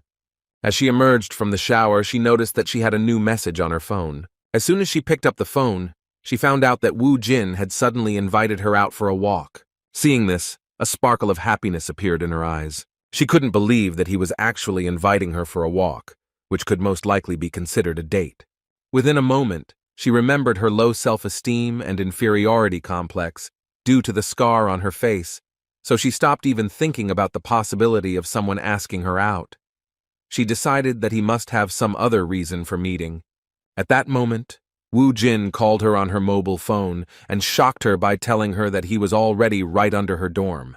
Coming to the window, she made sure that he had really come. She was simply shocked when she saw how he prepared for their walk. For the first time in her life, she saw him like this, in a smart formal suit that was perfect for a date, not an ordinary walk. After a few minutes of walking, Ji-woon finally decided to ask him why he wanted to meet. She was wondering why he was in such a hurry and why he had suddenly asked her to go downtown with him. Woo Jin surprised her with his answer, saying that he didn't have anything special in mind, because he just wanted to give her something and go on a date with her. Hearing about the date, Ji-woon was very confused, but after a moment she felt warmth and a blush appeared on her face again. Looking at Woo Jin, who had become incredibly famous, she wondered if he really liked her. She found the situation extremely unusual, due to the fact that she was worried about her appearance. Moreover, she was surprised that he had prepared so well by choosing a suit. She didn't know how to act in this situation, because she hadn't even prepared herself by choosing the right clothes. Woo Jin was trying his best not to make her worry, so he took full responsibility for the date and suggested going to a movie while it was still too early for dinner. Suddenly, a man bumped into her shoulder and immediately apologized. At that moment, Woo Jin noticed that she was very worried about whether her cap had fallen off her head. Seeing her excitement, he immediately remembered what the problem was. He couldn't forget how she felt about her burn and how insecure she became because of the scar on her face. She was afraid of people's judgment, so Woo Jin asked her if it was true that she cared so much about what others thought. Her silence spoke for itself. She could not behave differently, realizing that people were uncomfortable seeing her open face. At that moment, Woo Jin once again demonstrated that he was a real man who could solve problems. He grabbed her hand and hurriedly led her into an alley with small market stalls. The products that interested him made Ji-woon feel at a loss just by looking at them. Taking one of the masks from the counter, Woo Jin held it out to the confused and unsure girl. With a kind smile, he made it clear that this masquerade did not concern only her. Having bought these masks and put them on their faces, the boys caused a lot of joy among those around them. They walked around in them in broad daylight, and it looked quite funny. Some thought it was crazy, but no one could argue that they looked good. At first, people assumed that it was some kind of holiday, but later there were even thoughts that they were celebrities. Ji-woon still felt a little awkward, and didn't know if they would really be walking around wearing these masks. It was the first time in 5 years that she had received so much attention because of her appearance, but people's reactions were quite pleasant. In response to her question, Woo Jin asked what she was talking about. He thought that she wanted to exchange masks with him. He caught her off guard, and Ji-woon answered a little confused that this was not the problem at all. Hearing her words, Woo Jin decided that in that case there were no problems, and then suggested that they go on further, since they were already late for the movie. His care and ease became what awakened feelings in the girl who had long since lost love for herself. The movie they came to see was a romantic film about the love between 2 high school students. While in the cinema, they sat without masks, and Ji-woon felt quite comfortable. As it turned out, the 2 of them were the only ones in the room. Looking around and looking at the calm Woo Jin, Ji-woon didn't understand what was going on, because it was said earlier that all the tickets were already sold out. Woo Jin didn't show it, but she knew that he was probably involved in the fact that they were the only 2 here. As it turned out, half an hour ago, when they came to the cinema, they were told that all the tickets had already been sold out. Woo Jin felt a little awkward. Ji-woon tried to calm him down, saying that they didn't have to watch the movie, they could have a good time without it. Guildmaster Ardal agreed with her words, saying that they really didn't have much of a choice.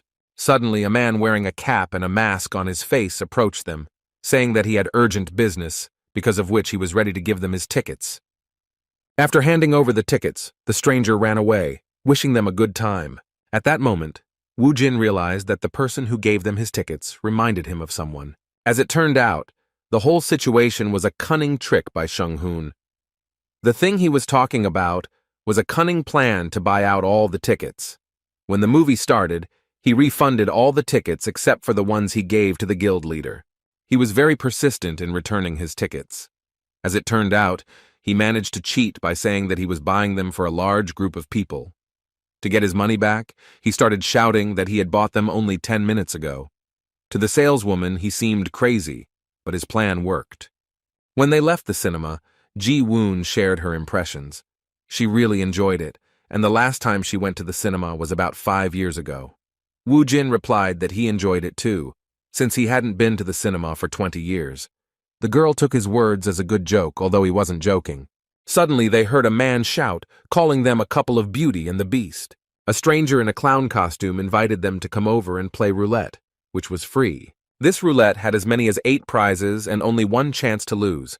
According to the stranger, such an opportunity will not present itself again because the chance of winning is as much as 90%. Looking at Ji-woon, Wu Jin asked if they should try it with some distrust towards the proposal. She was not ready to take responsibility for the decision, saying that she was very bad at such things. With nothing to lose, Ji-woon tried her luck, but the roulette wheel stopped at a loss. In response, the stranger suggested not to be upset and asked the monster to try his luck, because it would be nice to give a gift to his girlfriend during a date. Wu Jin didn't refuse, even though he didn't really believe that this was a good idea. He started spinning the roulette wheel with the thought that unless he was cursed or something, then he was unlikely to lose either. It seemed that he had also lost, but at the last moment, the stranger quietly caught the roulette wheel with his hand and moved it to prize number 8. Ji-woon was delighted that Wu Jin managed to win the prize. She never noticed the trick and happily said that it was the first time she saw someone win something like that. Scratching the back of his head, Wu Jin thought that something was wrong here. But the stranger, without wasting any time, brought congratulations for Ji-woon and gave her a prize. Now the real monster didn't even doubt what was happening. Noticing his intense gaze, the stranger decided to stop hiding.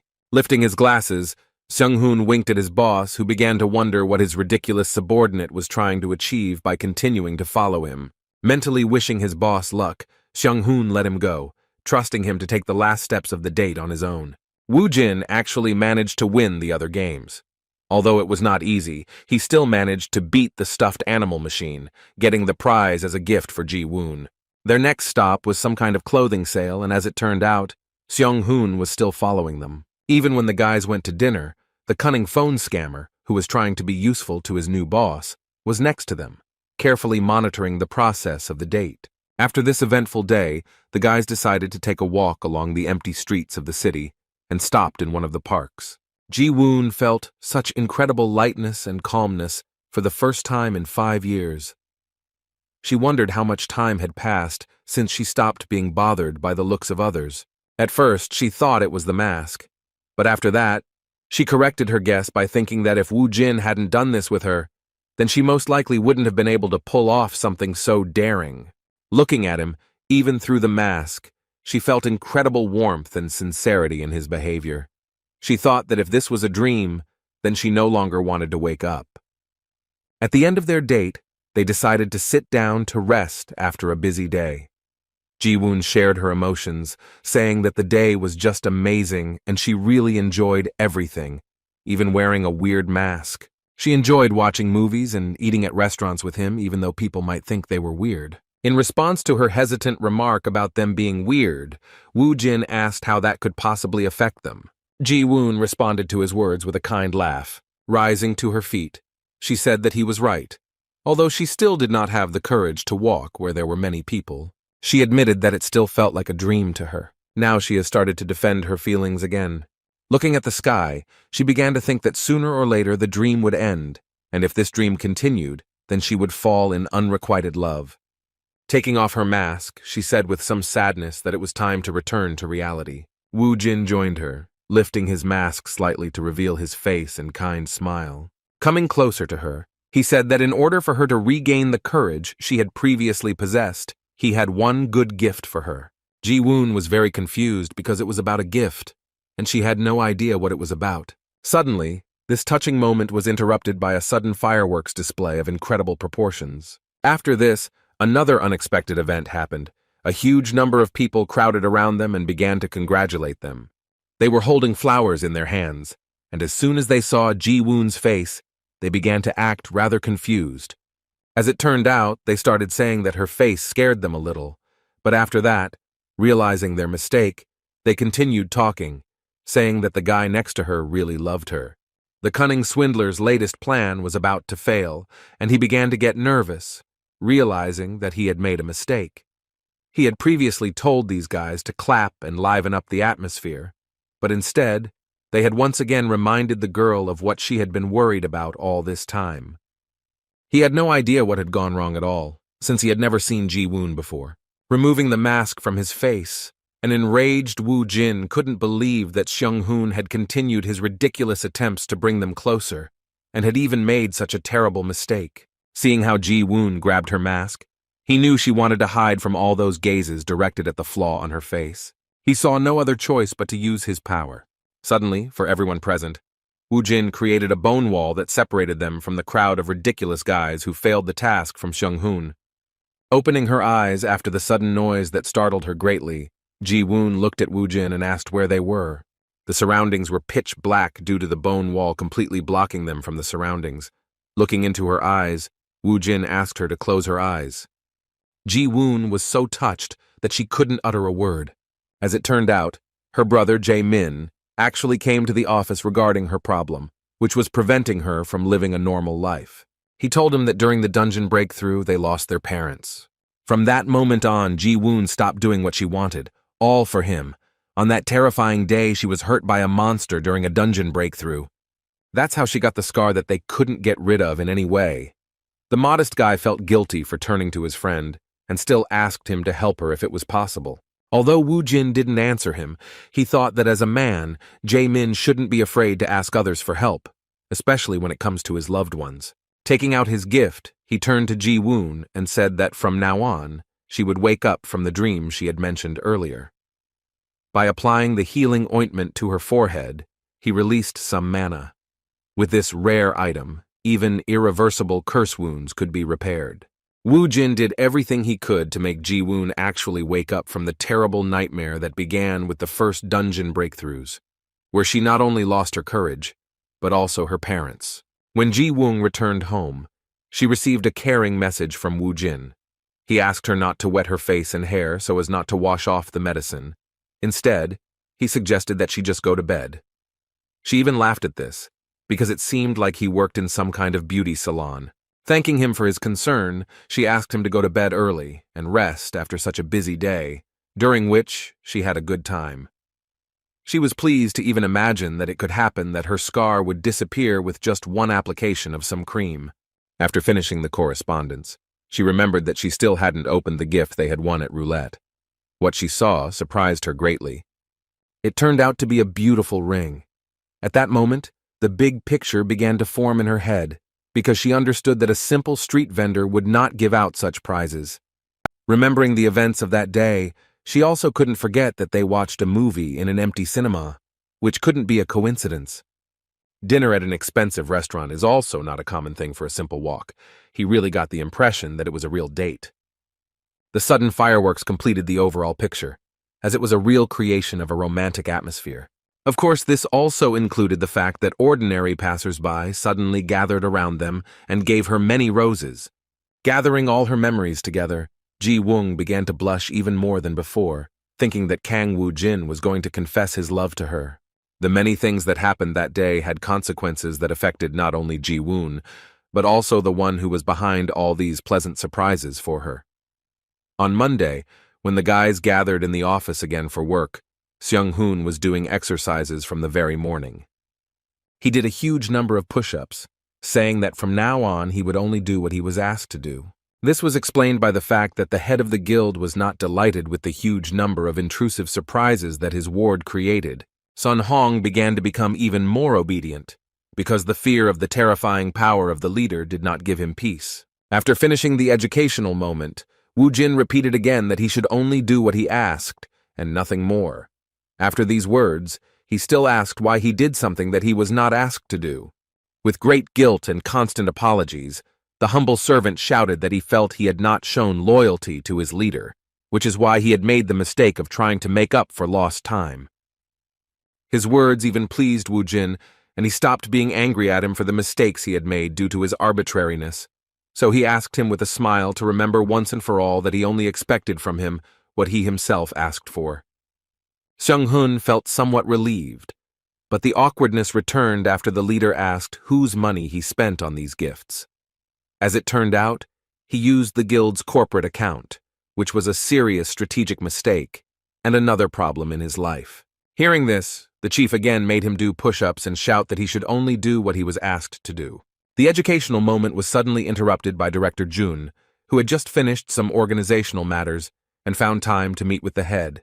When he entered the head's office, he was surprised to ask what was going on and why the head of the sales department was doing intense training in the middle of the workday. Given the head's characteristics, he decided to let this moment pass and informed him that he had managed to settle matters with the Ministry of Defense. As it turned out, Wu Jin really did not have to serve in the army now, but there were some nuances. According to Director Jun, he was exempted from this on the condition that he fulfilled 10 requests from the army. He could not bring himself to continue the list of conditions, saying that this was unprecedented and unheard of. Surprised by his words, Wu Jin asked him not to delay and finish what he had started to say. Gathering all his determination and suppressing his awkwardness, Min Chang said that in connection with this agreement, Mr. Kang must be immediately mobilized to Daegu at Exit 3 of Yongan Station. As it turned out, in the place in question, his power would be a great help, because there was a breakthrough in the dungeon. Wu Jin immediately went to the previously mentioned place and found that there was not a soul around. It seemed to him that this area was some kind of separate ghost town. Regarding the dungeon breakthrough, Director Jun explained that if the dungeon is not cleared within 30 days after the reset, the barrier begins to collapse and monsters come out of the dungeon onto the streets. This is most likely due to the previous teams failing to clear the breach, which is why the Ministry of Defense requested awakened support to deal with the breach and its aftermath. Given this situation, Wu Jin also wondered what would happen if they couldn't stop this stage. In response, Jun told the bitter truth that, unfortunately for the mobilized forces, if this happened, the entire Daegu region would have to be destroyed with aerial bombs.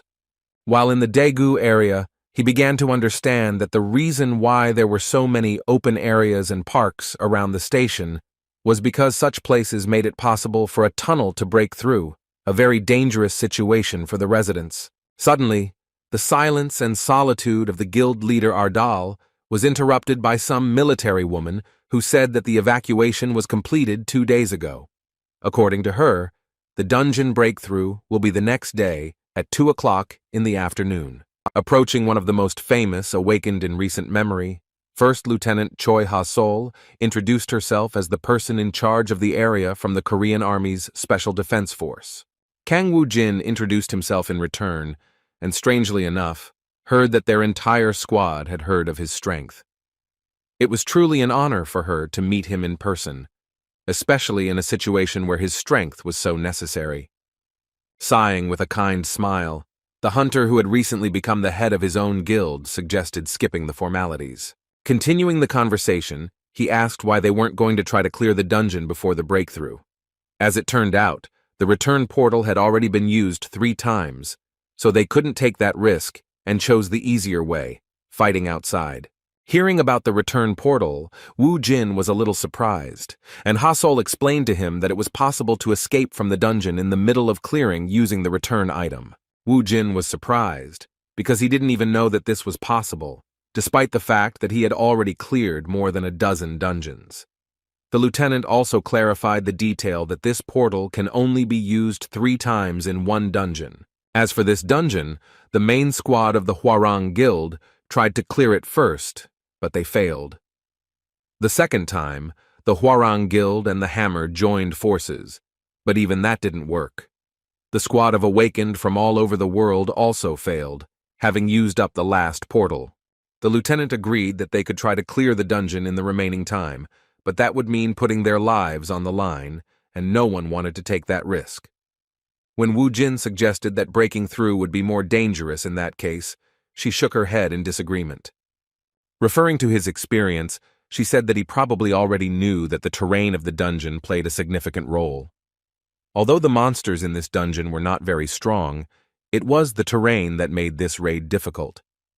Despite this, she was sure that fighting outside would be fine, because even though modern weapons could not be brought into the dungeon, on their territory there was the possibility of fighting with them, and this gave them an incredible advantage. Using the full might of the Korean army, they had saved the city from underground breakthroughs more than once, so they had no doubt that it would work next time. Hearing so much praise for the army, Wu Jin asked a very logical question about the reason for his presence at this event, if the problem with guns and missiles could be solved.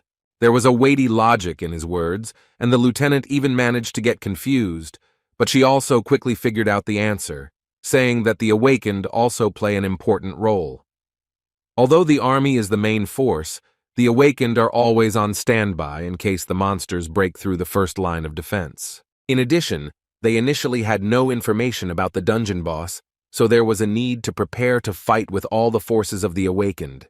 Trying to change the subject so as not to be asked such questions again, the lieutenant awkwardly suggested going to the waiting room, where other awakened ones were already waiting for them.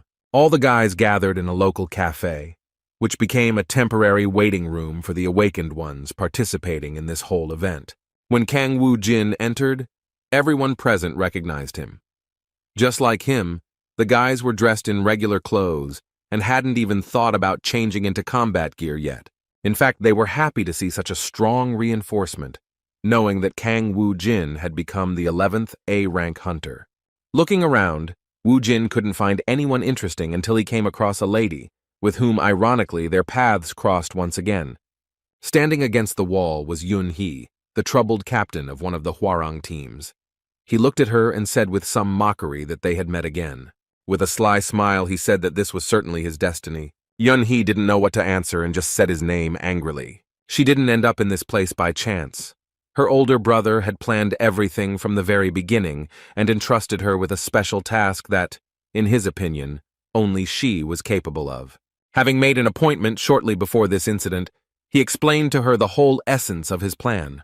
What was discussed shocked her in some ways, but it is not known what they talked about that evening. Lee Sang-ho had high hopes that she would play her role correctly in this matter. Remembering that request, Yun Hee, despite her anger, was forced to follow the plan, not making any mistakes even when communicating with that guy. She still had some freedom, because it was the final result that was important, not the way it was achieved. As the conversation continued, Wu Jin continued to tease her and even apologized for cutting in line at Seoul Station, noting that 5-star dungeons weren't that important. With a sly smile, he hurt her pride by saying that in such places a whole squad was not needed because it was a waste of time. However, these words were not enough to undermine Miss Yun Hee's self-confidence. She withstood his pressure and even came up with an answer, saying that she was surprised that she remembered how just yesterday she had trampled his face into the asphalt, and now he had become stronger. Hearing her words, which were the real truth, the guys inside the temporary awakening room began to discuss her words, being surprised that Lee Yun Hee and Kang Wu Jin had fought before. They were delighted at the news that she beat him and even thought that the rumors about him were exaggerated. Her counter-provocation seemed to have an effect on Kang Wu Jin, but he most likely reacted this way on purpose to start a fight. After shouting whether she really wanted to try fighting him again, he released an overwhelming aura of a necromancer. Lee Yun Hee also had no intention of standing aside and showed off her powerful warrior-class hunter aura. Lieutenant Choi Ha-sol, who was standing next to them, was very confused, because even though she was awakened, her strength was not even close to these monsters.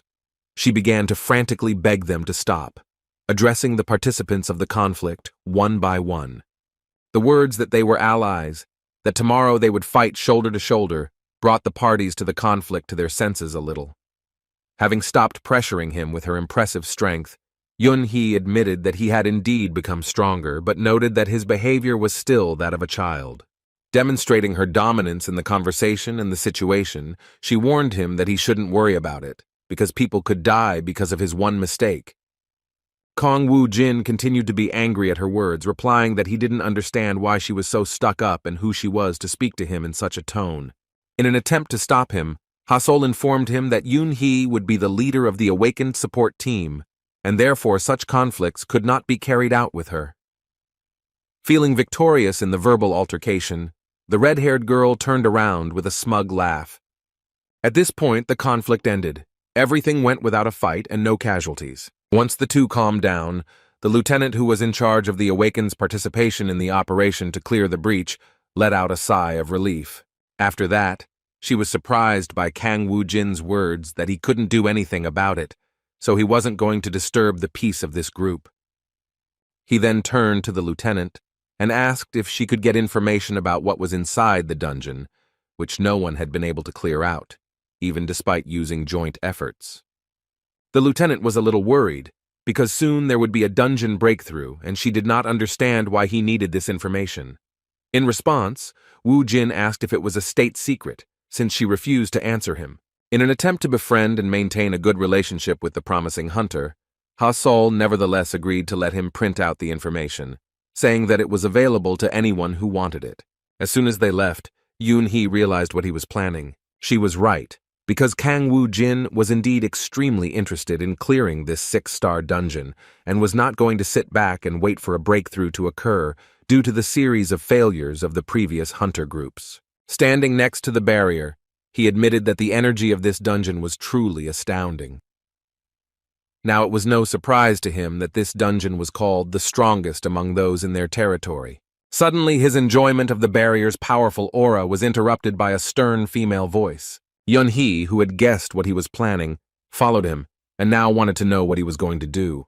With a sly smile, he replied that she herself knew that he was going to clear this dungeon, like all the previous ones. In response, Yoon-hee suggested that if he was going to do something so crazy, then he was definitely not in his right mind. Woo Jin responded to her suggestion with a sly laugh, because in his mind, things were not quite as she thought. He thought that the one who would share experience points and achievements with the army and other awakened ones would be more likely to be called crazy. Despite his self-confidence, Yoon-hee's common sense once again gave her a reason to warn him, saying that the best awakened had failed 3 times in this dungeon. She assumed that he was simply a fool who was seeking a hard death. As soon as she started talking about how it was no longer possible to use the return portal, he interrupted her, saying that she was talking too much. After that, he once again hurt her pride by saying that she was nothing more than a scared cat, saying that she was incapable of anything without the return portal. He touched the barrier and asked her to wait for him outside. A timid cat named Yoon-hee had no choice but to fall for his provocation. She was furious the moment he walked inside, trying to drag her with him into such a crazy place. At this time, President Hwarang was enjoying the evening while his sister had to carry out the plan. The call he received from the minister was something he clearly did not expect. They agreed with him that a breakthrough would occur, and the unfavorable area of the city would be erased from the earth in order to sell this territory to large corporations. But everything did not go according to plan, and the minister reported that Lee Yun-hee had begun clearing the dungeon in question. Hearing this, Mr. Lee could hardly contain his anger and apologized to the minister, asking him to contact him a little later after he found out what was really going on.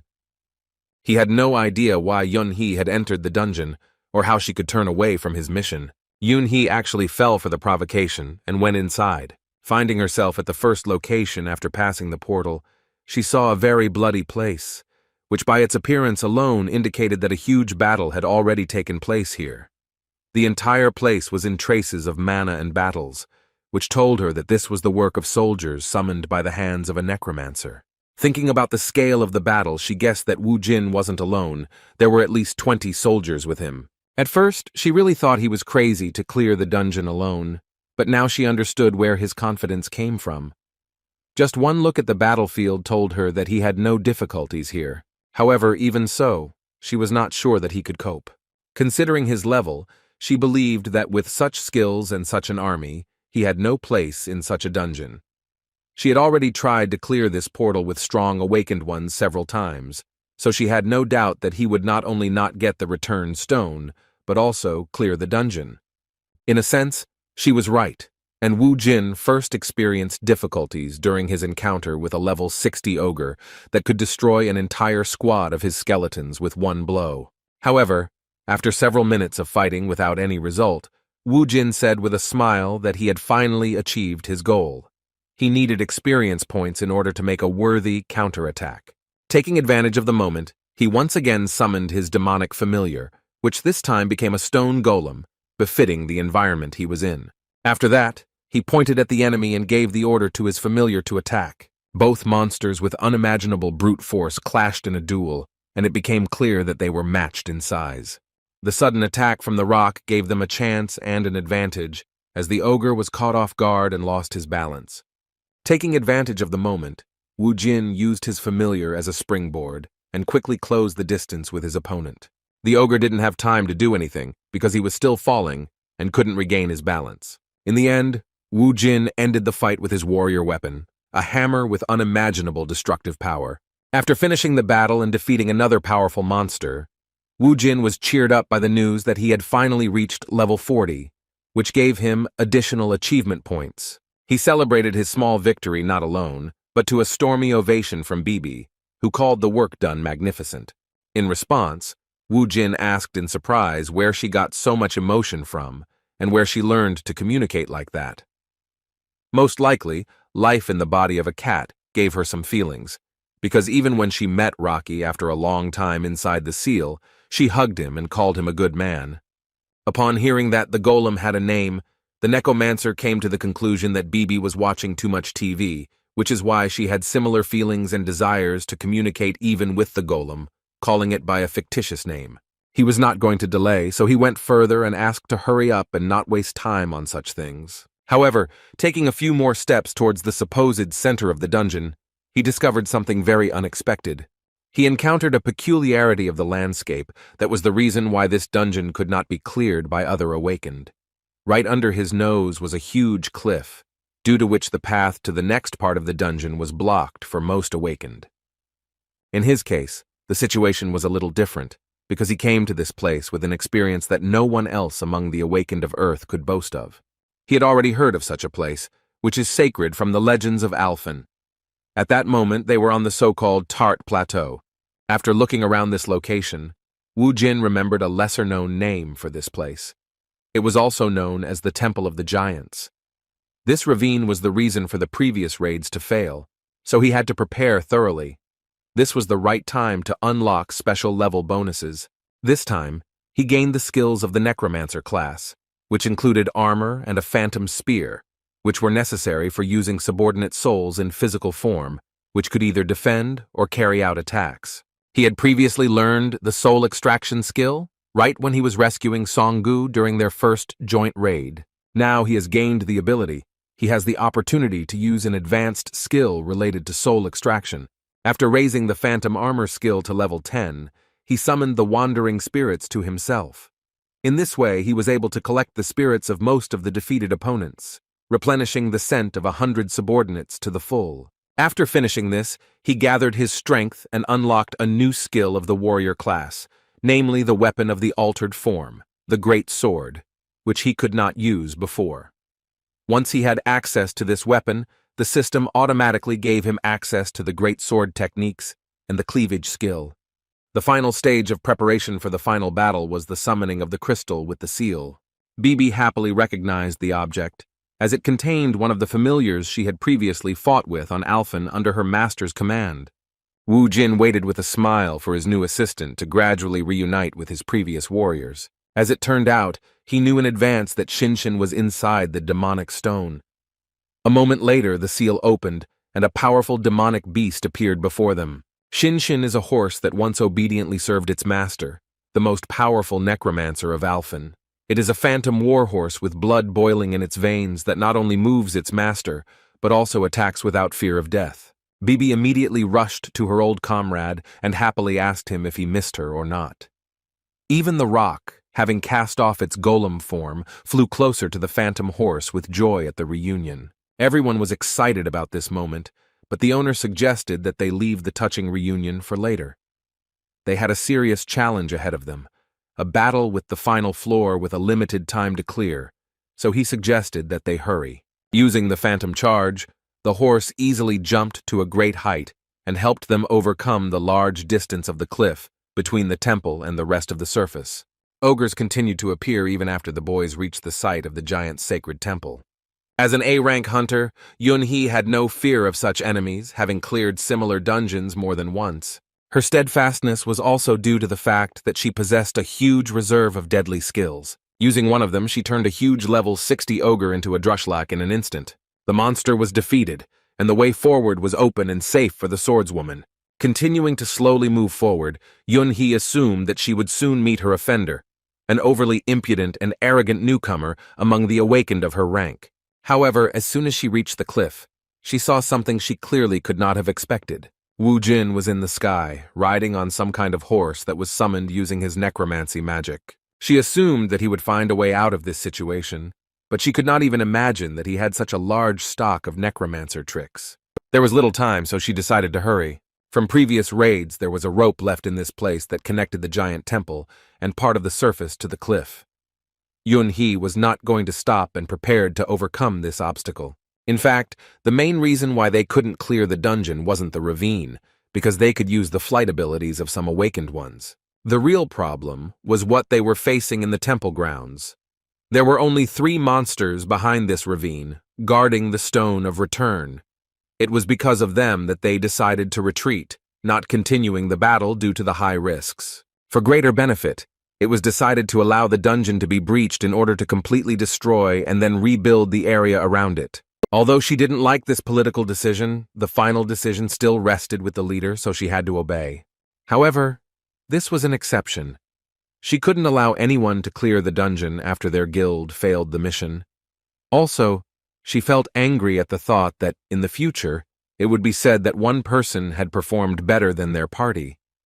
Yun-hee was in a hurry to catch the man who could shake the status of their organization, which was run by her brother. For the sake of the honor of the Hwarang Guild, she felt it was her duty to stop Kang Woo-jin's purge. An hour before the dungeon breakthrough, the guys were still inside, and Lee Sang-ho gave a press conference on behalf of the Hwarang Guild.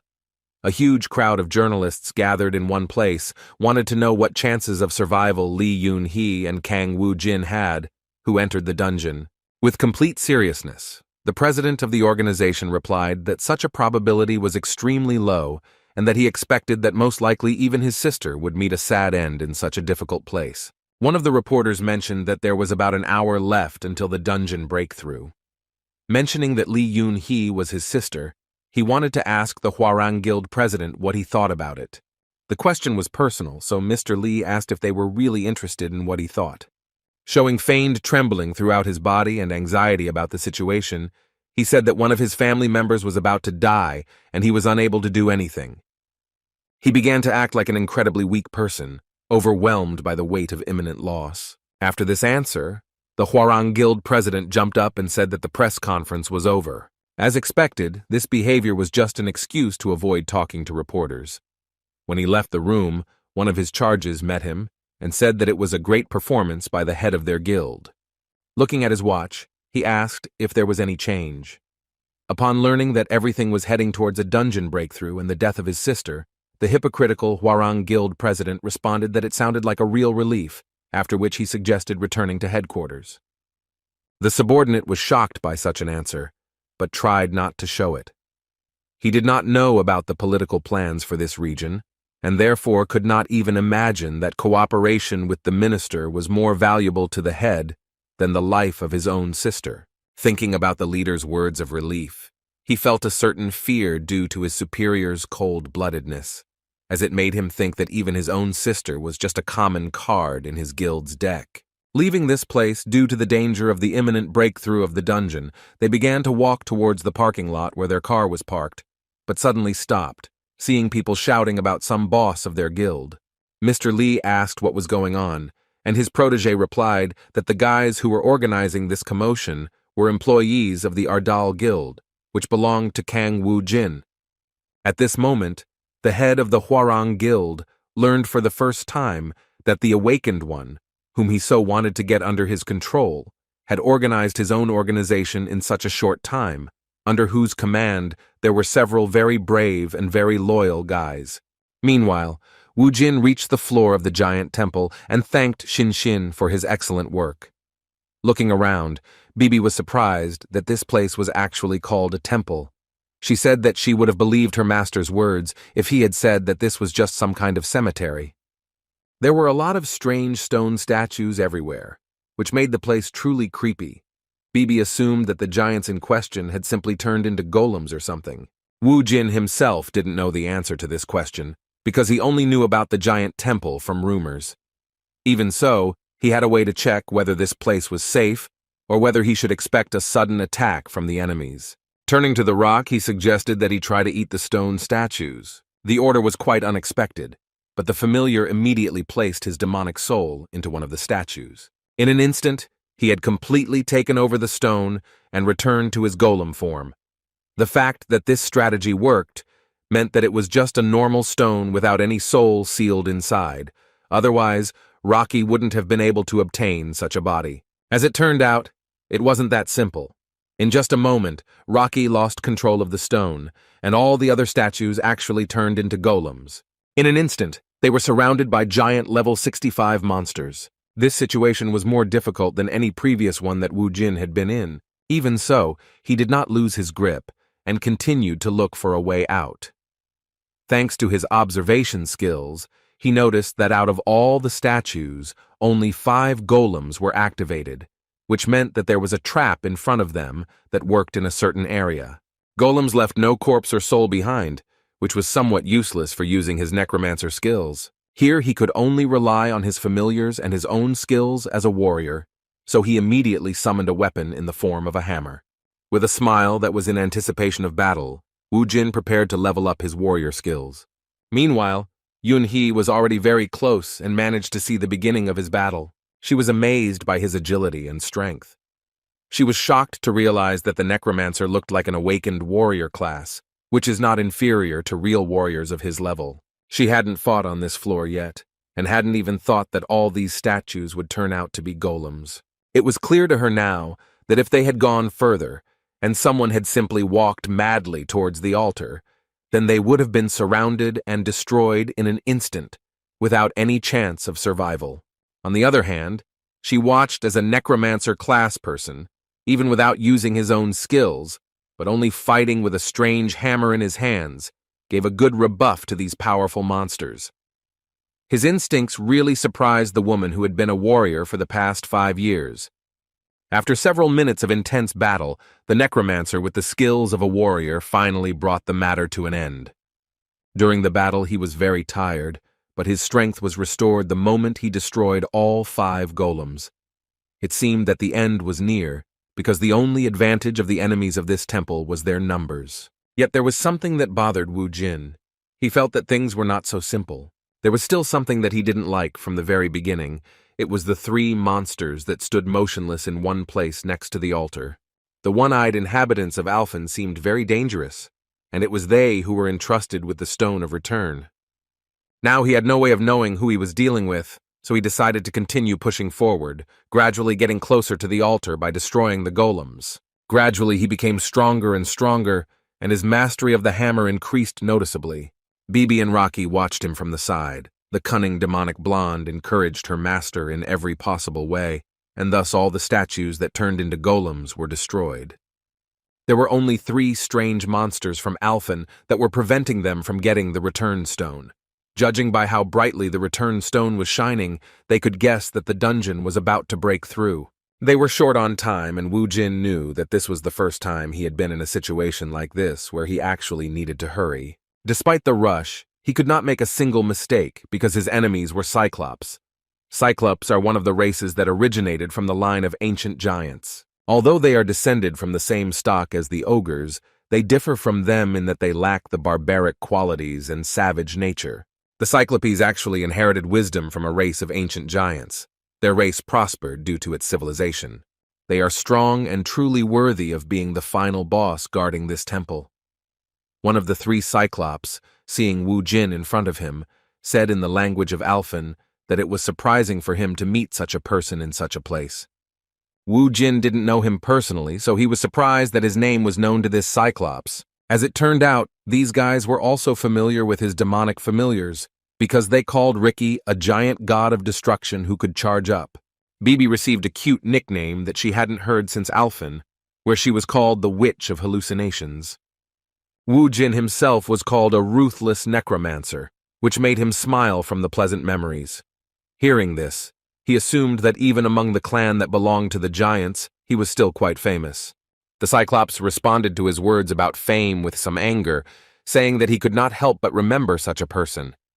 Within a moment, their bodies began to suddenly increase in size, proving the fact that they were the heirs of the giants. Clutching his weapon angrily in his hands, he said that the ruthless necromancer was remembered by them as the King of Death, the immortal Ardal.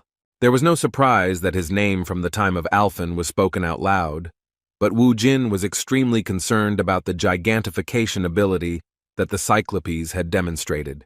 In just a moment, the huge Cyclops aimed his shining, deadly mace at his opponent. Wu Jin reacted skillfully and ordered his familiar to take a defensive position. Rocky, using his entire body, successfully blocked the blow of a large mace.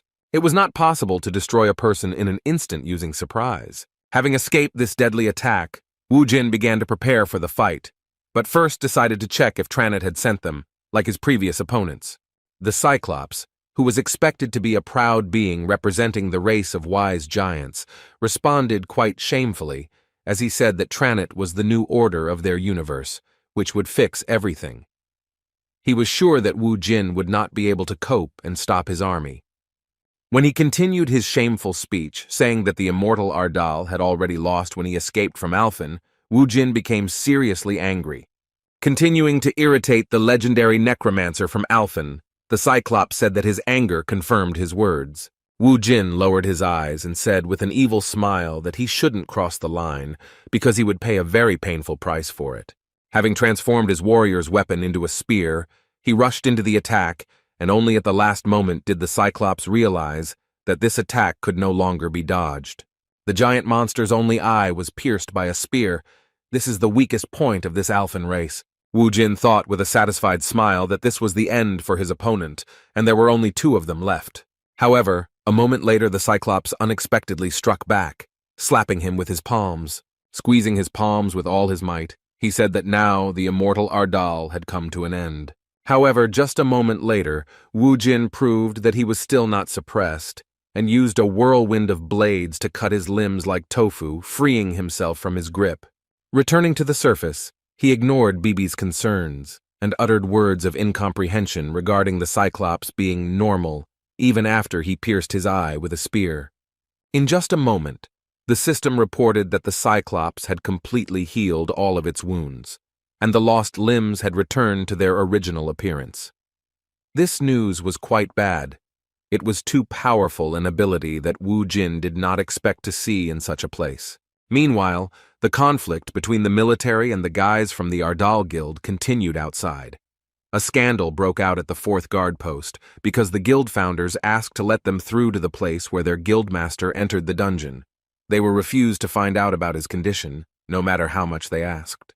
According to army representatives, they have already reported all the necessary information to the media, and being in such close proximity is too dangerous due to the threat of a dungeon breakthrough. Ji Wung, who came to this troubled place with her brother, couldn't stop worrying about whether Kang Wu Jin was okay or not. She lowered her head and tried to hide her emotions, because if she thought about the worst, she couldn't even imagine what would happen to her life. Gritting her teeth, she began to pray, strengthening her faith that he would return alive and well. Her prayers came in handy as Wu Jin continued to fight fiercely against 3 gigantified monsters at once. As the experienced warrior Yoon Hee watched him fight, she was amazed at how he continued to resist despite the enormous pressure. She acknowledged that the Cyclopes had monstrous strength due to their gigantic bodies. Equally exciting was their almost instantaneous ability to regenerate. From the outside, this whole situation seemed hopeless to her, and she was incredibly interested in what he would do. Continuing the battle, Wu Jin chose a more mobile weapon, the legendary sword, with which he could inflict deadly cuts. However, even this did not bring any results, because the Cyclops continued to regenerate without stopping the moment they received a fatal wound. There was no end to this, and all his efforts were in vain. He already understood that if this continued, then a breakthrough of the dungeon could not be avoided. It was the first time he had seen and never heard of Cyclops with such a regenerative ability. He understood that this was their native land, but such an ability seemed too imbalanced. As soon as he had thought about it in his head, he realized that he was indeed fighting on their territory, where they had a huge advantage. Thinking about this, he reminded himself that this place was the temple of the entire giant race. From the very beginning, the Cyclopes guarded this temple, which meant that it was not only about its cultural value, but also about preserving the power of this place and using its advantages for protection. Wu Jin understood that all their abilities were limited in this location, so he asked Rocky and Bibi to do everything to distract the Cyclops for a while. Looking at the huge Cyclops with crushing force, Bibi began to panic, saying that she could not imagine how they would cope with such a task. In response, Wu Jin put his hand on her head and said that he believed that they could do it.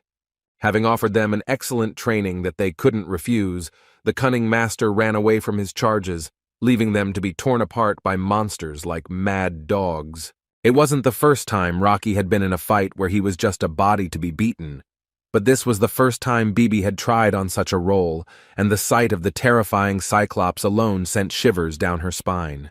With some panic, she looked at the enemies and politely asked them to stop for a second to give her a chance to concentrate on the fight. Meanwhile, Wu Jin climbed up the huge statue that these Cyclops were guarding.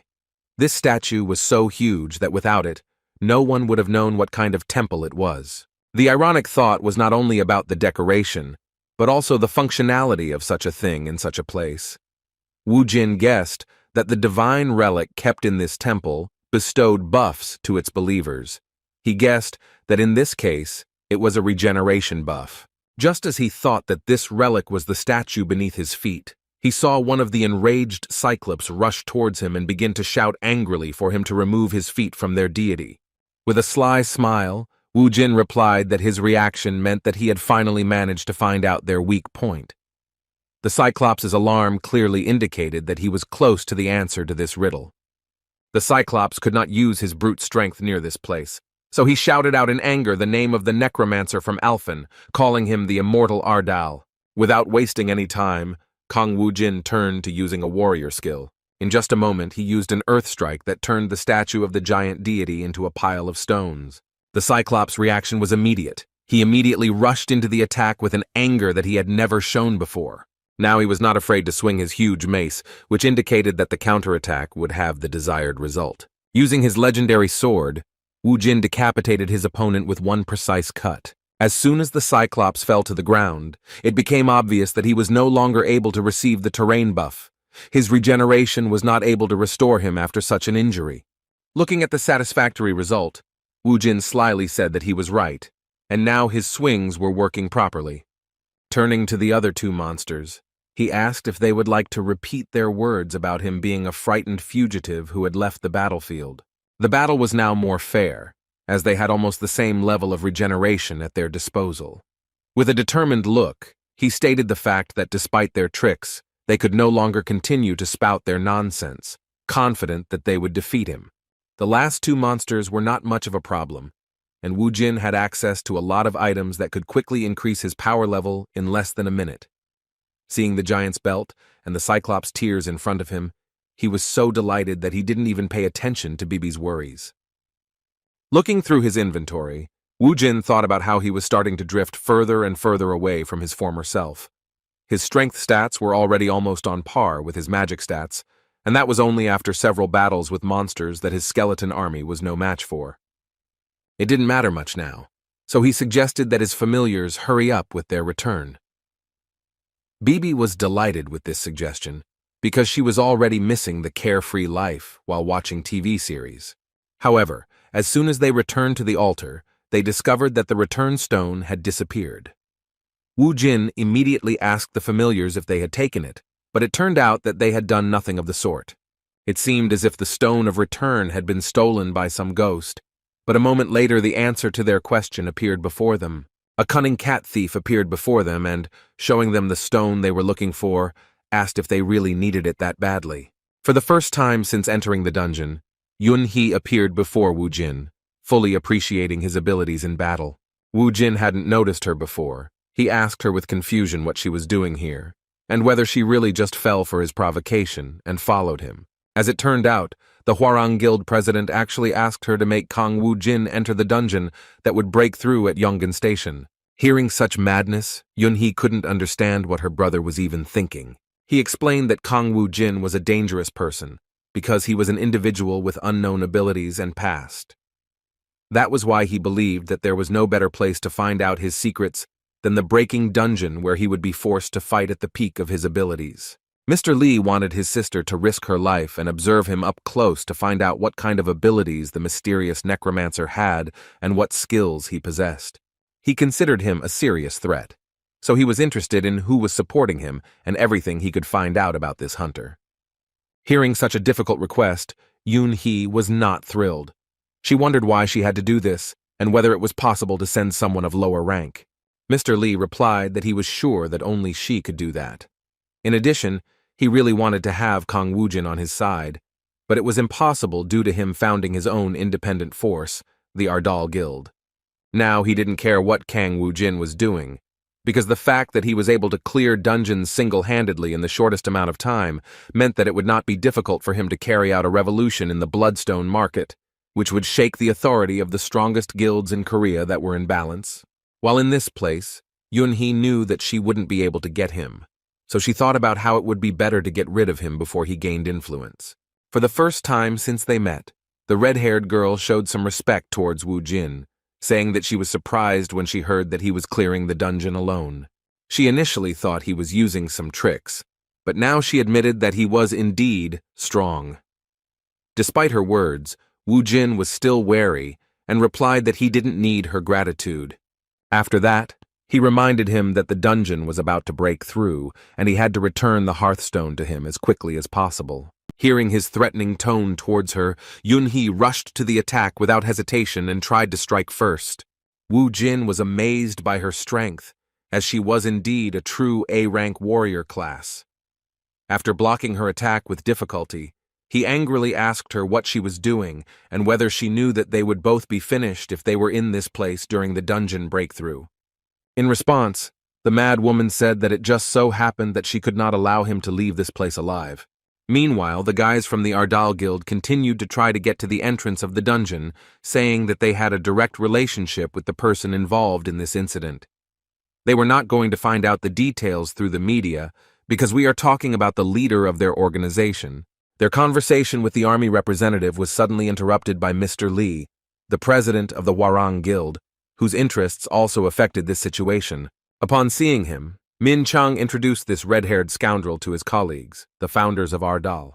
When he approached Mr. Lee, he was counting on his help, so he introduced himself as Director Ardal and explained that they were there because they heard that their guild master had entered that dungeon. Analyzing the situation, Lee Sang-ho came to the conclusion that both the boss and his subordinates simply did not understand the hints from their side. He decided that Woo-jin really fell for Yoon-hee's provocations and followed her lead, signing his own death sentence. Adjusting his glasses, he warned them that a dungeon breakthrough was coming soon, so they had better stay away from that place. He immediately began to lead them to think of a tragic outcome, saying that responsibility and compensation for the losses would happen after they dealt with the breakthrough. Director Jun couldn't believe that President Hwarang was willing to just accept the loss of his own sister. Sungu was always convinced that his incredible boss would return.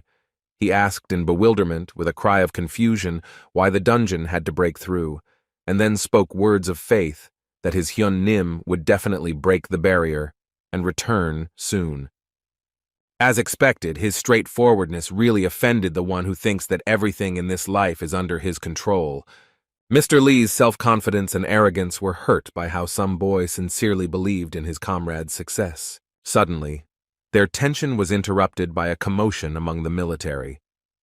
Those near the entrance to the station where the dungeon was were shocked by what they saw, as the barrier suddenly stopped responding. This was unlike any dungeon breach they had encountered before. Their cries of someone leaving the station left Mr. Lee in shock, as he now realized that his plan had been ruined and the consequences of breaking the agreement with the Prime Minister were inevitable. It was still unknown who the steps that were heard at the exit belonged to. An hour before this event, The battle inside the dungeon against the inhabitants of another dimension had been completely completed. But even despite this, the sounds of battle continued to fill the area. The cruel Li Yunhee tried with all her might to destroy her opponent, Wu Jin, who threatened his guild and could upset the balance of power among all the guilds with his incredible power. The sheer brute strength of this crazy red-haired girl was enough to drive the necromancer into a corner. However, she had no intention of playing with him and even resorted to using the skill before he even began to resist. Her Shadow Dash skill made it clear from the start that this was a movement speed on a whole other level. Seeing the superior warrior class hunter approaching at an incredible speed, Wu Jin realized that he was in a very bad situation. Just as he prepared himself and took a stance with his sword to try and stop her attack, Yunhee suddenly appeared behind him and prepared to attack. Even though the necromancer managed to notice her moving so quickly behind him, he still didn't have time to dodge. The fatal blow was aimed at his back, and fortunately, he managed to use a barrier that at least somehow weakened the attack. Right before the eyes of his familiars, the necromancer flew into the rock at great speed. Within moments, Rocky had joined the fight, his sphere beginning to gather stone to recreate the golem's body. With a loud animal roar, he rushed to attack, but Yunhee was still calm. She didn't feel any danger, and even mocked the situation, saying that Wu Jin was such a weak warrior that he hoped that summoning a golem would help him with something. From the very beginning, she knew where Rocky's core was, so he was crushed without much difficulty. It became clear that the only one who could fight with such a skilled warrior was Wu Jin. Although Wu Jin had taken a serious hit, he was able to withstand it thanks to his ghost armor. The last attack had used up 2 of his 100 souls, but he knew that he was being pushed back, and if he didn't change anything, it would only be a matter of time before his armor lost its power reserves. Analyzing the situation, he came to the conclusion that it was not a question of strength at all, since their attack power was roughly equal, but Yunhee had a significant advantage in terms of speed. As he thought, it was not without reason that she was ranked A, since it was clear that she had a huge reserve of experience, which made her so strong. As soon as Wu Jin started to approach the warrior from the Hwarang Guild, she said with particular interest that the barrier would not help him, because he was weak. She wondered what he was trying to achieve by just blocking her attacks, because if he waited too long, the dungeon breakthrough would be inevitable. In response, Wu Jin mockingly called her funny, noting that she was talking as if a breakthrough would affect her. She had no answer to his words about their battle, looking like she really wanted a breakthrough to actually happen. Understanding the Hwarang Guild's presumed motives, Wu Jin concluded that those who had a grain of power were actually very dark souls. It was quite difficult for him to understand what they were really thinking, since the people were very different from the people of Alphen. Still, he didn't particularly like this dialogue, so he again assumed a fighting stance and said with a fighting spirit that he didn't care what they were planning, because he would still destroy everything they tried to do. The words of the one who had just been lying on the ground seemed quite funny to Yunhee, so she mockingly said that her opponent was as confident as usual. It seems her interest in the battle has also suddenly increased. Within a moment, she took the initiative and rushed into the attack with lightning speed, closing the distance between them in an instant. Her strike with great force, which was blocked by Wu Jin's huge sword, created a powerful air current that broke the sound barrier. The battle was so fierce that everything around him was gradually collapsing. Yunhee continued to apply incredible pressure with her superior speed, which, coupled with her great strength, made the fight very difficult for Wu Jin. He had no experience fighting such dangerous opponents yet, so his soul barrier gradually weakened due to the blows he took. Taking advantage of the moments, he tried in every possible way to strike back, using various skills of fighting at a distance. The ghost spears were one of those attacks that Yunhee was not familiar with yet. However, this was not a problem for her, as she was not only able to stop all the spears, but also simultaneously close the distance to continue putting pressure on Wu Jin.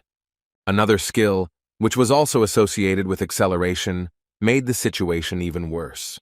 With the help of her shadow superspeed, she was right in front of the necromancer in an instant, while he was stuck in a corner and unable to maneuver. He knew that this blow would not be blocked, because at this moment, Yunhee was at a speed that he could not cope with. It was only by a miracle that he managed to lean back a little, avoiding a fatal wound from the slashing blow of his dangerous opponent. He clutched his face, feeling incredible anger, because she had actually managed to leave a large scar between his eyes. While he was barely coping with this pressure, Yun-hee became more and more serious. She believed that she was already one step away from victory, since Wu Jin's barrier had reached its limit. Noticing this, she suggested that they finish quickly so that one of them could get out of this dungeon. Her next deadly attack was the Moon Slash skill, which released even more of her magical power than any move she had used before. Despite such danger, Wu Jin looked quite calm as he watched her with a confident smile on his face. In just a moment, Yun-hee rushed forward and aimed a direct blow at him, which at first glance seemed impossible to escape from. Bibi couldn't help her master in any way and only screamed in panic for him to run away. At that moment, Wu Jin disappeared from their sight due to the dust that rose up after using the deadly Moon Slash. After this attack, Yun-hee said with a sly smile that she had not enjoyed a battle so much in a long time. She already thought that everything was over and her victory was already in the bag, so she disrespectfully said that she was glad that they would not meet again. However, just as the ardor began to fade, she saw that it was not the mortally wounded Wu Jin who stood before him, but one of his skeletons, whose chest she had pierced. After that, she heard the voice of her opponent, who mockingly said that it was not customary to say goodbye at the beginning of the fun. The skeleton continued to hold her sword despite taking damage that should have turned it into dust. Seeing Yun-hee's gaze, Wu Jin wondered why she was so surprised and guessed that she had never met a familiar like that before. As it turned out, Kang Wu Jin had managed to escape from her attack and was only waiting for such a moment when his opponent with superior strength would be immobilized. He finally caught her, and it became clear to everyone on this battlefield. Cold sweat appeared on the face of the fatally mistaken Yun-hee, realizing that her cunning opponent was only pretending to be cornered, luring her to a place where he could summon the undead. Moreover, she could not understand how it happened that, despite using more and more of her skills, she still could not achieve the desired result. From the very beginning, Wu Jin had been trying to avoid her attacks. Her advantage was undeniable, causing her to be unable to comprehend how it had gotten to the point where he was blocking her attacks. The situation she was in did not give her any freedom of action, because now her speed and strength were useless. Taking out his huge, deadly sword, Wu Jin said that it was his turn. Fighting against Li Yun-hee's incredible arrogance, she missed many details and was now furious. Using her immense strength, she tore her blade from the skeleton's grip. Charging forward again, she shouted that even such slow attacks wouldn't work on her. Seeing her rage, Wu Jin began to laugh slyly, saying that he agreed that he couldn't keep up with her speed. As it turned out, he had prepared another trap that Yun-hee couldn't even think of. The moment she tried to lunge towards him, she received her first wound. Her whole body was shaking with pain, and when she looked around, she saw that there were 2 more skeletons that had stabbed her in the back. Yun-hee, who gave in to her emotions, didn't even notice how she herself found herself in a difficult situation. With a sly smile, Wu Jin pointed out her stupidity, saying that it was obvious that cyclopes usually traveled in 3s. After these words, he stood up and said that it was really time to end this boring fight. The immobilized and badly wounded Yun-hee began to shout insults at him, but it was all over for her. In just a moment, Wu Jin delivered the killing blow and said goodbye to her. As soon as he defeated her, his body began to overflow from the huge amount of experience he received for the victory. At the same time, the system informed him that he had reached level 50, and as a reward, he received the skill of resurrection and detonation of the dead. After this fight, Wu Jin immediately used the return stone and found himself outside in his hometown again. He didn't pay attention to the shouts at the entrance to the fenced area, but he heard that the voices belonged to his friends. The Ardal Guild founders standing outside were trying to break through to the entrance of the dungeon, saying that if the barrier had disappeared, there was no longer any danger for them. Suddenly, the continuous arguments with the army representatives stopped, because Wu Jin had gone upstairs. He didn't look the same as before, but the guys were incredibly happy that he came back alive. Seeing his friends, Wu Jin asked in surprise when they managed to arrive at this place. The guys didn't care about his questions because they wanted to hug their boss as soon as possible, for whom they were so worried about like never before. Director Jun said that they came running as soon as they heard the news. They were all horrified when they saw the wound on Hyung Nim's face, but the boss asked them to ignore it, saying that it was only temporary. Turning to the boys, he remembered that he had left his clothes and phone somewhere nearby, after which he asked them to look for right-handed things. Director Jun again could not understand his boss, because at that moment, the whole country was indebted to him for saving a huge residential area of the city, and he was only concerned about things. Just as Woo Jin gave a small task to the excited founders of his guild, he heard a young girl's voice shouting his name. It was Ji-woon, and she rushed at him with great speed and hugged him. With tears streaming down her face, she began to scream at him for being a fool for making her worry so much. She wanted to know how he could just rush into such a dangerous dungeon alone. Woo Jin was pleasantly surprised by her reaction to the situation, but decided to pay attention to how she looked. Saying that all her problems should have passed by now, he asked why she was still wearing a cap. As soon as Ji-woon looked up, he said that she had become even more beautiful. As it turned out, in this situation, she thought that her scar disappearing meant nothing compared to the huge wound left on his face. Woo Jin, who had already forgotten about his scar, replied that it would also disappear after he used the ointment. It seemed that the worries should have passed, because Woo Jin was safe and sound in front of her. But this was not the end of her difficult conversation. Taking advantage of the moment, she decided to mention the ring he gave her. She was overwhelmed with emotion, and closing her eyes began to scream that if he really wanted to date her, then she was okay with it. Without listening to her speech to the end, Woo Jin caught the girl with a red face by surprise by saying that he did not know what ring she was talking about. The confused girl began to explain in a trembling voice that he was talking about that incident and that he had probably prepared it so that she would receive exactly that kind of gift. The confusion in Woo Jin's eyes told her that she had misunderstood. She began to feel so awkward that she was ready to sink into the ground. What scared her even more was that there were many people around who could misunderstand her and consider her some kind of naive fool. While the modest Ji-woon was trying to find a place for herself, Woo Jin realized what was going on. Looking towards the boys, he began to glare at Seung-han, who was scared to death. He tried to say with his whole appearance that he didn't know what he was guilty of, because an incredibly beautiful girl had just confessed to him. Their conversation was suddenly interrupted by Lee Sang-ho's intervention. He walked up to Woo Jin and said that he was relieved that he was okay. After that, he asked with some feigned excitement in his voice what had happened to the team leader Lee Yoon-hee. Remembering what happened inside the dungeon, Kang Woo Jin thought about how to respond in order to put this disgusting scoundrel in his place. The situation seemed quite suspicious to him. He believed that the president of the Hwarang Guild had a direct connection to what happened. However, even though he was sure that it was his order, Woo Jin could not do anything about it, knowing that he did not have any solid evidence. He was interested to see what would happen next, so he answered briefly and without emotion that Yun-hee had died in battle. He shocked the Hwarang leader with his words, saying that although she was strong, the challenge she faced was much more dangerous than she initially thought. Sang-ho reacted with restraint. He began to analyze the situation. He could not believe that Lee Yoon-hee was killed by some monster, so he did not trust his words that he allegedly had nothing to do with it. Looking at Woo Jin's emotionless expression, he tried to figure out if it was possible that he was simply lying to his face. In response, Sang-ho asked with a serious look who killed her. Woo Jin immediately answered briefly that it was an immortal. Although Sang-ho did not understand anything from his answer, Woo Jin wanted to say with some hidden mockery in this phrase that the killer of Yun-hee was the immortal Ardal, who he himself is, although no one from Earth knows about it. The tension between the leaders of the two powerful organizations was broken when Song-gu appeared, bringing his boss his phone and clothes.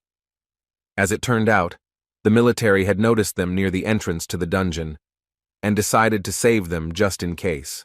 Without even saying goodbye to Lee Sang-ho, Woo Jin started walking towards the car with his subordinate. Sun-gu asked why he suddenly stopped the important conversation with the head of Hwarang, but the boss replied that he didn't care. At the same time, Sang-ho was going crazy from the realization that he was told that Lee Yoon-hee had died at the hands of some unknown monster, which was later defeated by Woo Jin. He couldn't believe something like that, considering how strong his sister was. In fact, he didn't care at all about losing his sister, because she really was just a card in his guild's deck. What made him most angry was that he had failed to implement any of the plans he had prepared earlier. The dungeon breakthrough he had agreed on with the minister had never happened, and as a result of this incident, he had also lost his guild's main force, an excellent A-rank fighter. Everything he had built for so long collapsed in an instant, including his political influence due to the enormous amount of power in his hands. He did not consider himself to be the culprit of what happened, but Kang Woo-jin, so he promised that he would destroy him at any cost. Meanwhile, Woo-jin had already arrived at the hotel and had tidied up his hair at Songgu's request. Despite these routine chores, he couldn't help but think that the Cyclopes in the 6-star dungeon were indeed quite strong. This realization made him remember that Alphen was teeming with monsters much stronger than him, and that soon they would be encountered in dungeons all over the earth. He was sure that things could not end so simply, and that more and more of Tranit's impressive power would appear in various dungeons. When he got out of the shower, he noticed a story that was on one of the channels of the TV that was on. There was a man on the screen who was talking about a thorough study of the dungeon, and that he had answers to questions about where the dungeons come from and how they change.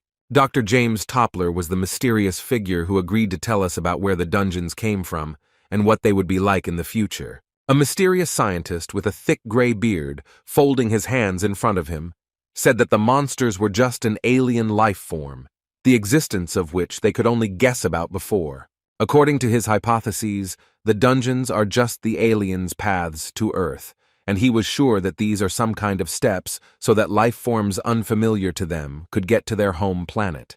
Wu Jin, who heard his words, could not understand where he got such assumptions from and how he was able to figure out so well what was really going on. For the first time, he was so interested in a scientific broadcast that he sat down in front of the TV to listen to the old man's ideas until the end. According to Dr. Toppler, aliens will not be able to cross the border simply by creating a gate, because the underground will break through only after 30 days. He had a theory as to why it took so long for monsters from other universes and planets to get to Earth. This theory concerned the return stones, and he judged them by the fact that they were found underground in the form of mines, and also served as a key to the exit. Looking at it from the monster's perspective, he believed that these stones could be used as a key to open the gates to Earth. To activate this peculiar key, it would logically take exactly 30 days, which corresponds to the time needed to break through the dungeon. As an argument, the doctor mentioned that previously, rather weak monsters came out of the dungeons, and these places were not so dangerous. The reason why humanity suffered so many losses was that they had nothing to oppose to the monsters. Wu Jin, who continued to listen to this theory, thought it was plausible. After seeing footage of the monsters from Alphen on TV that had landed on Earth, he noticed that they were small, and their movements were different from those in the dungeon. Based on this, he assumed that they could not show strength. This information was already enough to understand that the materialization of monster powers on Earth is limited, as in the case of Bibi. The doctor continued to share his assumptions, saying that after the shaking of the dungeons, stronger variations began to appear more often and aggravation is inevitable. Wu Jin also noticed that after a short period of time, more dangerous dungeons began to appear. There were many more of them, and it became a problem for ordinary hunters. He also thought about it, but it was more important for him to find out what this phenomenon was connected with. The scientist continued to share his theory, saying that in fact, the dungeons are not only mines, because the bloodstones are just bait that the monsters installed there for some benefit. At that moment, Wu Jin realized what was going on. The more bloodstones there were on Earth, the more comfortable the monsters would be on their planet. The weak dungeons were just preparation for Earth to become a comfortable place for monsters to exist. The scientist's words made sense, and they opened up new perspectives for the necromancer who was pondering how to stop Tranit's invasion of his home planet. When it came to the theory of blood crystals, he remembered that on Alphen, the energy that was in these stones was called mana. Crystals increase the concentration of mana on Earth due to people who extract and use them. This method creates an environment for the materialization of monsters' powers. After listening to the scientific television program until the end, Wu Jin made unexpected conclusions and promised that he would remember Professor James Toppler because his speech was full of meaning. After that, he received a call from Director Jun. He immediately apologized for disturbing his boss's rest and then said that he should come and take a look at it himself. Wu Jin was clearly not happy with what he heard on the phone. As it turned out, he was forced to appear at a sudden press conference dedicated to the situation that had occurred in the dungeon. Most likely, the initiator of this press conference was the president of the Hwarang Guild, who thus materialized his anger due to the fact that both of his plans were destroyed by the hands of the head of the Ardal Guild. A large number of journalists and Director Jun were present in the small hall. Wu Jin's appearance was exactly what everyone was waiting for to start this sudden conference. As Wu Jin sat down between the Hwarang Guild leader and his director, Jun Min-chang apologized once again, saying that he couldn't stop the interview. He also advised his boss, who was new to this experience, not to answer difficult questions, so as not to make the situation worse. In fact, Wu Jin wasn't worried about this at all, as he was more interested in what the Hwarang Guild president had planned. He understood from the very beginning that this was his version of revenge for the loss of some opportunity connected with the dungeon, which could only be guessed at. Looking at Lee Sang-ho's bold expression, he knew that he had prepared something to undermine his authority. The press conference began, and the first journalist who dared to ask a question first addressed President Lee Sang-ho. Speaking about the endless cleanup before the dungeon breakthrough, he wanted to know whether it was an order from Hwarang or Ardal, or whether it was agreed upon between them. Adjusting his glasses, President Lee asserted his position, saying that the Ardals were not involved in this, since Vice Leader Lee Yan-hee and he himself personally took on this risky matter. Looking at President Ardal, he said that he was sure that she was only providing support to Kang Woo-jin, a hunter who has been in the spotlight of the media and all of Korea in recent days. In response to his words, the reporter assumed that this meant that the vice leader had thoughtlessly entered the dungeon in the hopes of helping Kang Woo-jin. The next question was aimed at the guild leader Ardal. He was interested in what kind of teamwork he and the vice leader of the Hwarang Guild had when they were clearing such a difficult and unpredictable dungeon. He was interested in the details of the clearing and the moment of Lee Yun-hee's death. The question of how she died and whether he did everything he could to save her made it clear to Wu Jin that Sang-ho had worked with this journalist in advance to put him in a difficult situation. While he remained silent, the reporter continued to emotionally try to get at least some kind of answer, asking if there was a conflict between him and Lee Yun-hee inside the dungeon. Watching this, Mr. Lee, whose hands had organized this meeting with prepared questions, enjoyed how the leader of the Ardal Guild was under such pressure. He believed that Wu Jin would regret daring to get involved with the Hwarang.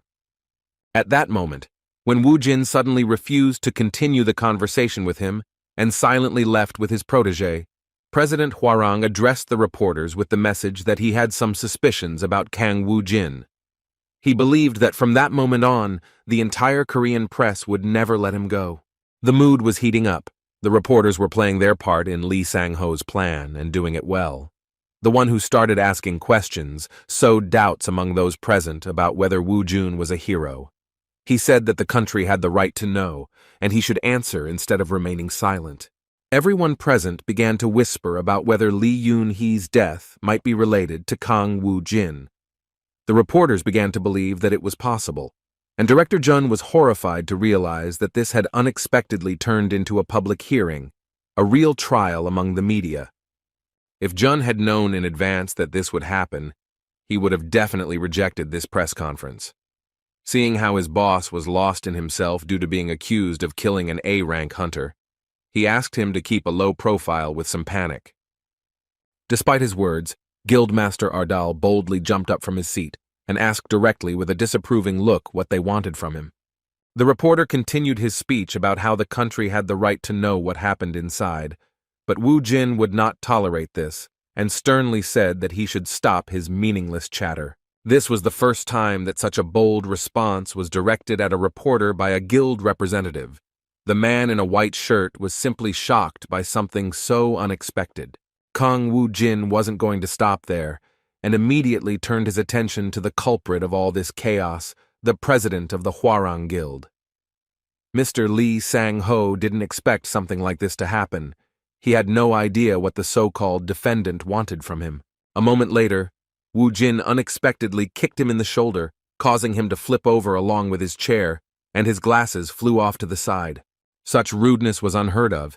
It simply shocked all the reporters, and the director of the guild, Ardal, opened his mouth from the realization of the consequences they would face due to such behavior of their hot-tempered guildmaster.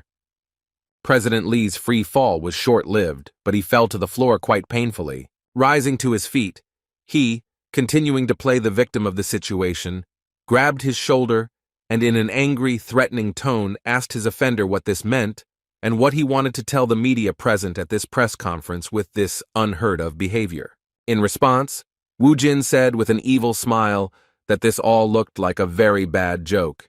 He then accused President Lee of cheating and asked how he dared to use his dirty tricks right in front of his eyes.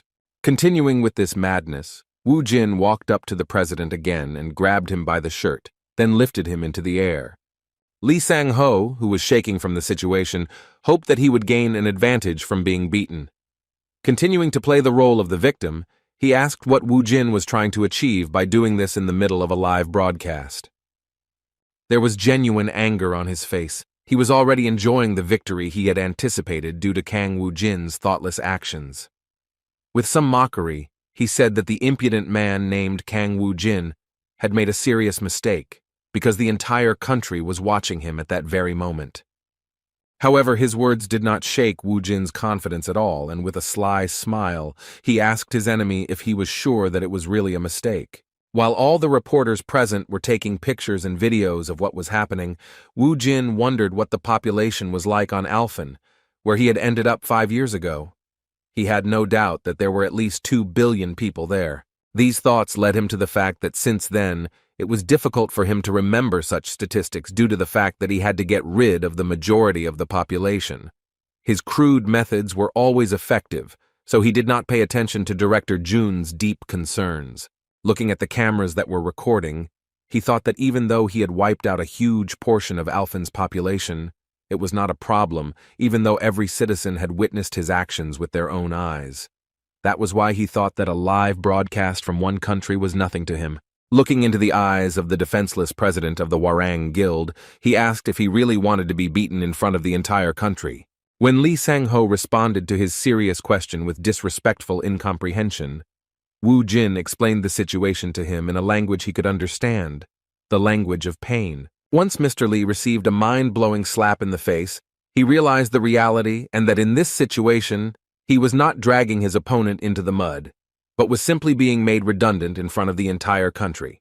Those watching this on television were in indescribable shock, especially those people who had at least some connection with the conflict between these two powerful organizations. Sun Han, clutching his face, thought with horror that he could have been in this poor fellow's place. He was horrified by the mere thought that he had tried to deceive this madman. Even with all that was going on, it was hard to realize that he was allowing himself to do something like that at a press conference. No one could believe that there really were people who didn't care about public opinion. Beating up leader Lee on live TV was not in the media's plans, so they stopped the broadcast and started another TV show. After this happened, Chung Han calmed down a bit and sighed heavily as he thought about how they would get out of the situation when their beloved leader was causing a fuss. This broadcast managed to fly all over the internet, and headlines about Kang Woo-jin's attack took first place. In parallel with this news about some new saint gained unprecedented popularity, which greatly interested one of the directors of Ardal. He decided to watch the video that went viral, and saw a woman in a beautiful dress with fair skin and hair, who had some marks on her forehead. Apparently in this video, she was supposed to demonstrate some kind of miracle.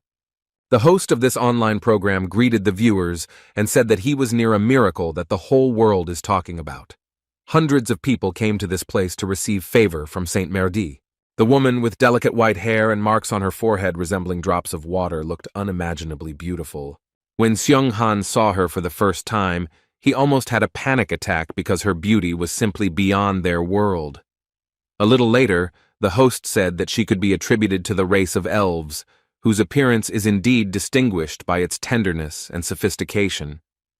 The people gathered around her were watching a man sitting in a wheelchair. It was Mr. Smith, who had a congenital weakness of the body. It seemed that this was some kind of cult, but the experienced swindler's instinct told him otherwise. Meanwhile, the host, wondering whether Mr. Smith would be able to get back on his feet, invited all viewers to see this miracle with their own eyes. Placing her hand on the sick man's head, the saint began to release mana, causing a soft blue glow to appear. In just a moment, something happened that shocked everyone, even Sun Han. He was sure that this was not a performance, and that the man was actually healed thanks to her power. With a tremor running through his body and tears in his eyes, Mr. Smith began to sincerely thank Mrs. Murdy for saving his life.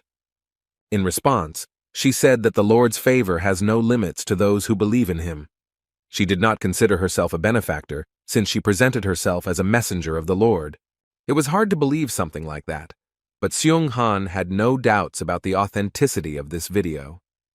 There were plenty of awakened people with similar abilities or access to potions, but none of them could cure someone who was sick from birth.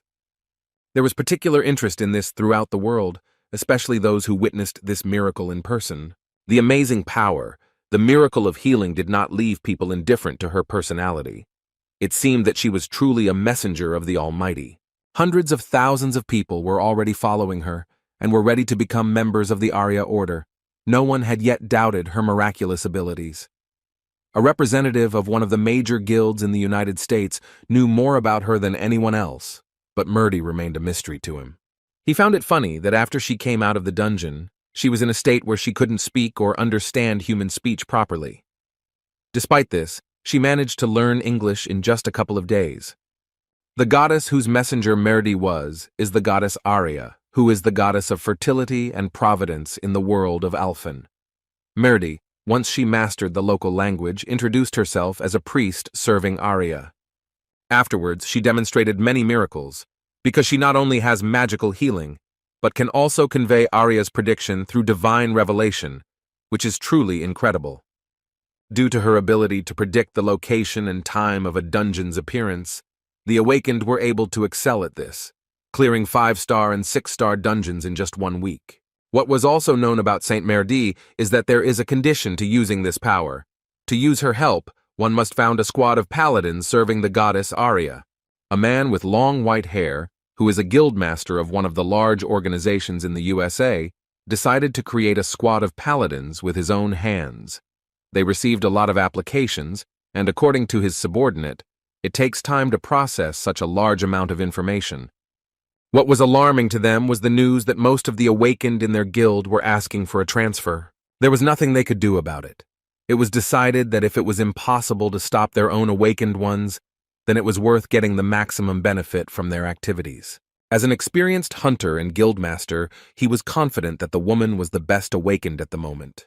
He could, without any doubt, place her above all other awakened ones in the world, confidently placing her at the SS rank, which was previously out of the question.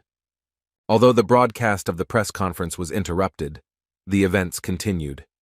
Everyone present was so scared that they hid their phones and just watched in horror as Wu Jin turned President Li's face into a cutlet. The only one who could somehow influence this situation was Director Jun. He tried in every way to stop his guildmaster, shouting worriedly that he should calm down, because otherwise their guild would not be able to avoid the grave consequences of his actions. Fortunately, Wu Jin actually listened to his comrade's advice. The trembling body of the beaten manipulator who was trying to secretly get rid of his competitor gave the impression that the Ardal Guild was not to be trifled with. After finishing the clarification work, Guildmaster Ardal simply threw the Hwarang president to the floor, letting him once again feel the pain in his head due to the hard landing on the surface. Returning to the question he was asked, he said he was ready to give an answer. With a serious and stern look, Wu Jin stated that the leader Li Yun-hee, who died in that dungeon, tried to kill him. Looking at the president who was behind this matter, Wu Jin said that Li Yun-hee, who tried to carry out this disgusting act, failed and suffered a crushing failure. By looking at the boy who asked that question and starting to put verbal pressure on him with a hint of threats, Wu Jin demonstrated the seriousness of the consequences for such an attitude towards his organization. With anger on his face, he threatened that if he saw this vile, corrupt journalist at his press conference again, then he would not get off so easily. The scared-to-death reporter began to regret contacting Hwarang, because now the media he represented was forbidden from contacting the craziest guild that was the center of attention in Korea. After these words, Kang Woo-jin turned around and called for his guild director to leave. The press conference ended, but even after it, Jun Min-chan could not calm down. He was worried about the situation and wanted to know if it was true that Lee Yoon-hee tried to kill his boss. Woo-jin confirmed his words personally, and based on this, a terrible assumption immediately came to the director's mind, which made him feel cold all over. Understanding what he was thinking, Woo-jin decided not to hesitate and confirmed that he had indeed gotten rid of the insolent girl with his own hands. However, he believed that the president of the Hwarang Guild was to blame for what had happened, as he dared to commit such a disgusting act. Turning around, Woo-jin asked his protege with a smug smile what surprised him so much, that he had done such a thing to a girl, or that the Hwarang Guild was hunting him. Nodding his head in response, Jun tried to calm himself down, because such details were not for the faint of heart. Even though they had tried to kill his boss, he still couldn't understand how he could be so calm after what had happened, especially at such a young age. Seeing his charge's anxiety, the immortal Ardal said that it was good for them. Even though Woo-jin had finished off Lee Yoon-hee, who stood in his way, the director was still worried about what would happen next. He wondered what the public would think of the Hwarang Guild, which manipulated the press to tarnish the reputation of its competitors. Seeing his guild director's concern, Woo-jin asked him a very interesting question. He wanted to know if Director Jun had any idea what the people who acted on the sly couldn't handle. With a sly smile and a smart look, he explained that such scoundrels would not be able to cope when they were openly targeted, because that was when the headache began, because they would not be able to arrange a conspiracy in secret, because it would become obvious to everyone. Hearing this, Director Jun was shocked by how sharp his young guildmaster was. Now he realized that Woo-jin had actually changed the atmosphere from thinking about why he had incited Yoon-hee to death. After his brutal actions, reporters wondered if Hwarang really wanted to stage the murder of Kang Woo-jin, a true rising star among hunters with amazing and mysterious abilities that give them a significant advantage when fighting dungeon monsters. There was no way to prove what happened in the dungeon, so the director believed that Woo-jin had really thought it all out so well, down to the smallest details that he hadn't even guessed at. Director Jun was delighted, so after saying that he expected nothing less from his boss, he asked how they would clean up the mess of the methods they had to resort to in order to achieve such a goal. In response, Woo-jin looked at him with confusion and said that it was not his problem, because his deputy should handle such matters. All the work that Min Chang was most worried about was dumped on his shoulders. He was incredibly depressed at the realization that his damn boss hadn't really thought of anything. In an attempt to cheer him up, Woo-jin began to pat him on the shoulder in a friendly manner and laughingly say that his director should be of some use too. Still, the guildmaster had at least some conscience left, and he was able to calm his nervous protege, saying that if he was not satisfied with his salary, then he could raise it at his own discretion. As soon as they went outside, a huge number of people were already waiting for them. Jin had no idea what was going on or what they were waiting for here. Turning around, Ha-min addressed his boss and asked him with a smile to say hello to those who so badly wanted to see him. As it turned out, the villagers who had been hiding in shelters while he was fighting inside the dungeon came to meet him. He saved them not only from the monsters, but also from the army that was going to turn their area into dust, not caring that they were still in the operation zone. All these people came to the press conference to thank their savior. They were sincerely grateful for the protection of their home and promised that they would root for him no matter what happened. There were not only adults and children here, but also old people who, realizing how quickly the world was changing, could see a ray of hope in the darkness. This ray of light for them was Woo-jin, the man who saved them from especially dangerous monsters with his own hands. After all the people thanked him for saving their lives, they let a little girl go ahead, who held out a bouquet of flowers towards him, and calling him a good uncle, thanked him for what he had done for them. The immortal Ardal, the cruelest man Alphen had ever known, was touched by the fruits of his labor. Holding up the bouquet that the little girl had given him, he thought that such things really bring joy and give hope that there are people on earth who believe in him. Watching this with a smile, Director Jun told his colleague that he couldn't understand their guild master's behavior with his mind. After thinking for a moment, Ha Min replied that Wu Jin was simply on a completely different level, so he would always be a mystery to them. At that moment, he was not just a hunter, but a hero who protected an entire city. Meanwhile, President Li, who had received a fair amount of slaps in front of the entire country, began to regain consciousness. The left side of his face did not look its best, and he himself was so furious that as soon as he came to his senses, he began to angrily shout the name of his offender. Trying to catch his breath after the angry emotions, he did not pay attention to the concern of his ward, who could not help him in any way at the moment when he was being beaten by one of the strongest people in Korea. Thinking back, he couldn't find words to describe his hatred for Kang Woo Jin, who humiliated him like that.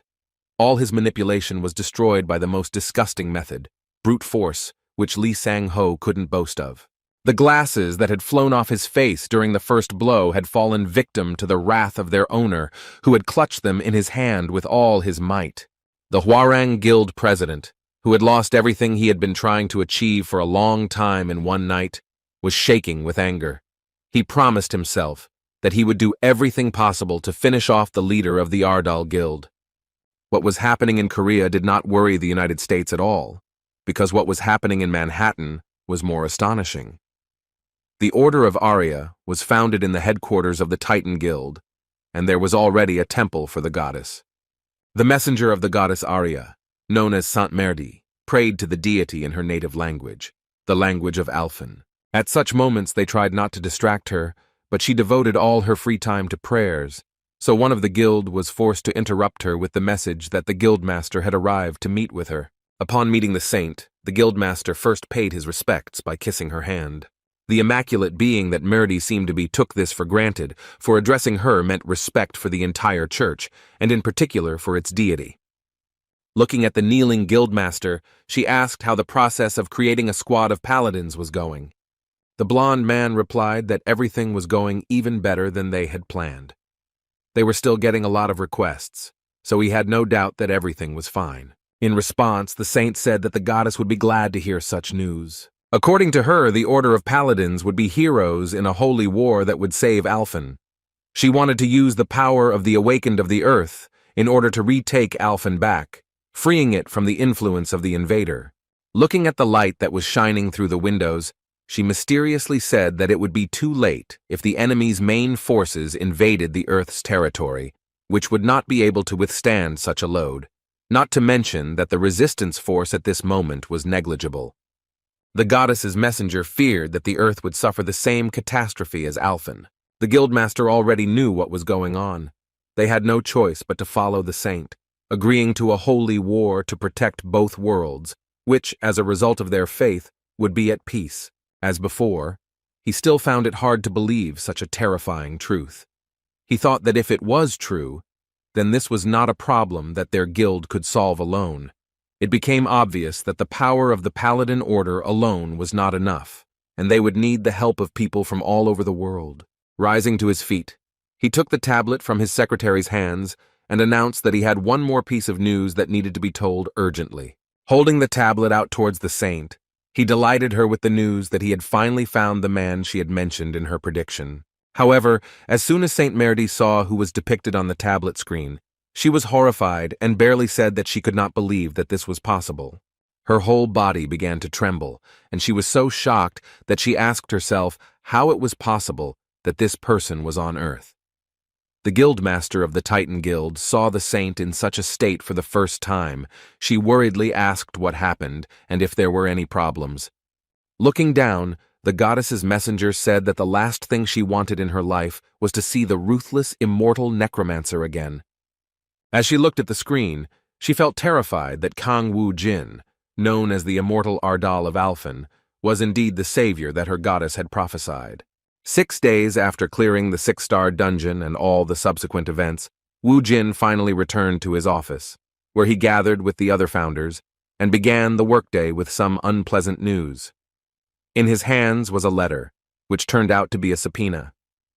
The boys were worried, and Director Jun explained that after what happened at the press conference, the president of the Hwarang Guild could think of nothing better to do than sue him.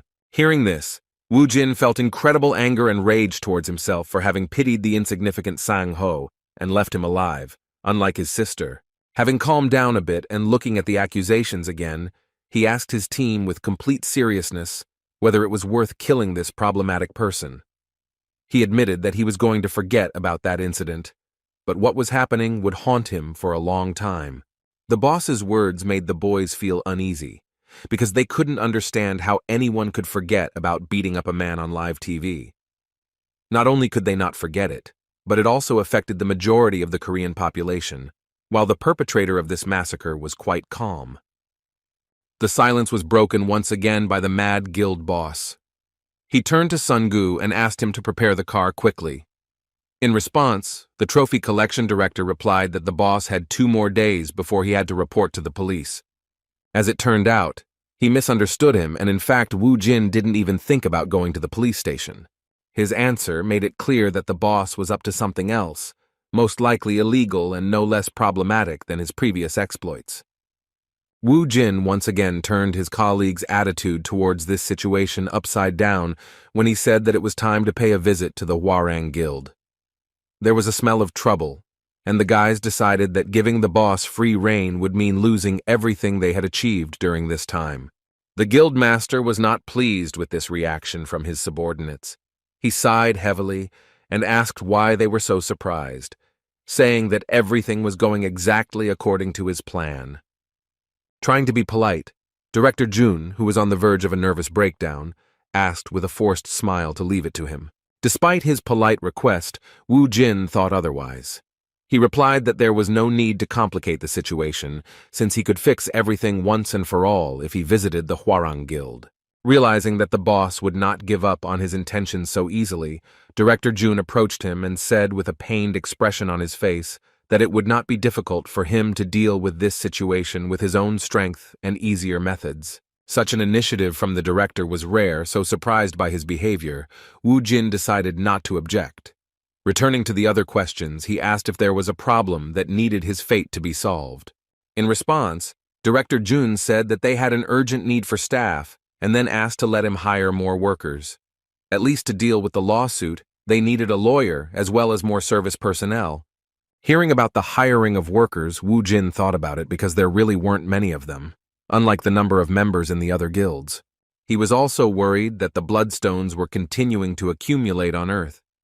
He knew that at this rate, not only would monsters from Alphen be appearing, but Tranit's minions as well.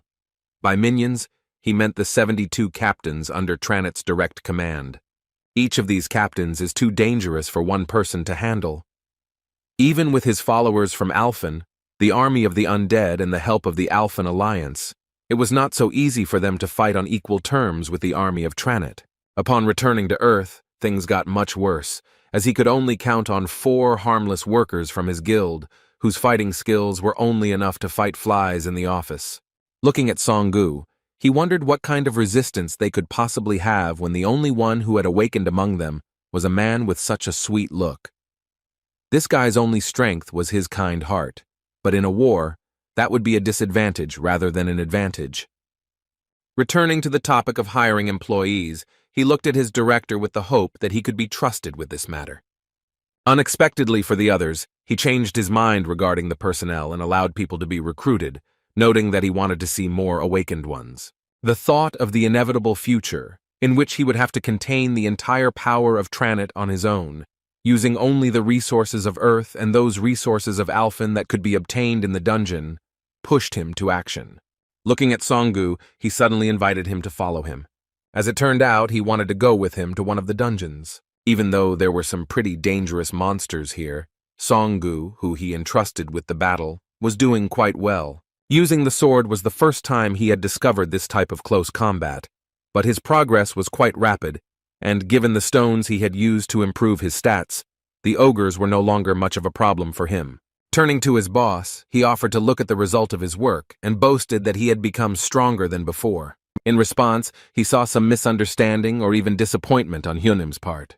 Having collected many trophies, Song-gu was incredibly happy and did not even notice how his boss's gaze was aimed directly at his soul. Woo-jin decided to check his characteristics and found out that this guy respected him only because he was afraid and also loved and hated him at the same time. The battle mage with the ability to use fireballs had, due to circumstances, gained incredible skills in collecting bloodstones, which seemed a bit funny. Woo-jin was going to correct this mistake, so he asked him to stop collecting trophies. Sung-gu had no idea what his boss wanted from him this time, but he hoped that his request would not cause any problems. He was genuinely surprised when he heard the sudden question about how strong he wanted to become. Seeing the confusion of his ward, Woo-jin explained his point of view by saying that he was sure that he had some purpose. He sincerely believed and hoped that Sung-gu did not intend to continue collecting these bloodstones for him for years. Hearing such unexpected words from the abusive boss, Song-gu actually opened his eyes, remembering that his original dream was to become a high-class fire mage and get a recognizable, eye-catching red suit that would literally scream about his magic. He knew that doing the director's bidding wouldn't get him any closer to his goal, because driving, carrying supplies, mining bloodstones, and booking dungeons weren't the best training. Besides, the boss would once again voice his exact guess, saying that he was probably dissatisfied with himself. In response, Song-gu spoke with sincere honesty about how when he first awakened, he began to dream of becoming a high-class fire mage. Previously, he was willing to do anything for the sake of his goal, so Woo-jin decided to see if he could keep his dream even if he was tired to death. Clenching his fist, the determined young man shouted that he would continue to pursue his goal no matter the difficulties. These words and the sparkle in his eyes were enough for Woo-jin to believe him and respond to this speech with a kind smile. Taking out his terrifying weapon, he frightened Song-gu, saying that in that case they would begin immediately. The boss then warned his protege that they only needed 1 month. Pointing his warrior magic weapon at his frightened protege, Woo-jin declared that he would make him an A-ranked fighter in just 1 month. Such promises seemed impossible, but after only 10 minutes, Song-gu was convinced that his boss was completely serious about this madness. The training was so hard that he was already exhausted, and his only salvation was to escape. At first, he simply couldn't believe his Hyunim's promise, but now he realized that it was about the most brutal methods one could think of. Feeling the enemy approaching, Song-gu decided to stop in order to accept another difficult battle with dignity. A moment later, he almost lost his head due to the sudden appearance of a skeleton soldier, who was ready to deal him a fatal blow without any jokes. Narrowly dodging this blow, Song-gu lost his balance and fell on his back with a scream. Rising to his feet and looking at his soldier Hyunim, he understood that in this battle there was no point in running, because it would only make the situation worse. He sighed heavily and decided to make every effort to at least survive. He couldn't relax because the enemy had the advantage in terms of sword fighting. The terrifying skeleton, whose strength was nowhere near comparable to that of the boss, was still deadly and could finish off the poor guy with just 1 blow. Understanding his weaknesses, Song-gu resorted to using magic to use the skill. After that, he planned to increase the distance to be on the safe side. By directing the fireball towards the monster, Song-gu thought that it would be enough. His magic completely engulfed the enemy, and he literally disappeared from sight. A simpleton like Song-gu immediately decided that this was the end and that the enemy was defeated. However, his efforts were not enough, and in a moment, the enemy was right in front of him, ready to strike back. This time, Song-gu fully felt the price of his mistakes and carelessness as he missed the sword strike aimed at his right shoulder. The pain of the wound and the skeleton's cunning laughter began to drive him crazy. Immediately after he took the blow, a severe pain brought him to his knees. For the first time in a long time, he felt such pain that it made his whole body tremble and tears rolled down his face on their own. The intense pain did not allow him to relax for a second and clouded his mind. At that moment, the boss appeared next to him and told him that he should get to his feet and continue training. In fact, Woo-jin felt somewhat resentful of his disciple's recklessness. He couldn't believe that he actually thought he could defeat his skeleton warrior with his puny fireball.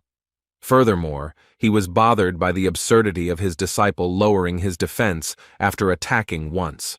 With a stern and instructive look, he told his student that in order to survive, He himself must want to become stronger. After these words, he asked if he really thought that in the future, monsters would only appear in dungeons. Sungu couldn't understand what his boss was getting at, so Wu Jin suggested that he imagine what would happen if in the future dungeon breakouts occurred in every subway station around the world. The necromancer was not afraid of cruel suggestions, saying that if this happened, then in just 3 days, half of the entire population of the earth would be brutally exterminated. Listening to all this madness, Song-gu could not understand what his boss was leading to. It all became clear when Wu Jin said that if that happened, then he would be forced to protect his family, and he would have no time for people like him. With such cruel but fair words, he reiterated that he must learn to survive on his own, without relying on others. Furthermore, the boss also appealed to Song-gu's feelings, saying that if he also wanted to protect his family, then he should first make sure that he was strong enough for the task.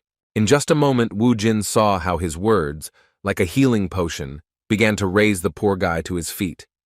Despite the trembling in his entire body, Song-gu tried to stand up to demonstrate his determination. The pain he had never experienced before could not stop such a beast, who, rising to his feet, frightened the entire forest with his insane cry. The sparkle in his eyes returned. Now Song-gu clearly understood what he was doing and why he needed to become much stronger without delay. Turning to his boss, he shouted that he was asking to be trained in the art of a hunter. This was exactly what Wu Jin wanted to hear, so he responded to his words with a satisfied smile and anticipation of a fun month ahead. The time spent inside the dungeon lasted much longer than outside. It seemed like they spent the entire day inside the dungeon during their first training session, because they came out late in the evening. Seeing how sleepy his charge looked, Wu Jin guessed that he was very tired. Trying to somehow restore his energy with the instant noodles he ordered from the cafe, Song-gu looked at his boss with confusion because his suggestion sounded like a mockery. He couldn't even imagine that after this crazy training, he could still be energetic. As it turned out, everything was more complicated than it seemed at first glance. Wu Jin clarified that he actually removed the student's fatigue with his skill, and his fatigue meant that his mind was still too weak and wanted to rest. Even though Song-gu was trying to deceive him, and even himself, Wu Jin was understanding and suggested that as a solution to this problem, he could hypnotize himself or use some similar trick to overcome this kind of fatigue. At this point, their conversation was suddenly interrupted by news of the blessing of the saint, about whom it was said that everything she does is a real miracle. As it turned out, this was an old broadcast, during which Mirdi, with her healing skills, gave Mr. Smith the opportunity to stand on his feet for the first time in his life. Looking at the woman who was called a saint, Wu Jin thought about it and said that she reminded him of someone, because she behaved the same way as an old friend of his. Song-gu didn't understand what was being said, but as soon as he looked at the screen, he almost choked on his noodles when he saw the beauty. He said that the girl with blonde hair was beautiful, and even looked like an elf. Wu Jin replied that his words were meaningless, as elves were easy to distinguish by their ears. Although he was trying to help, his protégé was not that stupid. He felt awkward, as calling the saint an elf was simply saying that her beauty was incredible, not referring to her race. The answer to the question of who this woman resembled came naturally. The next words from the host were that all they had seen up to this point was the power of Saint Aria, the miracles of Lady Mirdi. Next came the news of the Order of the Saints' Paladins, but Wu Jin didn't care about that. He was puzzled to hear that Mirdi was actually on Earth. He had no idea what she was doing here, since the church of her goddess was on Alphen. Without any delay, he returned to his office, where Director Jun continued to work until late, due to the fact that he had to find new workers and also resolve the issue with the lawsuit. He was genuinely surprised that the guildmaster had visited the office so late. No less surprising was the request that Wu Jin made when he visited him. Having learned that he needed tickets to America, the director asked how he knew that he was invited to the consortium. In fact, Wu Jin only wanted the tickets to meet Mirdi, an Alphenian who had somehow ended up on Earth and was looking for followers here. When he first heard about the consortium, he asked what it was all about. Director Jun explained that a little while ago, the Titan Guild had rescued someone very valuable and interesting from the dungeon. He explained that it was a saint who became known as Murdy. He described the woman he was talking about as an incredibly capable hunter whose skills people questioned. In light of this, the Titan Guild sent out an invitation to the consortium to guilds from all over the world. And since the Ardal had become one of the most influential in Korea, Kang Woo-jin was no exception to the list of invitees. Woo-jin didn't seem particularly interested in his words and repeated again that he just wanted tickets. Such words seemed like a mystery to the director, and he reacted rather confused, trying to lose what had actually happened and what was the reason for such a sudden interest in America. After the boss voiced his request, Min Chang remembered the skill books and enhancement stones that his boss had ordered. It was all just in time, and Woo-jin replied that he was going to have Sun-gu learn these items before the next training. Taking another look at the items the director had obtained, Woo-jin asked if there were any more items on the list he had provided. Feeling guilty, Director Jun justified himself by saying that because they had recently used up most of the guild's budget, their finances were currently being cut. He also noticed that skill books and enhancement stones were always a luxury, so even such items were quite expensive. Realizing that it was worth improving the financial situation of their guild, the guildmaster asked if there were any dungeons nearby. The director replied that there were indeed many of them, but unfortunately, it was difficult for small guilds like Ardal to claim the same positions as larger guilds. In response, Woo-jin inquired about the breakthrough of 6-star dungeons that could still be cleared. After thinking for a while, Min-chun remembered that among similar situations, there was one request from the Ministry of Defense. Seeing his protégé's concern, Woo-jin asked him not to hesitate, because he understood that it was probably about some extraordinary place, which made Min-chun think so much. As it turned out, the order from the Ministry of Defense concerned the territory of North Korea, and the dungeon itself is located in Pyongyang. Hearing this, Woo-jin was amazed that their country was willing to help break through a dungeon in an area that was separated from the main part of their country. What was happening in North Korea was a mystery to him. It was hard to imagine what Kang Woo-jin would do when he found himself in such a place, since he had always thought about using his power to achieve the long-awaited reunification of the two parts of his country. As it turned out, the Pyongyang dictatorship continued to flourish, and every misdeed forced the country's representatives to kneel before their leader. Addressing the president, one of those responsible for internal security tearfully begged him to spare him and give him another chance to correct the mistakes he had made. The North Korean president, as expected, was an arrogant man who could not tolerate such situations. Looking at the man who was responsible for the security of the dungeons, he asked if he really expected mercy from him while he himself ran away from the dungeon with his tail between his legs, like the last coward. The awakened one, who had been given too much responsibility, continued to cry out through tears about how sincerely sorry he was about what had happened. His plea, with which he tried to save his life, only delayed the inevitable fate of all who were not to the president's liking. The brutal dictator who wielded all power in North Korea said that he should ask for forgiveness not from him, but from God. After these words, he pointed a pistol at the poor guy and fired. Having gotten rid of his loyal protégé, the most influential man in this dubious country ordered his fighter to clean out his office. As he passed, he said that the situation did not seem like something their republic could handle alone. Addressing the commander, he asked a question that was hard to believe. The North Korean president had been counting on the fact that the request to South Korea had already brought the desired result. As it turned out, good news was indeed waiting for him from those from whom they should not expect help. The commander whispered something into his ear that caused genuine delight in the North Korean president. With a sly smile on his face, he said that he couldn't believe that he was finally going to meet someone so interesting to him. The supreme leader of the Democratic People's Republic of Korea, Kim Jong-un, was looking forward to a long-awaited meeting with the one he considered South Korea's greatest hero. As expected, the talk was about Kang Woo-jin agreeing to lead the mission to clear out their underground breakout. The next day, Woo-jin went to the awakened administrative bureau. He had joked several times about Pyongyang and how he wanted to destroy their leader to reunify Korea. He never thought that all these jokes would turn into a real trip to help. Looking at his phone, he remembered the times when Sun-gu begged him to reconsider going to North Korea to destroy their power, just to avoid being drafted into the army. He did not have to wait long for a representative of the South Korean Ministry of Defense. Lieutenant Choi Ha-sol, who they met during the previous dungeon breach incident, was responsible for escorting him.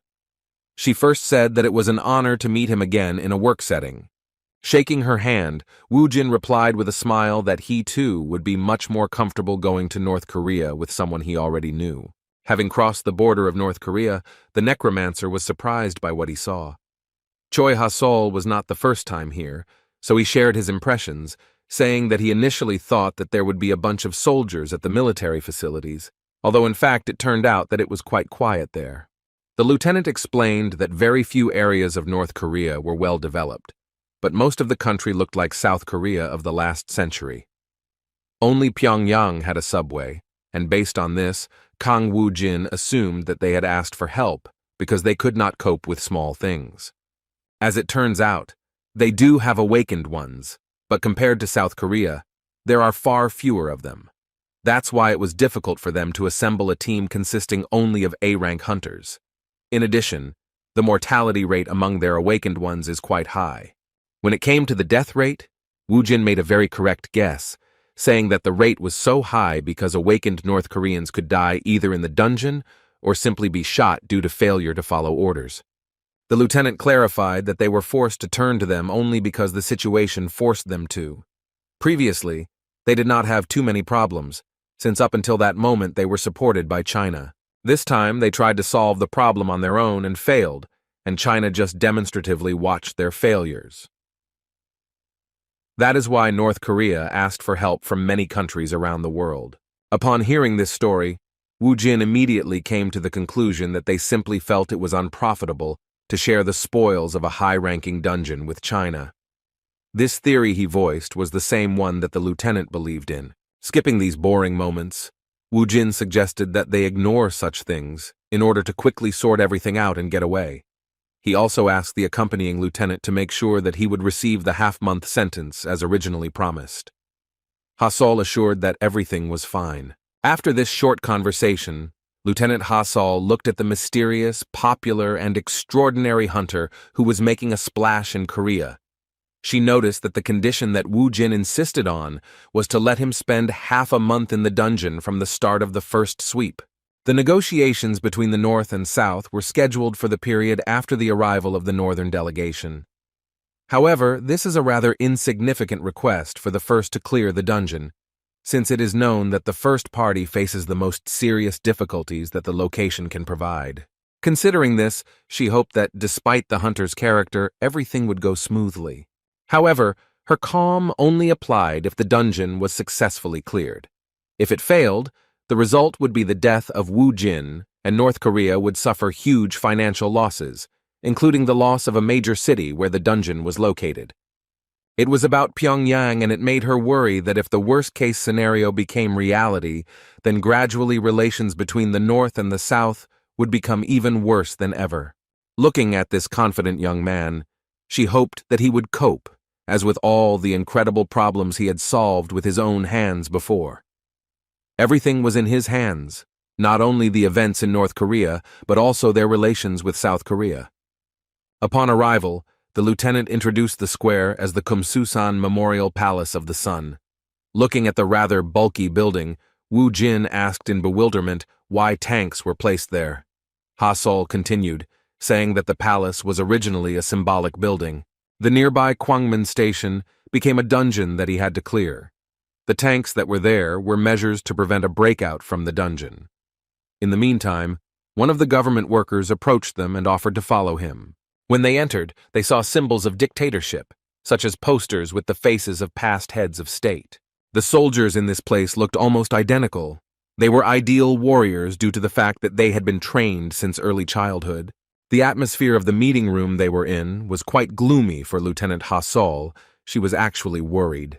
Unlike the hunter she was accompanying for support during this mission, she was quite restless. She even found the strength to turn to the hunter, saying that their comrades from North Korea, who had asked them for help, were in no hurry to meet. Looking at him, she asked if he really wasn't nervous in such a tense situation. In response, Woo-jin calmly replied that he saw no reason for such a reaction. He had understood from the beginning that this was an obvious psychological trick aimed at morally suppressing the guests by making them wait for so long. After a few minutes of silence, a North Korean representative entered the room. The diplomat announced that the first chairman of their country's National Defense Committee had arrived for the meeting. Woo Jin and Lieutenant Ha Sol took a few steps towards them. The leader of North Korea, seeing the hunter in front of him, called him comrade, and with a smile on his face, said that he was glad to see them for so long. He also said that he had heard a lot about him and his exploits. Seeing such a strange person in front of him, Woo Jin froze in surprise. Introducing the head of a dictatorship country, he expected to see a stern man, but to his surprise, this man turned out to be more like a small, impudent pig. With a smile on his face, he perceived the situation as one in which he could allow himself absolute freedom of action. Shaking his outstretched hand, he greeted the leader of North Korea without much formality, which greatly shocked both the lieutenant and those representatives of this dictatorship who stood behind their leader. One of the ministers nervously shouted that the hunter should behave more politely when in the presence of the first chairman of their country. The loyalty of these dogs did not cause any particular emotions in the necromancer because he expected such behavior from them in the presence of the leader, who could, in a few words, end their lives in a very sad way. Continuing to play with their feelings, he put his hand to his mouth, showing his feigned regret, after which he said that he was very glad to meet Jung Geon. By calling the leader of that state by name, he showed even more disrespect, causing representatives of both sides to think that this was the end of their diplomatic relations. The lieutenant was so shocked that her facial expressions literally screamed that she regretted choosing the hunter who had settled on this madman. Even though Woo Jin had done something similar to the Hwarang Guild president, she felt that even without any instructions, he would understand how to behave in the presence of that person. At that very moment, the North Koreans reached for their pistols, shouting that the impudent fellow did not understand who he was playing jokes on. They promised that he would not get away with it, and were about to pull the trigger, firing a bullet towards the savior of their country. With her face covered in cold sweat, Ha Sol was already saying goodbye to her life, realizing that the mad necromancer had put them in a hopeless situation. However, Woo Jin continued to communicate with the same unwavering confidence, saying that he was polite as he was asked. He pretended not to understand what the problem was. The lieutenant was already panicking with all her might, thinking that now neither the dungeon nor anything else mattered, because they would die right here. The silence that seemed like her last seconds of life was suddenly broken by the loud laughter of the leader of North Korea, whose feelings seemed to be hurt by such behavior. The lieutenant was in complete shock, realizing that he really took it all as a joke. Kim Jong-un said with great delight that he now has no doubt that their dear guest is undoubtedly a very open person. Calling him the strongest man in South Korea, he said that he expected nothing less from him. Patting the hunter on the shoulder, the leader of the state invited him to sit down first to discuss the details of their cooperation. The lieutenant, who could barely understand what was happening, couldn't believe that they were alive after what Kang Woo Jin had done. Taking their seats at a huge round table, both sides began their discussion. Woo Jin, showing his disinterest in this dubious undertaking, suggested getting straight to the point, saying that he was going to head to the dungeon immediately. As expected, his words once again served as manipulation aimed at the top of North Korea. The country's top officials were shaking with anger, believing that their task should be the immediate elimination of the impudent dog who dared to communicate in such a tone with their leader. However, despite his strictness, Chen-un again responded positively to his words and nodded his head in agreement, again laughingly noting that he greatly appreciated his straightforwardness. Looking at the interesting hunter, he said that he had already heard about his conditions. He heard that Woo Jin wanted to occupy the dungeon for half a month, and then take all the resources he received. Speaking of these conditions, Chen-un replied that it would not cause much harm to their government, compared to breaking through the dungeon in the very center of their capital. He was ready to fulfill all of his conditions if he did his job properly. Hearing his confirmation of the terms of the agreement, Woo Jin stood up from the table without permission and said that in that case, it was time for him to go and get down to business. Even to such disrespect towards him, the leader of North Korea responded with laughter, saying that his dear comrade was very impatient.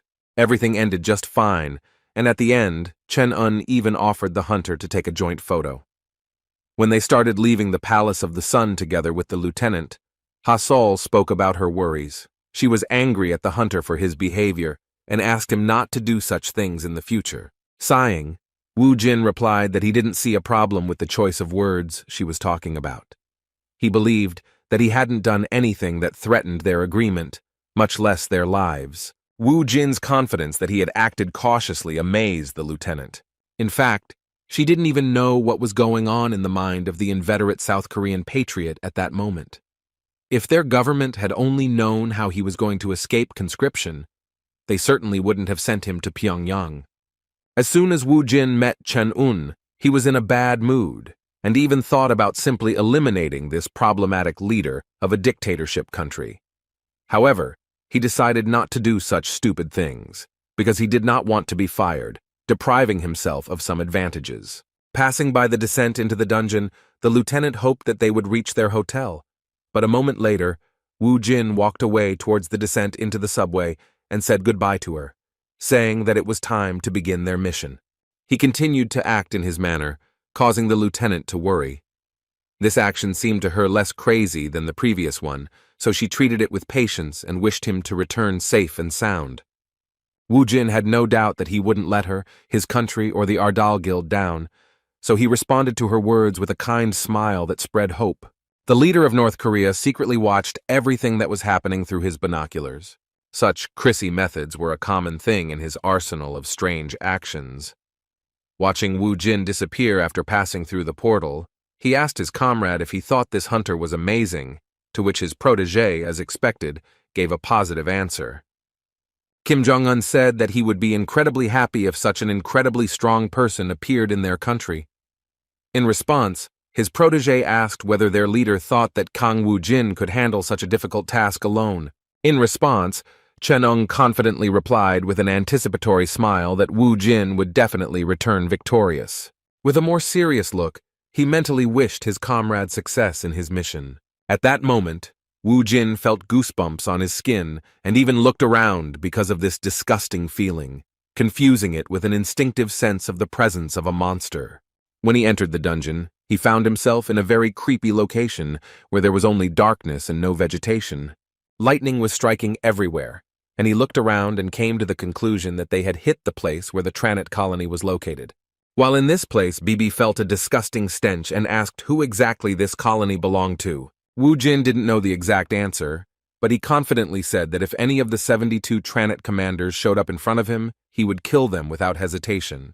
His confident words were quite risky due to the fact that he had not yet regained his former strength, but he did not care. Returning to the situation, he noticed a frightening scream. Looking around, he saw a huge number of mantis monsters approaching him. It was obviously a fight against numbers, in which his necromancer skill guaranteed a stable advantage.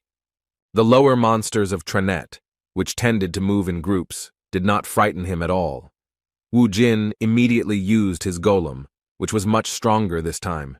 Its size surpassed all previous forms, and now these monsters looked like small bugs in comparison.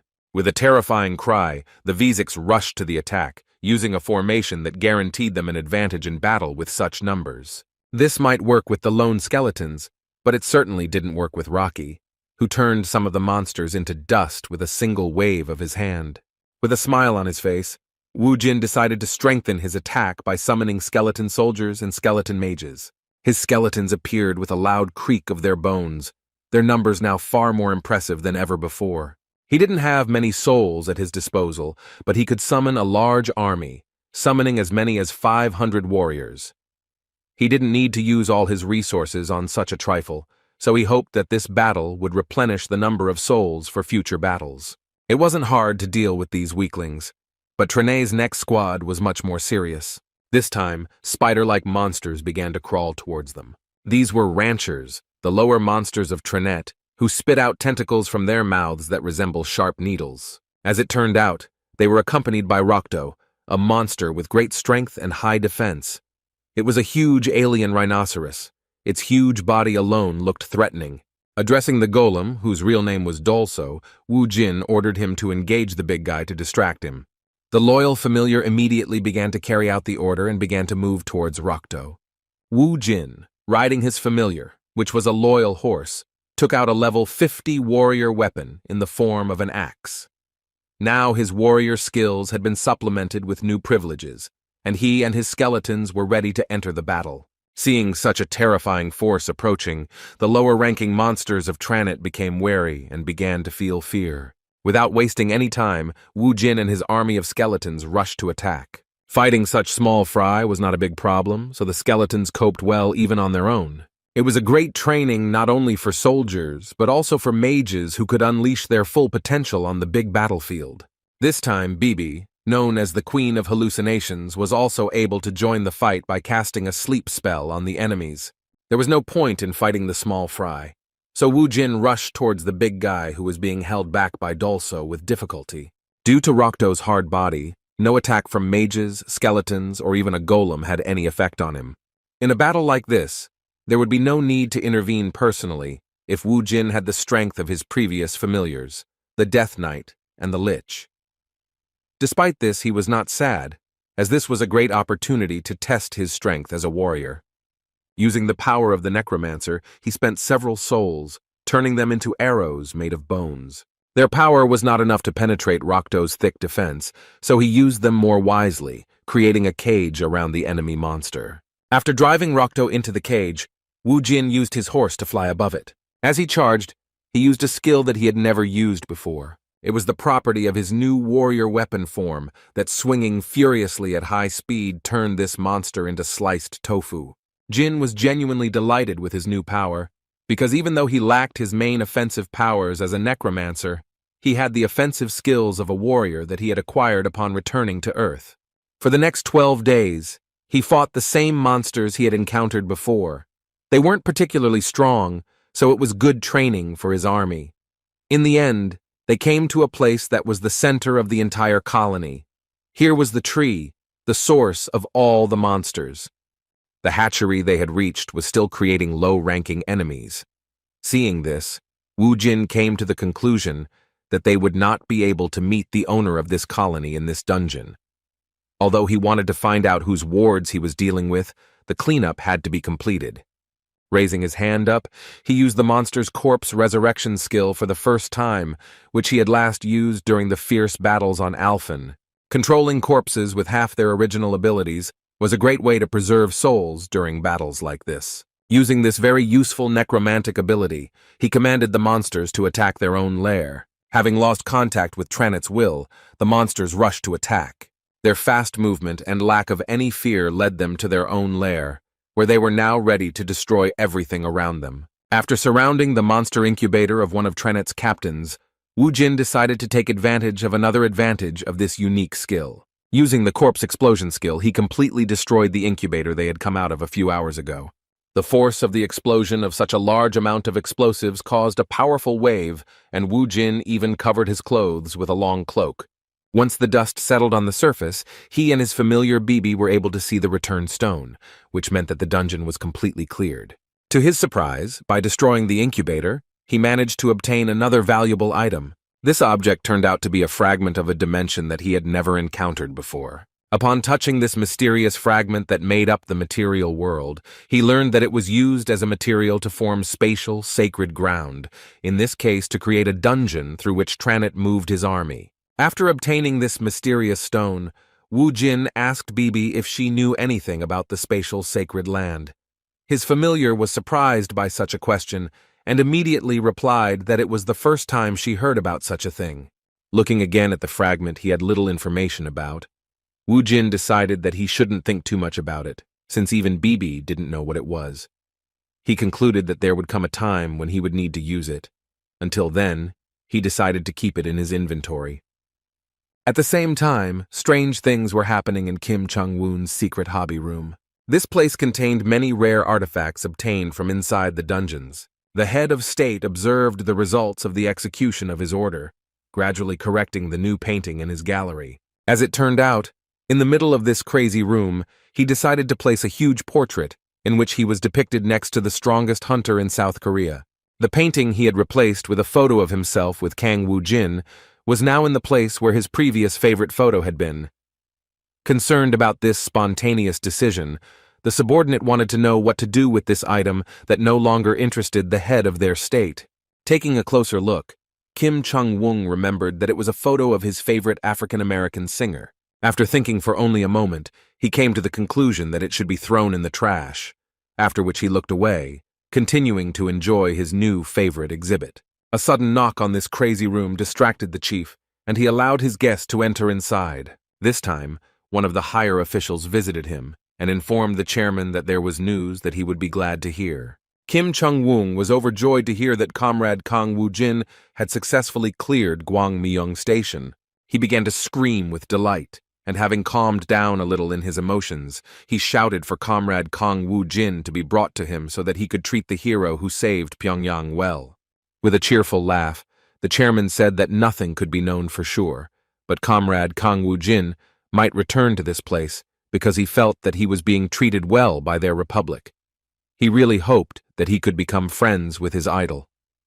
The commander of the super unit Ri Peng-gwan of the Democratic People's Republic of Korea tried to behave with restraint so as not to deceive the head of state about his true attitude towards the one who is called the savior. In fact, he harbored the deepest hatred towards Kang Woo-jin's personality due to the way he joked around with impunity in the presence of their leader. He was no less disturbed by the fact that the one he no longer wanted to see had not only managed to survive in such a difficult dungeon, but had also successfully cleared it in just 3 days. The next day, Woo-jin was surrounded by reporters who made it their life's work to capture their country's new hero. Looking at him, the guys said that he was some kind of crazy because he managed to clear the terrifying dungeon of the 6th level by himself. The guy with white hair assumed that his awakened abilities were as powerful as Saint Murdy from America. In this regard, they wanted to contact headquarters. These guys who were watching the hunter from Korea so closely were foreign reporters who had been given permission to visit North Korea. As soon as the photo shoot was over, Lieutenant Ha Sol ran up to him with a happy smile. With genuine delight, she congratulated him on another successful cleanup and praised him for not letting their country down and for doing a great job. In response, Woo-jin said with a kind smile that everything was supposed to happen this way, since they had come to this place to successfully clear it from the very beginning. Supporting his confident speech, Ha Sol confirmed that it was true, but admitted that she did not expect him to be able to succeed so much. After that, he asked where the negotiators from their side were. The lieutenant reported that both sides, south and north, were gathered in the hall. They were just waiting for the results of the cleanup of the hired hunter. With a confident look, Woo-jin asked what they were talking about if he was the one hired for this matter. In response, the lieutenant could not utter a word due to the fact that the negotiating team believed that his chances of failure were 70%. After these words, Woo-jin suddenly left and went towards the dungeon again, saying that he believed that the negotiators would do their job well, and then wished her luck. The lieutenant was in a real panic, realizing that he could let down all of South Korea with such recklessness. The only argument that could stop him was a desperate request to rest, but Woo-jin did not pay attention to her and left anyway, headlong. At that very moment, she was distracted by some North Korean protege, who was rushing to find her with all his might. Stopping, he asked through heavy breaths where Comrade Kang Woo-jin had gone. As soon as he heard that the hunter had gone underground again, he was overcome with horror and said in a trembling voice that something terrible had happened. At the same time, Kim Jong-un was busy preparing a superb banquet. He personally gave orders on how to prepare the banquet, saying that everything had to be at its best. He could not allow them to lose to South Korea as a welcoming ceremony. After 14 days of being inside the dungeon, Woo-jin had greatly increased the strength of his familiars and army of warriors and magicians. He enjoyed the process, having only recently discovered how much fun automatic hunting can be. Due to such a long stay inside the dungeon and continuous battles, he managed to increase his level to 60, as a result of which he unlocked the privileges of the warrior class. Now he has a bow, a warrior's tenacity skill, and archer skills at his disposal. In order to compare the power of his new weapon, he used the achievement shop and purchased a very basic but reliable weapon, which was the bone bow. There weren't any particularly tough monsters here, so his target was the low-ranking small fry from Tranit's army. The shot from this weapon not only turned the monster into dust, but also destroyed a small area where the arrow was aimed. Looking at the result of his attack, Wu Jin concluded that using a bow would guarantee a larger area of effect and higher speed than the bone spear. This was not bad, as his range of long-range attacks had become even more diverse. Looking at the new privileges of the warrior class, he decided to summon a new familiar, which was supposed to become another reliable support for the necromancer. Taking out the sealed crystal, he put a large amount of magic into it and called the goblin to come out. Within a moment, the ominous dark aura began to recede behind his back. Looking around, he saw this impudent fellow who dared to appear not in front of him, but behind him. With a sly laugh, the goblin said that he could finally hear the voice of his master. The human-like creature, which resembled a scary shadow, greeted its summoner with an ominous voice, anticipating interesting events to come. It was a spirit that could exist even without its master. It was able to read Wu Jin's emotions, share thoughts, and more. As it turned out, this was the only familiar whose initial desires were far from the concept of loyalty. Among the goblin's abilities, there was even the skill of taking control of the master's body in the event that he died. Looking at the characteristics, Wu Jin was convinced that he was still distrustful. Looking at the goblin with a sly smile, whose loyalty and trust stats were negative to the maximum level, Wu Jin said that, as always, he looked at him with sincere disgust. In response, the mad, rebellious familiar said with a sly and arrogant smile that if the master hated him so much, then he should just give him a new body or something. He even dared to say that he would not mind getting his master's body. It seemed that Wu Jin had not felt such anger as he did when he met his next familiar since his return to Earth. After ordering the goblin to stop talking nonsense, he asked him to return to the shadows, saying that he would call him when he was really needed. With a sly laugh, the goblin agreed to his terms. The familiar that Wu Jin thought was a creepy guy had returned to his shadow once again. As soon as their dialogue ended, he noticed that it became somehow quiet around. Looking around, Wu Jin was convinced that another place was finished. He decided to hurry up so that he could clear this dungeon one more time that day. As he was rising to the surface, he met the lieutenant and asked with surprise if she had really been waiting for his return all this time. From the expression on her face, it was unmistakable that she was in despair. This was indeed the case, because a few moments later she fell to the floor and began to beg the hunter for help. Wu Jin didn't understand what was going on, after which the warrior devoted to her country politely asked him to take a break for a bit before heading out to clear the dungeon again. When she said that without him, all the efforts of their diplomats were useless, Wu Jin felt some tension because he was not interested in such a fate and in interacting with the northern side. As it turned out, such a request was not the first, because a few days ago, before another clearing of the dungeon, the lieutenant met him upon his return with the words that this raid was declared as a joint effort of both South and North Korea. She asked him to attend the meeting. Despite this request, Wu Jin did not attach much importance to it and turned around, heading back to the dungeon again, saying that this was the business of politicians, and his business was to clear the dungeon again. No matter how hard the lieutenant tried, every desperate attempt she made brought no results, even despite her requests to go with her to the meeting of diplomats. This time, she was in such deep despair that she begged on her knees, saying that the situation was now worse than ever. She asked him to think about his country and take a break before the purge, before something terrible happened because of his disrespect for North Korea. When she tearfully said that if he didn't go with her this time, the situation could turn into a real war, Wu Jin still thought about her proposal and found the strength to go to meet her. As expected, the North Korean banquet was top-notch. Everything was so wonderful that even the representatives of the enemy's southern part of the country felt at home. The entire hall was filled with laughter. But all these conversations were so calm and unobtrusive only because the most long-awaited person had come to this meeting. Kang Wu Jin, who joined the event this time, sat alone and was bored, making his time a little more interesting with sweets. Getting up from the table, he approached the lieutenant and asked if he could leave, since the main part of the banquet was already over. His words did not go unnoticed by the leader of North Korea, and he asked one of his protégés to hurry to stop his comrade, addressing him by name. One of Kim Chung-woong's frightened subordinates approached Woo Jin and handed him a piece of paper, asking him to write his name before leaving. The South Korean hero didn't understand what he was talking about, so the soldier explained that he was the strongest awakened in North Korea, and it would be a great honor for him to receive his autograph before he left. It seemed rather strange, but Woo Jin did not refuse him and wrote his name on a piece of paper and said goodbye, wishing him to continue trying in the same spirit as before. The man's happiness knew no bounds because he managed to cope with such an important mission.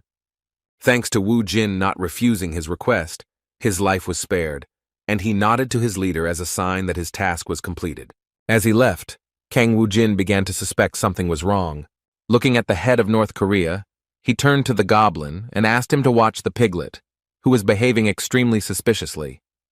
Even though the goblin was not a loyal familiar, he still agreed to become attached to the head of the northern state in order to inform his master of everything that was happening. Within a moment, his shadow began to change its shape and move in the other direction. The North Koreans didn't notice the shadow disappearing beneath him. They were puzzled by their own plans, as one of the government officials asked the commander if they should pursue the hunter from South Korea. The commander of the super unit, Ri Pen-gwan, still harbored anger towards Kang Woo Jin, so he planned something cunning and merciless. Having asked his protege to carry out the task, he noted that they should be as inconspicuous as possible. He couldn't allow anyone to look down on their leader and their country, so he was willing to do anything to restore their pride.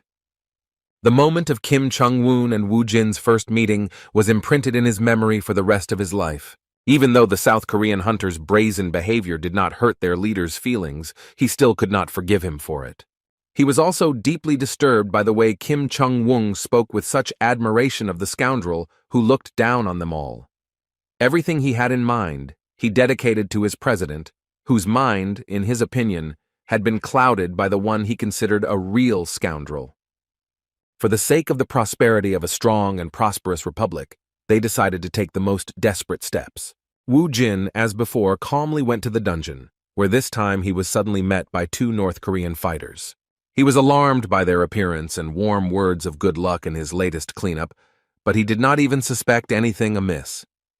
Having thanked them for their kind words, he went down as usual, approaching the portal to the dungeon. As soon as he went inside, one of the soldiers ordered his subordinate to hurry up with the execution of the order before the barrier disappeared along with the hunter from South Korea. The poor guy obeyed the order without question and rushed after Woo Jin, screaming and begging him to stop. After looking around, Woo Jin stopped and asked why he was following him to the portal to the dungeon. In response, the military man said with a trembling voice that he had an urgent message from their president. Woo Jin was surprised by his words, because just recently everything was fine and they were together at a meeting of two delegations. A moment later, the army soldier took a few steps forward and with cold sweat on his face, said words of gratitude for saving their country, after which he pressed the detonator of the explosive that was on his body. Woo Jin was shocked by this unexpected turn of events. A moment later, a very powerful explosion occurred, which turned the lower floors of the metro into ruins. The soldier standing outside who had given the order looked patiently towards the stairs, hoping that their plan had worked. The commander of the super unit, Ri Pen-gwan, was a little surprised that the barrier did not disappear several minutes after his protege entered. To reassure himself, he assumed that Woo Jin had not died instantly and was now mortally wounded. He believed that even if that was the case, Woo Jin should be mortally wounded, and it was only a matter of time before he became prey to the monsters. Believing that his operation was destined to succeed and that everything worked exactly as he had planned, he left the observation point without waiting for the barrier to disappear.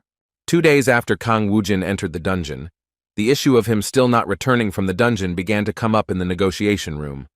After meeting with the South Korean representative, Lieutenant Ha-sol reported that the barrier was not responding. They were in a difficult situation.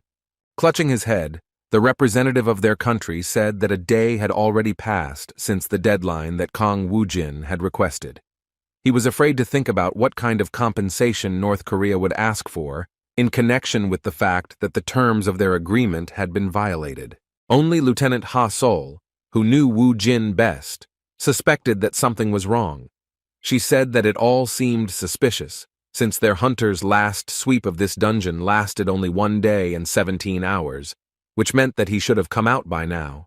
Recalling the data that was discussed, the representative of South Korea asked whether it was possible to assume that an unforeseen circumstance had occurred in the dungeon due to which their fighter was forced to stay. In response, the lieutenant handed him several suspicious photographs, which showed that after Woo Jin went down into the dungeon, he was followed by some North Korean fighter dressed in a long cloak. Immediately after Kang Woo Jin entered the dungeon, a foreign reporter took a picture of a North Korean soldier following him. The lieutenant insisted that they should immediately begin an investigation and test against North Korea. In response, the representative of their country asked her a very frightening and unexpected question. He was interested in finding out from Choi Ha-sol whether her own life was valuable to her or not. Seeing the expected confusion on the young servicewoman's face, he said that it was Pyongyang, with whom it was more difficult to do business than with anyone else. He warned her that if they went against them based on a tiny doubt, it was not a fact that it would be safe for the entire country. Despite his concerns, the lieutenant did not agree with his position and firmly stated that they could not just sit and wait for some miracle. As soon as she raised her voice, the South Korean diplomat jumped up from his seat, banged the table, and shouted that she didn't understand what she was talking about. After calming down a bit, he asked her not to be so naive. He suggested that there was a possibility that even this office was bugged, and then pushed her to think that they were still unsure whether their hunter was alive or not. Despite the situation, the only thing he could say was to suggest that she wait a little longer, since they simply had no other options. Meanwhile, Kim Chung-woong learned that someone had gone down into the dungeon after his idol, which may be due to him being inside for so long. The chairman's frightened subordinates swore with trembling voices that they were doing everything in order to find out what really happened. He had no complaints about the foreign reporters who took this photo, but his rage toward his own subordinates indicated that he was in no way involved in the antics of the commander of the top-secret unit of the DPRK. 3 days after Kang Woo Jin entered the dungeon, there was no news, but the sudden events surrounding the incident turned the situation upside down. A camp was set up near the dungeon, where there were worried representatives of South Korea, as well as reporters from some countries who were given permission to work in this area. 3 days passed, and Kang Woo Jin did not return. The lieutenant could only hope that everything was okay. Suddenly, she heard a noise outside. The reporters started to fuss after hearing that the dungeon barrier had suddenly started to change. Upon hearing that the barrier had disappeared, the lieutenant immediately jumped up and ran towards the subway entrance to meet their hunter, for whom she was so worried. Woo Jin walked out with a wicked smile, anticipating revenge for what the North Korean soldier had dared to do. He had been thinking of destroying everything around him from the very beginning, but now he had a real reason to do so. As soon as he came out, spreading a terrifying bloodlust, the frightened reporters were unable to move. They couldn't even raise their camera to take a photo of Kang Woo Jin with his tattered clothes and bruises on his face. The frightened faces saw that he was far from being in the best mood, so none of them knew for sure what to expect from such a powerful man. As soon as he stopped and looked up, he asked in a serious tone if North Korea really wanted to die at his hands, and then suggested that they think about whether they were sure that such ideas from their leaders were worth listening to. The bewildered foreign reporters were unsure how to react when everything around them was threatened by the rampage of South Korea's strongest hunter. They were even more shocked when he asked them to bring him the vile piglet. They did not immediately realize that this was what he was calling Kim Chung-woong. Looking at the military, he uttered an even more shocking phrase, saying that if he did not agree to his request, then he himself would come to visit him. As expected, a moment later all the North Korean soldiers present near the dungeon had their guns pointed at him. One of the brave men threatened with a trembling voice that he would shoot him if he did not stop. In response to these words, Woo Jin appeared next to him in an instant and grabbed his gun, saying that after he survived the explosion of a huge amount of explosives on one of their soldiers, such weapons did not frighten him. Releasing his terrifying warrior aura, he took a stance to deliver a fatal blow to the soldier. The poor guy, who had no idea why the savior of their country was furious and allowed himself such insults towards their leader, was already saying goodbye to his meaningless life. Within a moment, he began to lose consciousness, and small particles of mana appeared around him. As it turned out, Bibi came to her master's aid in time. She used a sleeping spell just before Wu Jin would have smashed the poor guy to the ground. Appearing in her usual cat form, Bibi said that it did not suit her master to be too hot-tempered. It seemed she was the only one with whom he had previously been ready to maintain a conversation under any circumstances. Hoping for his understanding, Bibi said that they would be judged for all these murders, but the necromancer sternly replied that she should not interfere with him. The military and foreign reporters were put to sleep by Bibi's spell, but these guys were replaced by other North Korean military personnel, who were immediately extremely hostile. Wu Jin was surrounded again, and these guys, despite recognizing his strength, said he was wrong if he thought North Korea was full of weaklings. They couldn't let him get to Pyongyang, so they swore they would fight him to the end. Taking a closer look at these guys, Wu Jin immediately saw that they belonged to the awakened North Koreans. In fact, among these guys there were really strong fighters, whose level was close to. Using the ghost spear skill, he created many deadly weapons that he aimed at these poor guys. Within a moment, their confidence was wiped from their faces.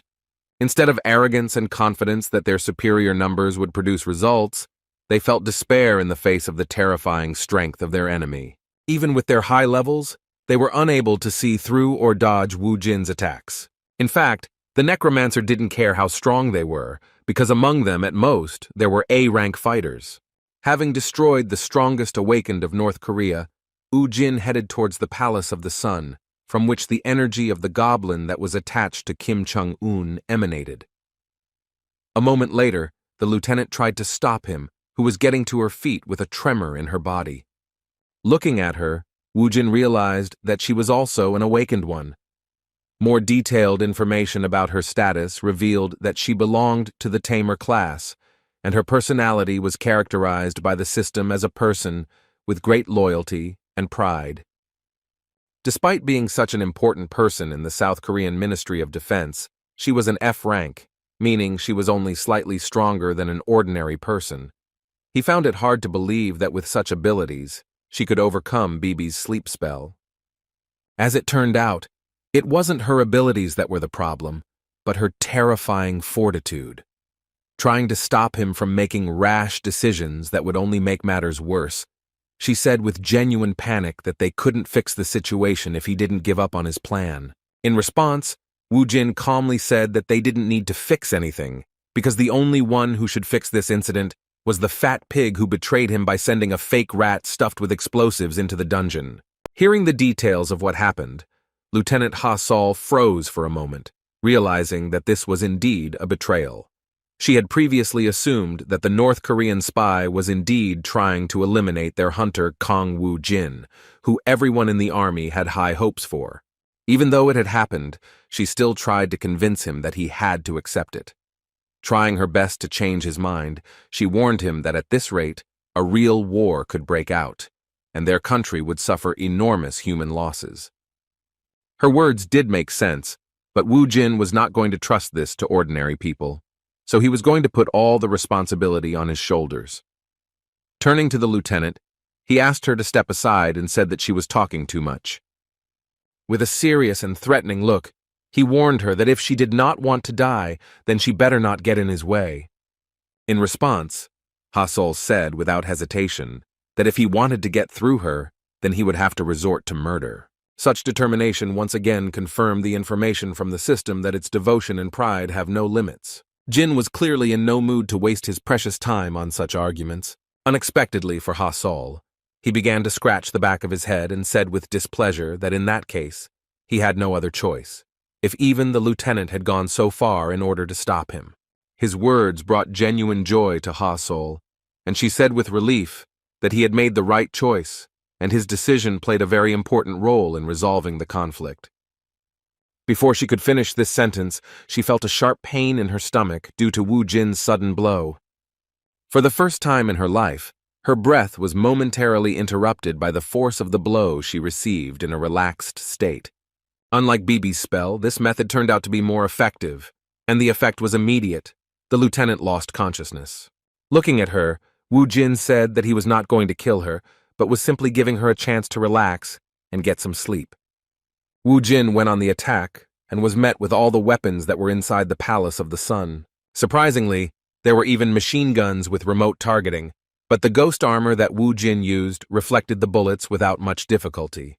Destroying all obstacles, Wu Jin found himself at the door behind which his target was located in a short period of time. Once he got to the really well-armored shelter, he turned to the head of North Korea and said that he had really hidden well. Turning to Kim Chung-un, he said with a sly smile that he wanted to talk to him again. The bunker Kim Chung-un was in was well protected, and his men, who were ready to open fire on the intruder, convinced him that there was nothing to worry about, because even a bomb could not damage their shelter. Within a moment, the greatest fear they had ever experienced appeared on their faces. The huge iron door suddenly turned into some kind of monster, a golem, which became another problem for the traitors. Kim Chung-won felt this kind of trembling for the first time in his life.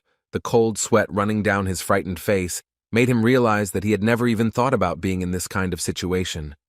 Dulso burst into the bunker with a terrifying scream, using metal as a medium for his materialization. Following him, Kang Woo-jin entered and asked the North Korean leader with a threatening look whether he was ready for a long dialogue. A moment later, all the armed guards inside the shelter fell fast asleep thanks to BB's spell. Walking slowly and menacingly towards Kim Chung-won, Kang Woo-jin asked how he dared to raise his hand against his savior. In response, the frightened North Korean president said in a trembling voice that he had never even thought of such a thing. Woo-jin didn't trust his words and mockingly asked if he was really going to ask for forgiveness after what he had done. Even though he was emotional, he decided to turn to a method that would definitely give him a clear answer about whether Kim Chung-won's words were true. He ordered the goblin to return, after which the dark aura behind the North Korean president sowed even more panic in his soul. Returning the goblin to his own shadow, he wondered what he could find by looking into Kim Chung-won's personal life. As soon as he began to review the recent events of his life, he reacted with bewilderment to the realization that his guesses turned out to be false. Realizing the lengths he had gone to in order to exact revenge, he felt extremely uneasy about how pointless it all was. Bibi, who had also learned of Kim Jong-un's past, shook her head and said that her master was in trouble again and would have to work hard to fix it. Turning to the frightened Chen-un, he asked if he could really promise that he had nothing to do with the recent assassination attempt. In response, the frightened and shaking North Korean leader began to swear that he was not lying. Seeing how quickly Wu Jin changed his attitude towards the situation, Bibi felt uneasy. Showing anger and indignation over the whole situation, Wu Jin gave the North Korean leader a choice to immediately find the smart guy who tried to kill him by blowing up his subordinate, or die in his place. As expected, Kim Jong-un overcame his fear to shout back a promise that he would find and punish the scoundrel, no matter what the cost. After finishing this conversation, Wu Jin extended his hand towards Kim Jong-un and apologized for the misunderstanding, shocking the North Korean leader with his change of mood. The chairman took his decision as a favor from the gods and apologized with gratitude and tears in his eyes, saying that it was all his personal fault. In fact, he did not care about everything that happened to him, because he forgot about everything, thinking that Wu Jin understood his feelings for him. Sighing heavily, Wu Jin smiled because what he saw in his memories was something, in a sense, even surprising. He had no idea that all this time he had such a big fan. He couldn't believe that Kim Jong-un was really a fan of the Awakened and considered him his own idol. By viewing his memories, he was able to find out that the chairman collected many artifacts, which he never even used due to the fact that he was not awakened. The personal museum was amazing, but not as much as the chairman's devoted love for him. He decided that the comrade would not mind if several items from his collection ended up in his inventory as a gift. Walking through the corridors of the Palace of the Sun, Wu Jin recalled the goblin's memories, judging by which one could assume that he was already near the room in which the crazy collection was located. Suddenly, he heard a desperate request to stop, and, looking around, realized that he felt sorry for Ha-Sol. She recovered so quickly that it made him think that the blow was too weak. In response, the lieutenant asked him not to pay attention to it, and asked him to stop what he started before it was too late. In response, Wu Jin said with bewilderment that she was too late because everything was already over. Hearing this, Lieutenant Ha Sol froze in place, feeling a tremor throughout her entire body. She took this to mean that Woo Jin had found Chairman Kim Jong-un and eliminated him because North Korea had betrayed its savior. Clutching her head, she began to mumble something in a trembling voice about how it was all over and that the war could no longer be stopped. With a heavy sigh, Woo Jin, who could no longer listen to the whining about the terrible war, nevertheless admitted that he did not actually kill Kim Jong-un. Hearing this, Ha Sol was shocked by the mere thought that she would have to lay down her life in order to try to stop him from eliminating the leader of North Korea. She continued to get on the necromancer's nerves, begging him to come to his senses. She promised that if his anger could not be calmed by words, then she was ready to sacrifice her own life so that he would not worsen the situation in South Korea with his own hands. With a smile on his face, interested in her words, Woo Jin asked if she was really willing to give her life to him. Without further ado, the proud and incredibly loyal Ha Sol said that if it could help stop the war between the Korean peninsula, she would be honored to sacrifice her life. There was not a drop of lie in her words, and Woo Jin saw it perfectly well. Her personality intrigued him from the start, even though she was useless in combat. Even though Ha Sol doesn't have a pure and innocent soul like Sungu or Ji-won, he never saw such a fire in her eyes and sincerity in every word. He thought that it was most likely because she was so confident in her beliefs. With a sly smile on his face, he turned back to Lieutenant Choi Ha Sol. He then said something that surprised her to the core. She apologized and asked him to repeat it when he said she was too valuable to sacrifice her life. In return, he offered her the chance to resign. Seeing her bewilderment, he cheerfully explained that he wanted her to leave her military position and start working for him so that he would make concessions and spare Kim Jong-un. When the lieutenant tried to find out why he had suddenly brought this up abruptly, Woo Jin reminded her of her words about being willing to offer her life in exchange. He explained that he had taken her words as an admission that from now on she belonged entirely to him. As expected, it was not easy for her to accept such information. She had worked her whole life to get to where she was now, so it was difficult to accept the request to give up her career as a soldier. Yet she was willing to do so to stop the war, without understanding the request. Everything turned out very well, and everyone even benefited somewhat from this awkward incident. Kim Jong-un caught Ri Pyong-gwan and everyone involved.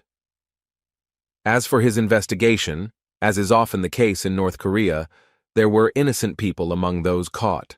Believing that he was dealing with simply resilient prisoners, Kim Jong-un continued interrogations to the limit of his patience. Begging for mercy and swearing that they had nothing to do with it did not change the situation in any way. The enraged president looked for a traitor in anyone he could suspect of hating his idol. Moreover, he accused them not only of attacking Comrade Kang Woo Jin, but also of even stealing the treasures that people had earned with blood and sweat. He called the treasures those artifacts from his collection that his idol had actually meanly stolen, taking advantage of the opportunity. When one of those who was interrogated assumed that it was Kang Woo Jin who stole the treasure, he made the biggest mistake of his life. At that moment, there was not a single phrase that could have hurt Kim Jong-un more than accusing his favorite hunter of betrayal. In the end, the torture continued until the very end. Kim Jong-un, enjoying the process, thought about how Woo Jin helped him find the traitors who were so close to him. Remembering his idol, he was grateful to fate that he helped him avoid more serious consequences because of the traitors. The next day, Woo Jin and Ha Sol were already in South Korea, where they felt relieved. Woo Jin was pretty fed up with the lieutenant's patriotism and unprecedented loyalty, because she mentioned the charms of her native country at every step after returning home. As it turned out, she had been very nervous for the past 3 days while Woo Jin was resting carefree. Every day, she heard the sounds of warships and gunshots, fearing that they would come to an end. After calming the lieutenant down a bit, Woo Jin smiled at the thought of leveling up, filling his inventory, and finding a new worker.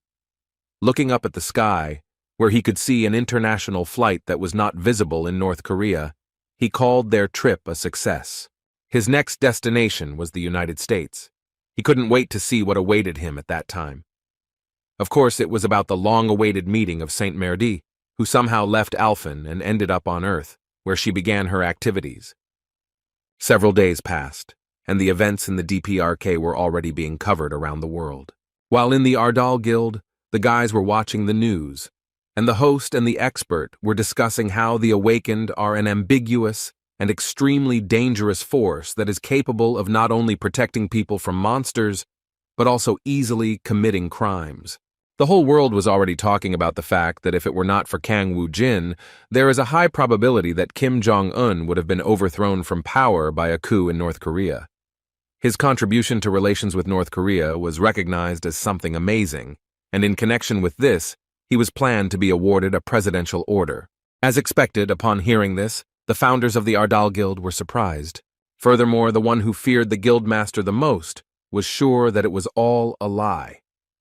As an argument, he relied on the fact that it was impossible for someone like Kang Woo-jin to do anything without making mistakes. In fact, he was right, but his assumptions about what had happened were no less crazy than the truth. With a thoughtful face, he voiced the idea that Kang Woo-jin was blackmailing Kim Jong-un. He thought that their leader had offered the North Korean leader a free hand in exchange for his life. Even though it sounded like crazy nonsense, the guys believed that Kang Woo-jin had arranged it so that Lee Pyong-gwan would end up being the thief of all the artifacts in order to get them into his own possession. Ha-min, trying to defuse the situation, awkwardly suggested not to call the boss a saboteur because he couldn't just go and rob North Korea. In response, the more skeptical Seung-han was sure that he was not at all. He was the one who did not think about his actions and was capable of it. Kim Woo-jin's main supporter also voiced his opinion, saying that he both loves and hates his boss. He said that he met him as such a person because during the clearing of the dungeon, he took all the rewards for himself. At that moment, Sungu saw that Woo-jin was ready to do anything in order to get the most out of the situation. After hearing all the options, the founders, with depressed expressions on their faces, accepted the general opinion that he had indeed cleaned out all of Kim Jong-un's treasury, and it turned out to be true. Moreover, the situation began to seem even worse due to another crazy suggestion by Seung-han, who was scared to death of the leader of their organization. He stated that they cannot believe everything the media says, because there is a possibility that Kim Woo-jin has already killed Kim Jong-un and set everything up. Ha-min, as the only person who retained at least some hope that everything was not so bad, suggested to forget about all of this and about the theft, because it could not be that a conscientious person like Woo-jin would act in such a way. The words about the boss's conscience made the guys even more tense, but they tried to relax a little and distract themselves. In the end, trying to stop thinking about the worst outcome was futile, because Sungu mentioned that in fact, the boss had already offered him to go with him and kill Kim Jong-un even before the guild was founded. Seung-han, who was horrified by the realization that his boss was exactly as he saw him, offered the boys to see his body's reaction to the mention of such an idea. Goosebumps ran up his entire arm as he realized that Woo-jin's cruelty and immense power gave him the ability to do such a thing.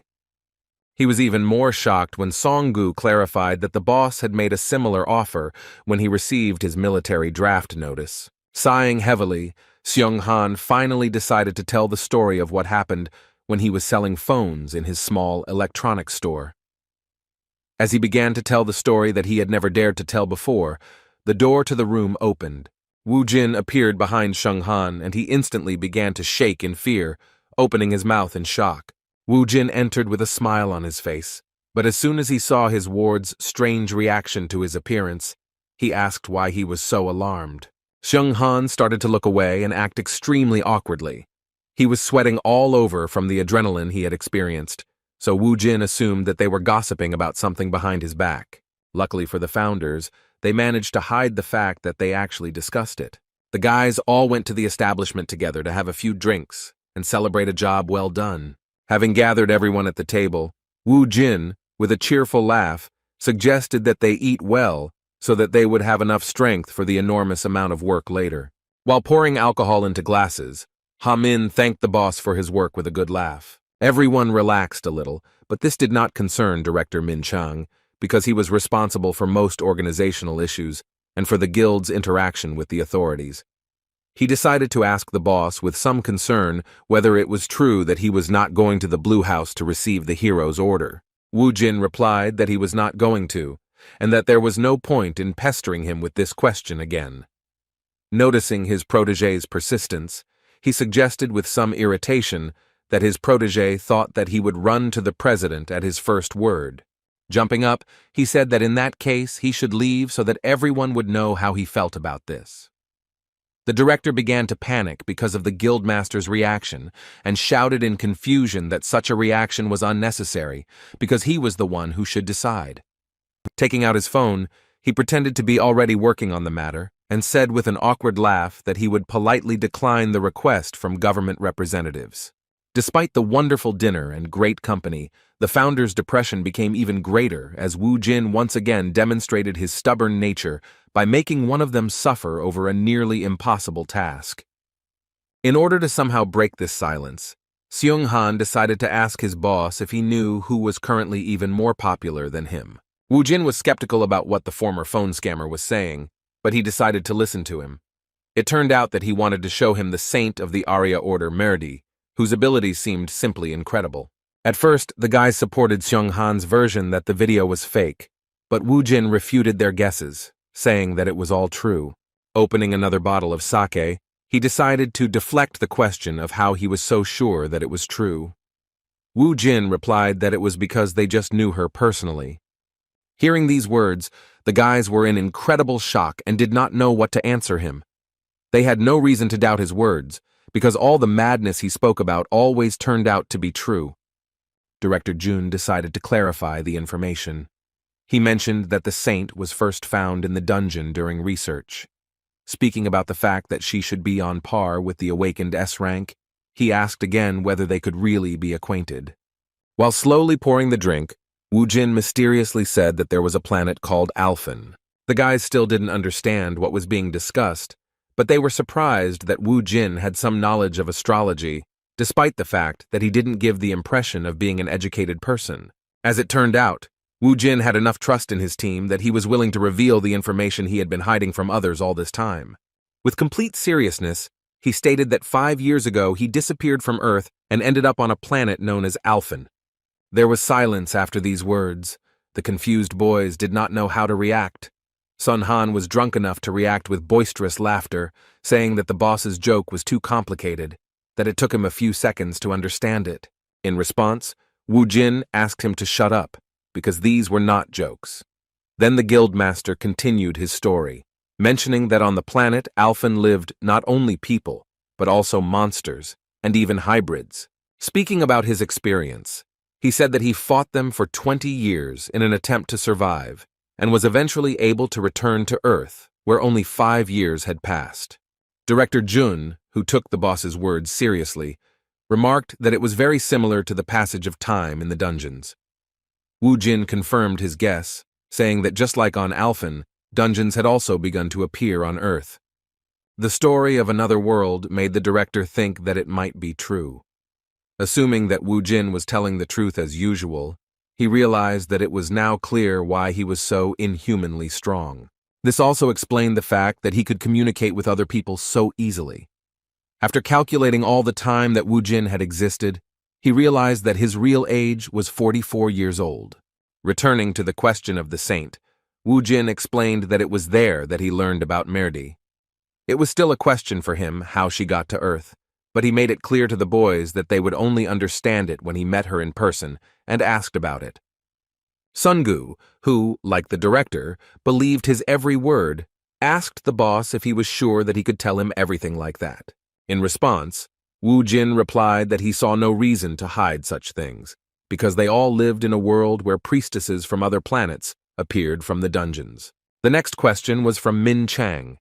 He wanted to know what kind of relationship their boss had with the priestess who arrived on Earth and shocked all of humanity with her abilities. With a sly smile, Wu Jin replied that she was like a friend to him. Meanwhile, Merdi, thinking that the ruthless immortal necromancer Ardal was about to meet her, desperately prayed to her goddess. She didn't know how this meeting would happen with someone who considered her a friend. 5 years ago, on the planet Alphen, their first meeting took place.